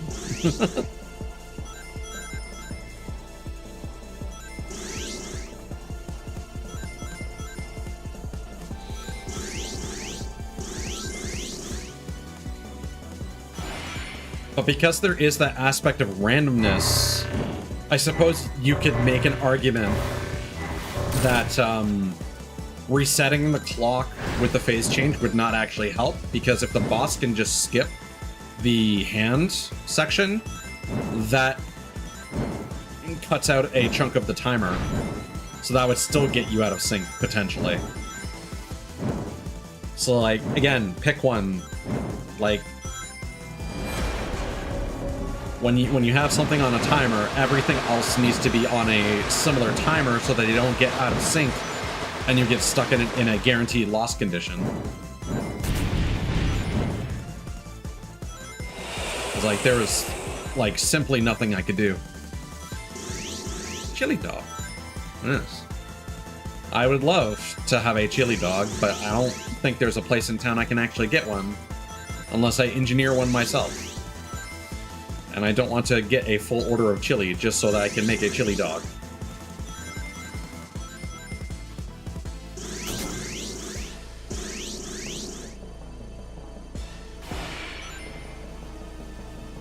I need to look into that again. It's like, it seems like something that would be kind of a fixture of barbecue, but I don't know. Maybe that's Sonic poisoning my brain.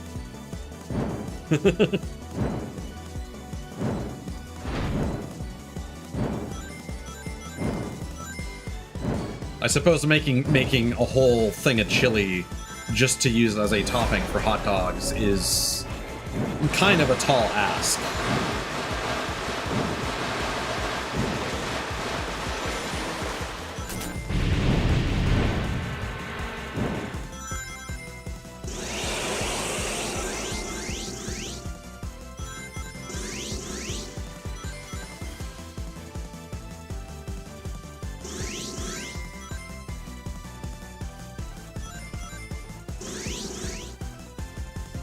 But at the same time, depending on the restaurant, like, depending on how popular an order chili might be, you could just constantly have like a pot of chili going, you know? Alright, well, Tails is in the fucking hell timer.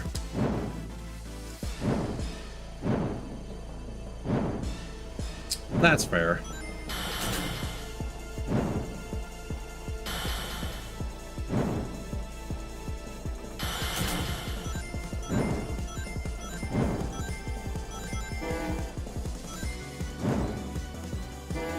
So have we got another guaranteed loss situation, or is our friend gonna show up in time?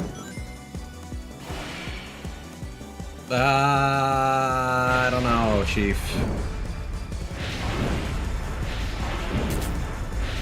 What? Literally, why? Literally, why? I hit the body.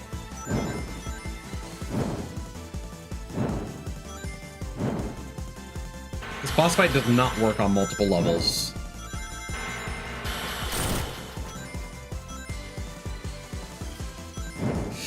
So, when you're supersonic in Sonic games, you're constantly losing rings. You can't actually take damage in this, except from the black holes, which are only in phase 1. If you don't use your dash, which costs 5 rings to escape the black hole, you die. But most of this fight is just kind of like wasting time by putting you in hit stun. Like that.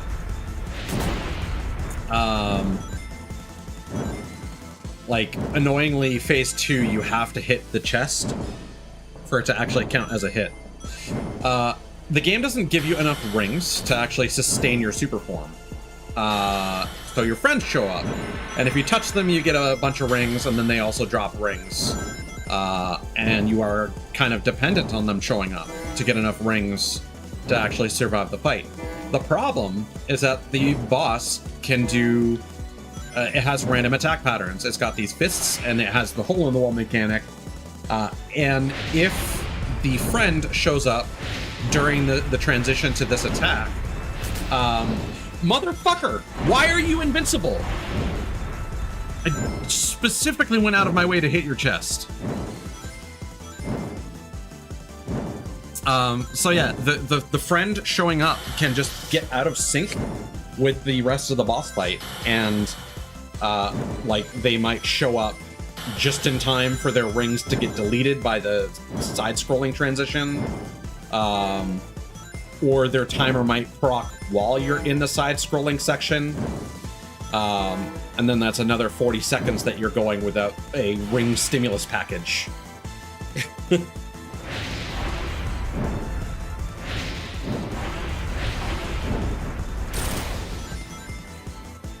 Seems like I had to use the boost to guarantee that I could hit him there, but I had to sacrifice 5 rings to do that.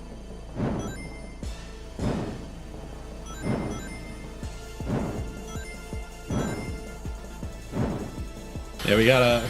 Robotnik is putting tariffs on North Star Island.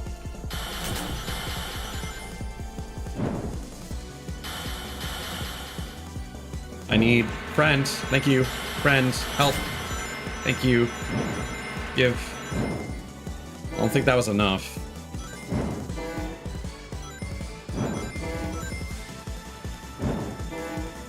And, like, it would be a different story if Amy and Trip would show up, because they give you a whole bunch more rings, but I don't know what triggers them to show up. I think you just need to, like hug the bottom of the fucking screen to ensure that you're hitting the chest gem. Yeah, Trip is this game's unique character. Trip the Sungazer.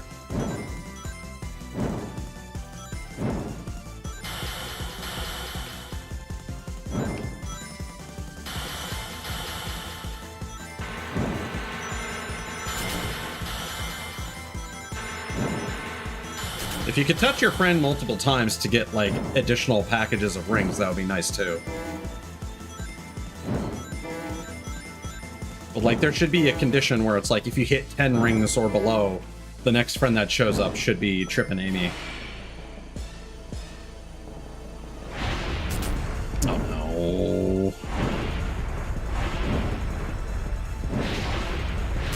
Literally, you can't catch up.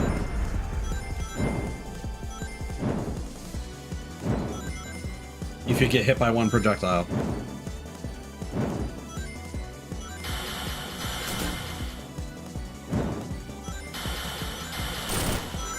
Knuckles! Knuckles! Yes!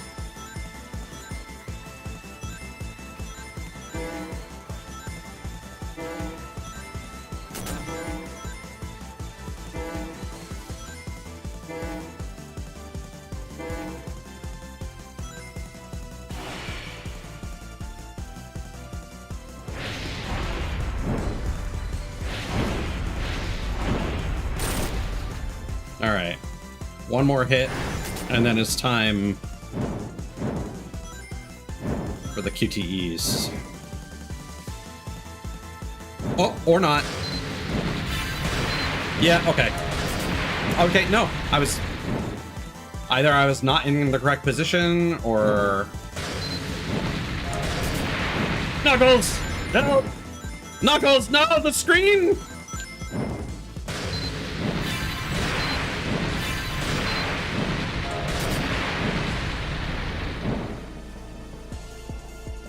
This is stupid. This is so stupid. So stupid. And the fact that failing takes out the rest of the projectiles means that you can't just kind of like brute force that phase. Ugh. Yeah, so not only do they stop giving you rings there, but because they lock the screen scrolling capability, you can't get the maximum number of rings from your friend because they can scroll off the screen. There's so many small things wrong with this boss fight. Friend.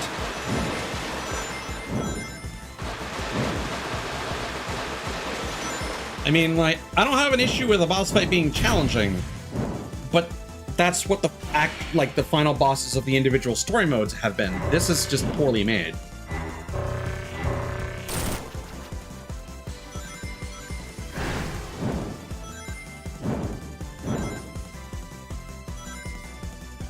There's also, like, no explanation on why this thing exists.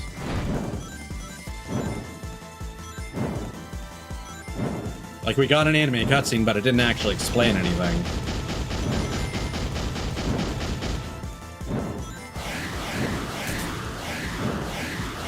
Like, I do have some idea because of, like, comics and stuff from the wiki, but that should not be necessary to understand the story of the game.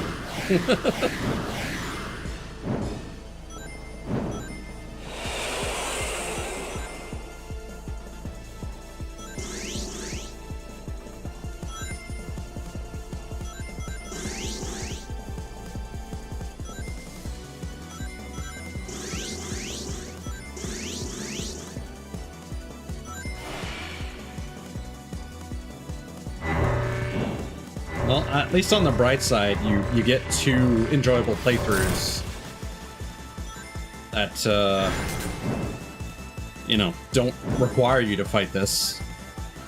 And I don't think there's necessarily a reward for fighting this, except for an achievement. So, one could argue that you don't need to fight this.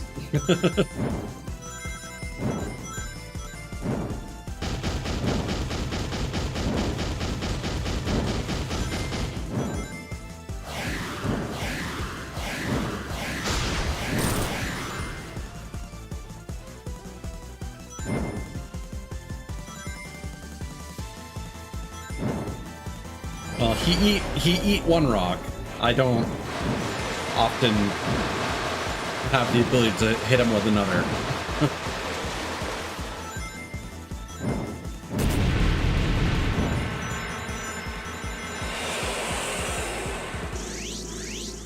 There's a terrible thought that if a dragon is spitting like rocks, like, okay, so dragons normally breathe fire, but if there's like spitting meteors and whatnot, would those not just be like tonsil stones?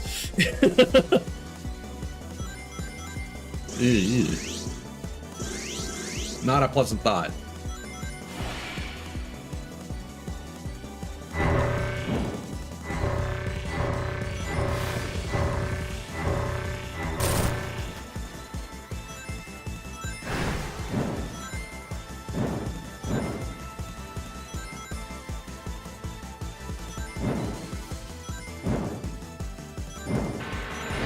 Although I do know that some dragons in fiction will eat like magma or rocks and then melt the rocks into magma that they then spit.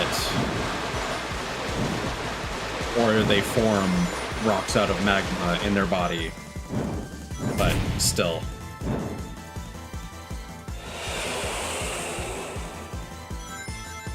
Right, like a whole bunch of bones that get fused together.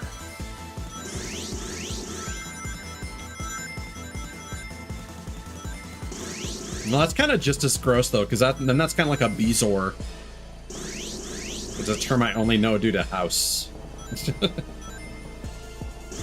There's one episode where like this person kept having like overdose symptoms, and they're like, "You're taking drugs, aren't you?" And it's like they had a bezoar that was just like absorbing medication and just building it up within their body.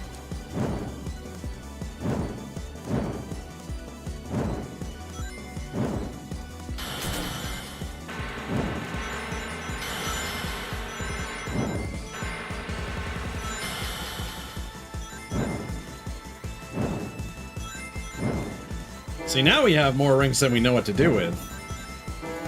Famous last words. But that's how fickle this fight can be.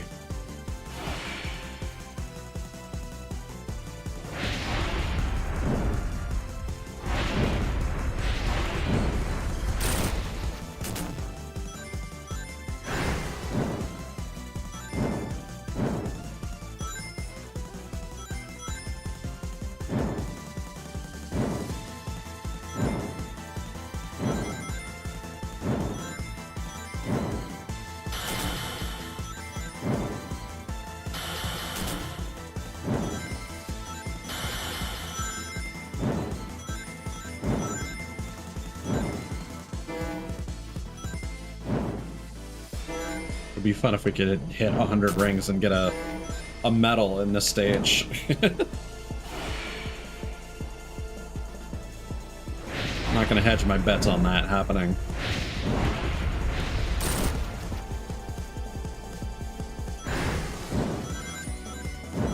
But I mean, we're on a good cycle for the friend timer.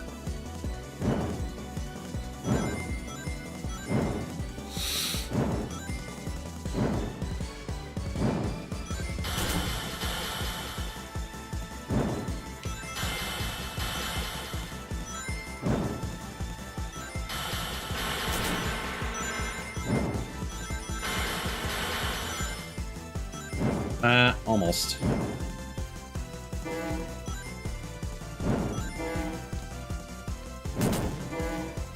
Alright, now how are we gonna flush all these rings down the toilet?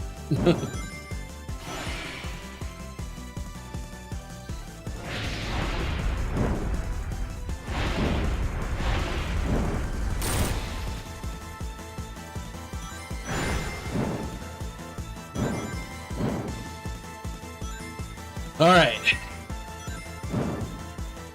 Time to lock in.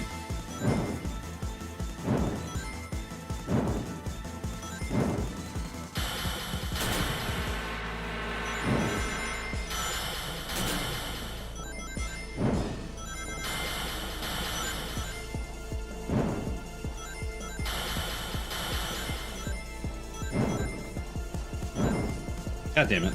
So close. Oh, I think I just hit 100 there. I think it caps at 99.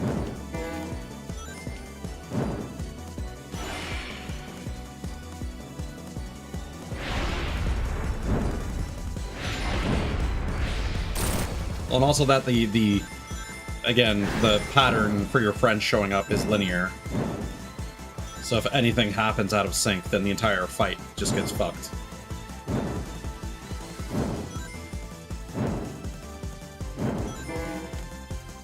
Like this.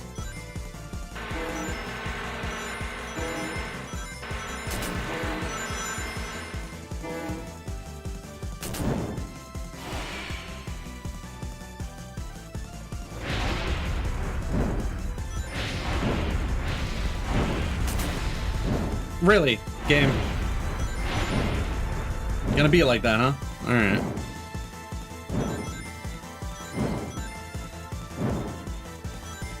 Also, quite frankly, the fact that the rings trail so far behind you with the magnetism is really annoying.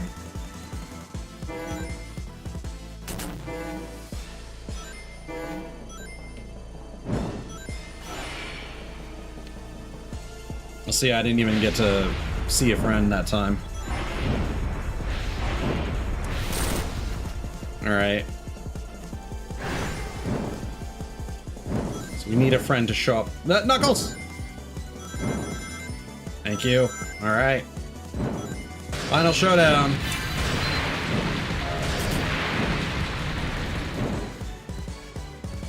Yeah, we should at least be able to get another friend on screen.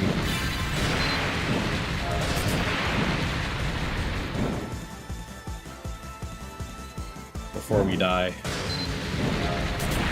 I don't understand.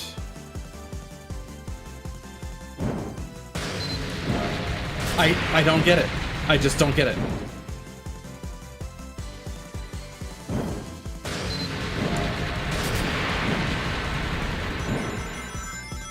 Like, I just straight up don't understand the animation. What is it trying to convey to me?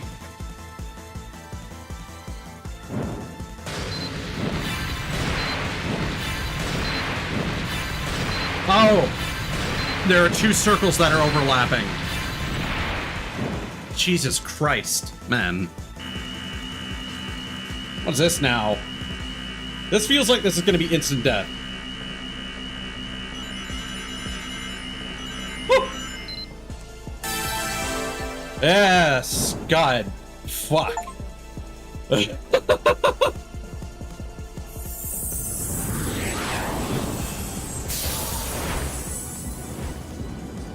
I couldn't see the inner circle because it was either transparent or the same fucking color as the red rock.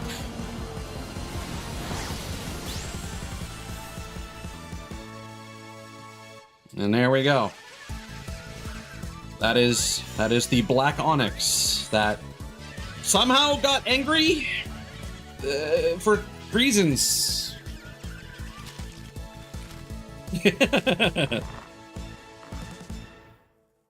There's your heroine. Oh, this is fun. Alright. Gotta go through the goddamn credits again.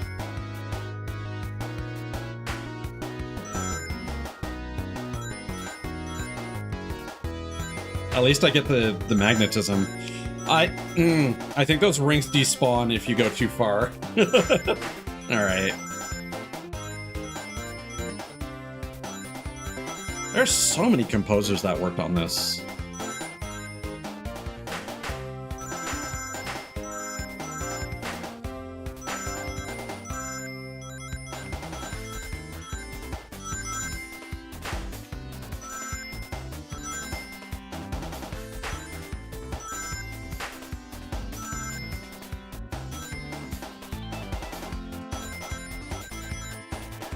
Man, what a mess of a final boss fight. I'm glad I finally understood what I was getting wrong.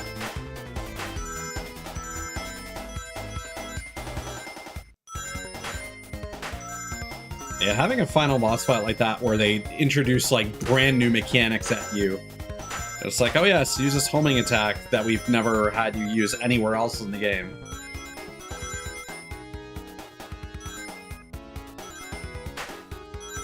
Yeah, positioning probably didn't matter at all. I was just waiting for the rings to overlap.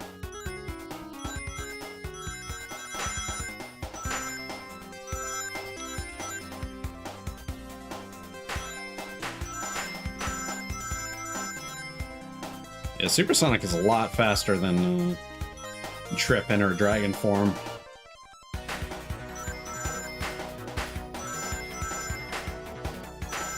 So hopefully we can get more than 9 medals.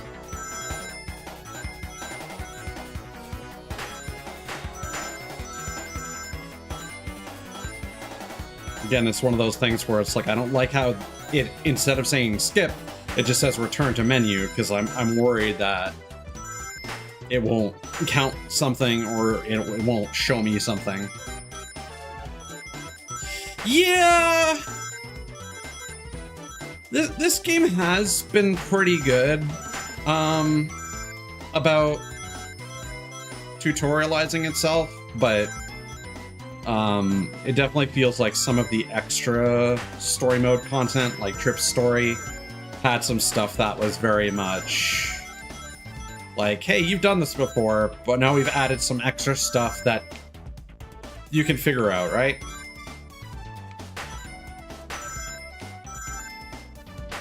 But yeah, I will say that Sonic games do tend to have an issue with design language not necessarily being super intuitive.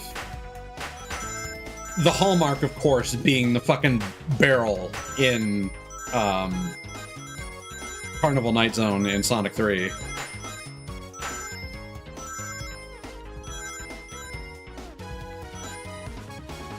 How that game managed to be so popular despite that, I don't know.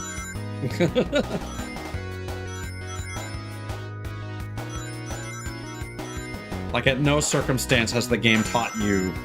Like, you jump on the things, and they react to you jumping on them because physics. But there's nothing that would prompt you to stand on the barrel and then hold up and down on the control pad to move it. Because nothing else in the game works like that.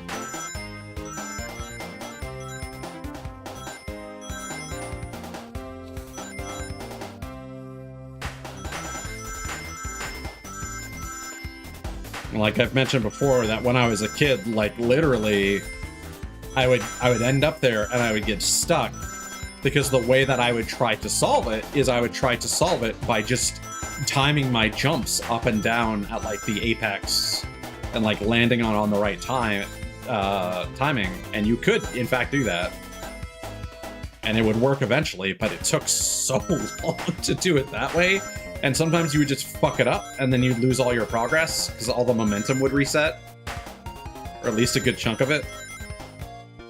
So then you would just play as Tails or Knuckles, and just fly yourself over the fucking level, because Carnival Night Zone had a lot of weird out-of-bounds exploits that were really easy to find. A lot of loop-de-loops where you could just fly over the top of the level, if I remember correctly. And I think even the barrel room, if you were Tails or Knuckles, you could just go to the top of it and fly out of bounds. So if you had a second controller playing as Sonic and Tails, or if you were playing as Tails or Knuckles, you could just skip that. But then I would always wonder, like, well, you could play as just Sonic. How the fuck are you... I guess you just have to do the jump thing. What a weird choice.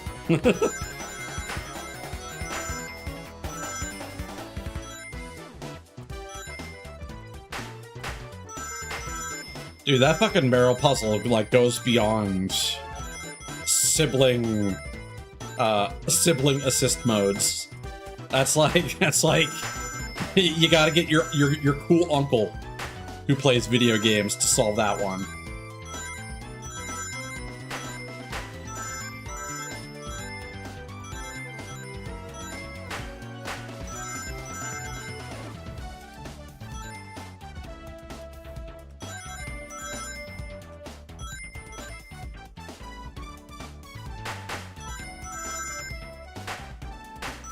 Yes, the delightful sound effects of just going insane from just quiet music and really loud ring sound effects while a very slow credit scroll takes way too long.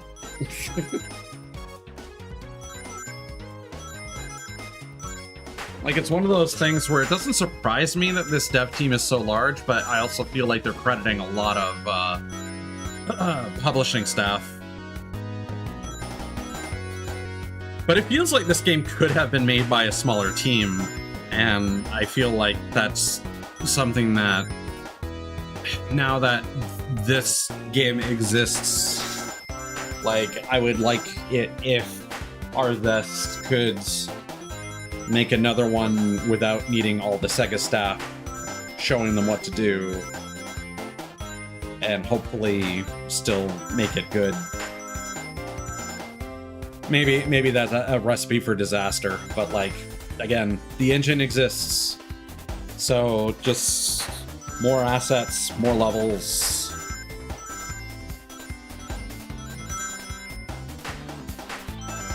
Hopefully don't charge fucking $80 for a 6-hour game. I might have said 4 hours during a previous stream, but no.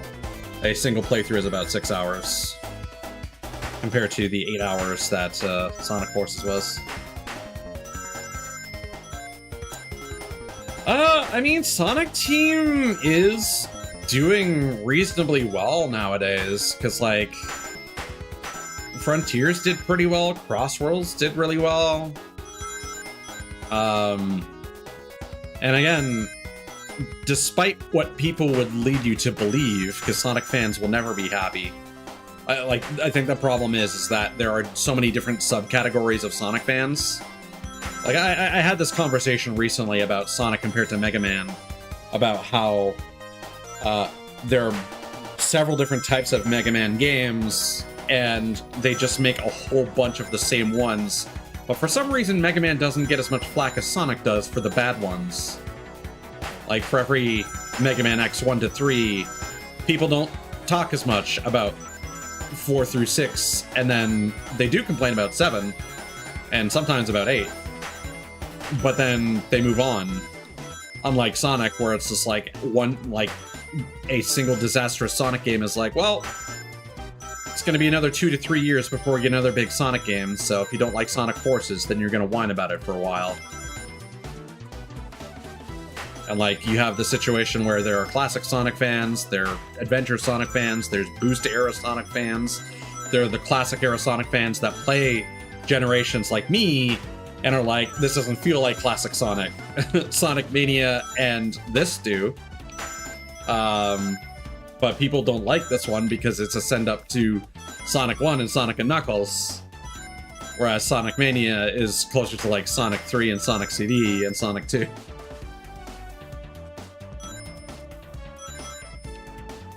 Yeah, I suppose. That's another way of thinking about it.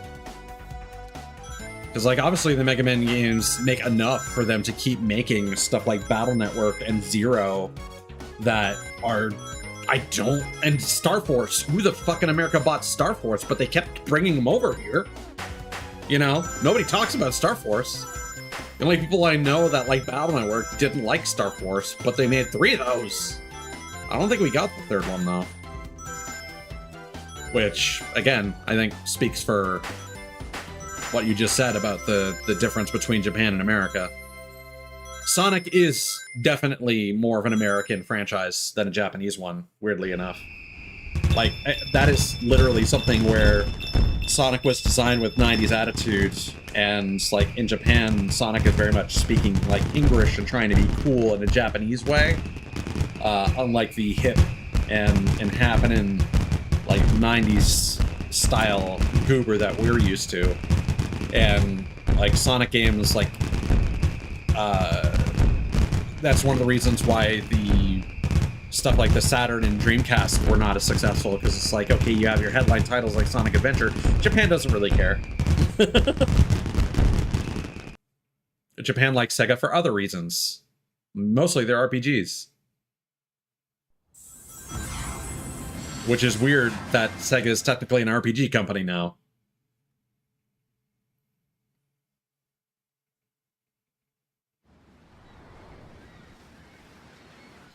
Let's see if this changes at all. Probably not, but maybe we will glean some new information.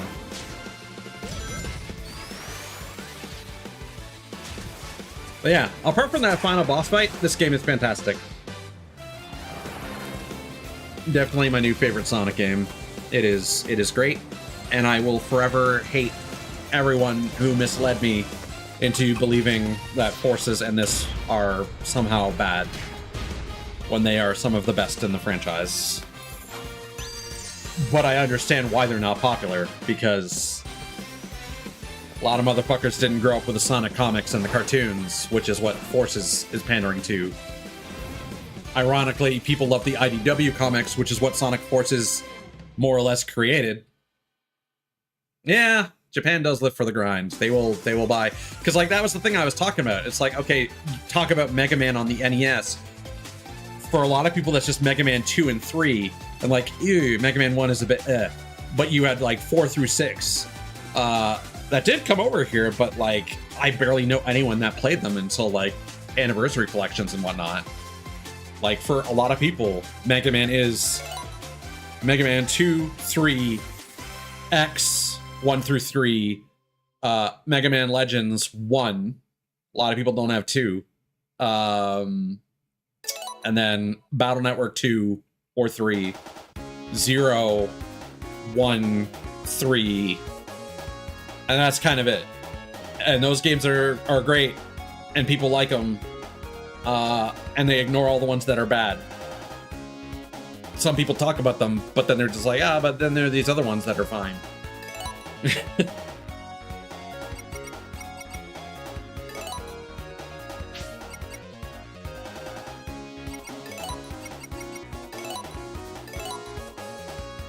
Well, there we go. Well, how are we doing with our medals here? One final. What I'll do, actually, is I'll go over... So the ideal thing in the post-game is if you're going for medals, you do Lagoon City Act Amy. Every 50 fruit, you get a currency fruit. And then you go to Press Factory Act Fruit. And then you do that, and every time you do that, you're getting 9 medals. And that's the way that you min-max that. Screw it. We'll do one. Just to update my autosave.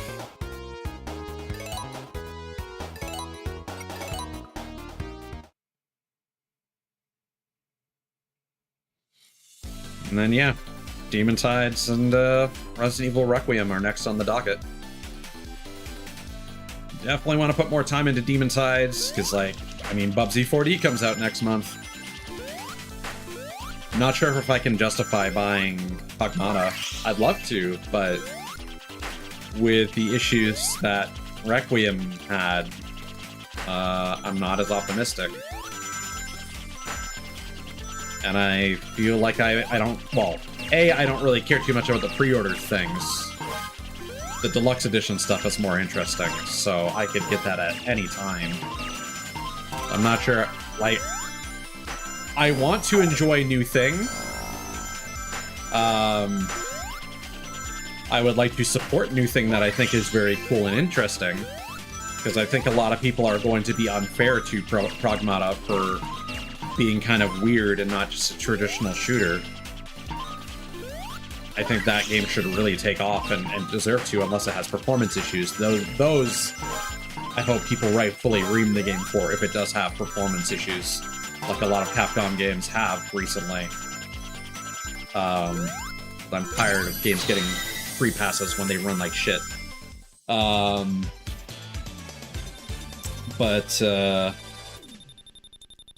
Yeah, honestly, I might just wait until, there's also Vampire Crawlers later this month, which I'll probably do one stream of and then not stream it again, because that is a game you want to play on your own and just enjoy. It's roguelike fucking goodness. Alright, how we doing? How we doing for the medals? 38? Stop freaking out. Alright.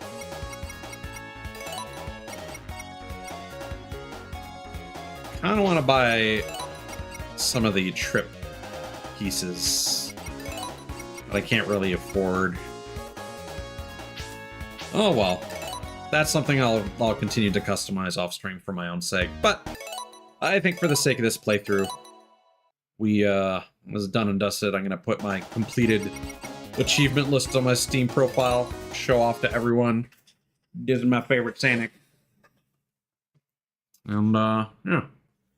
Whew, man, it's been a long stream. It's gotten pretty dark outside. Time to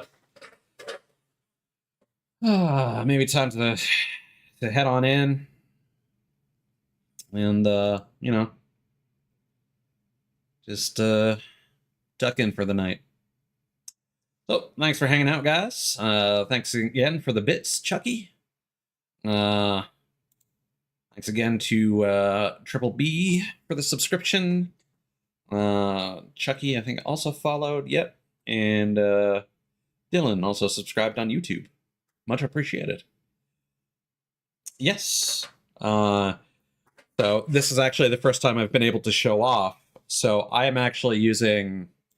So I like this. The tavern is really nice, but what I really like is this situation. So I have a plugin called the Advanced Scene Switcher, and basically I have 3 macros set up. If scene item visibility of this particular thing, if it's visible for at least 2 hours, then I hide it, and I then show the next background. So basically, the way it works is, since my average stream time is about like 6 to 8 hours, although recently it's been trending around like 2 to 4. Let's be honest here. There are reasons for that. Check my Discord if you care. I don't want to talk about it on stream. As the stream goes on, the background will gradually transition from day to evening and eventually night. And I have it on a fade transition, which is about like 10 seconds, and it's this nice gradual thing. These are backgrounds from Booth. I'll actually drop those again. I'm not going to credit them on my page because that doesn't need to be a thing. But I will drop a link to them because they have some pretty great backgrounds. So the harbor, like, time of day ones, those come from Mogu BG.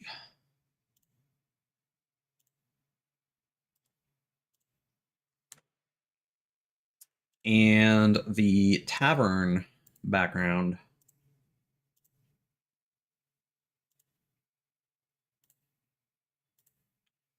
this one comes from Hero 3DCG.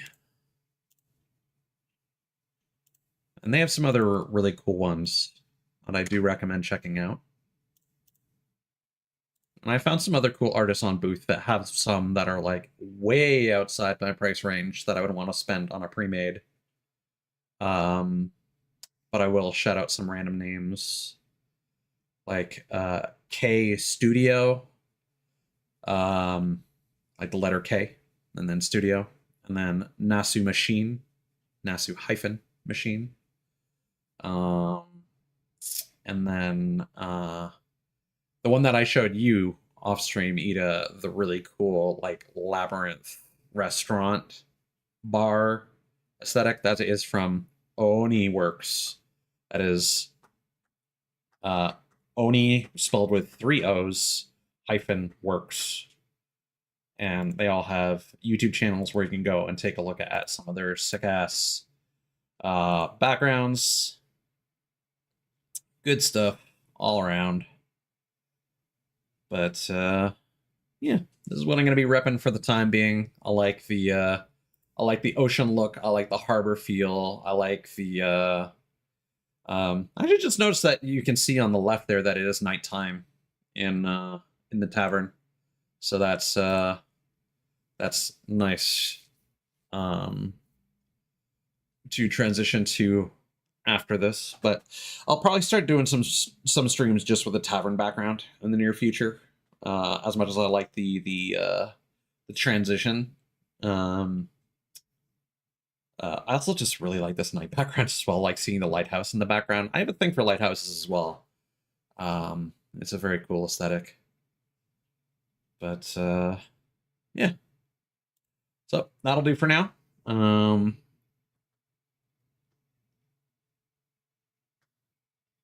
Yeah. Yeah, no, for sure. That's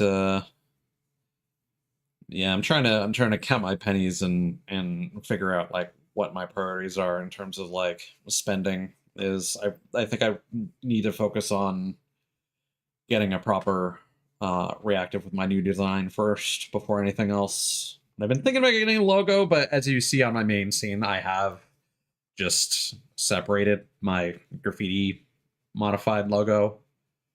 I think that's fine, but I would like something that's a bit more thematic. Like I've been thinking about having like my name in like a puddle or something Sunshine themes, or like a wanted poster, like a scrap of a wanted poster that could also be like in a puddle with rain and then a sun reflected in it. There's a lot of directions I could go with.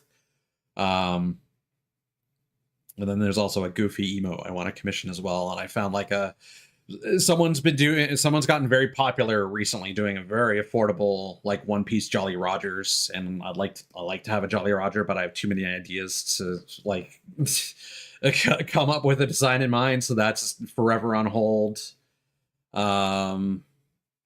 So yeah, things and things and things and more things. But again, thanks everyone for hanging out. Take care of yourselves. Demon Tides and Requiem probably in the near future.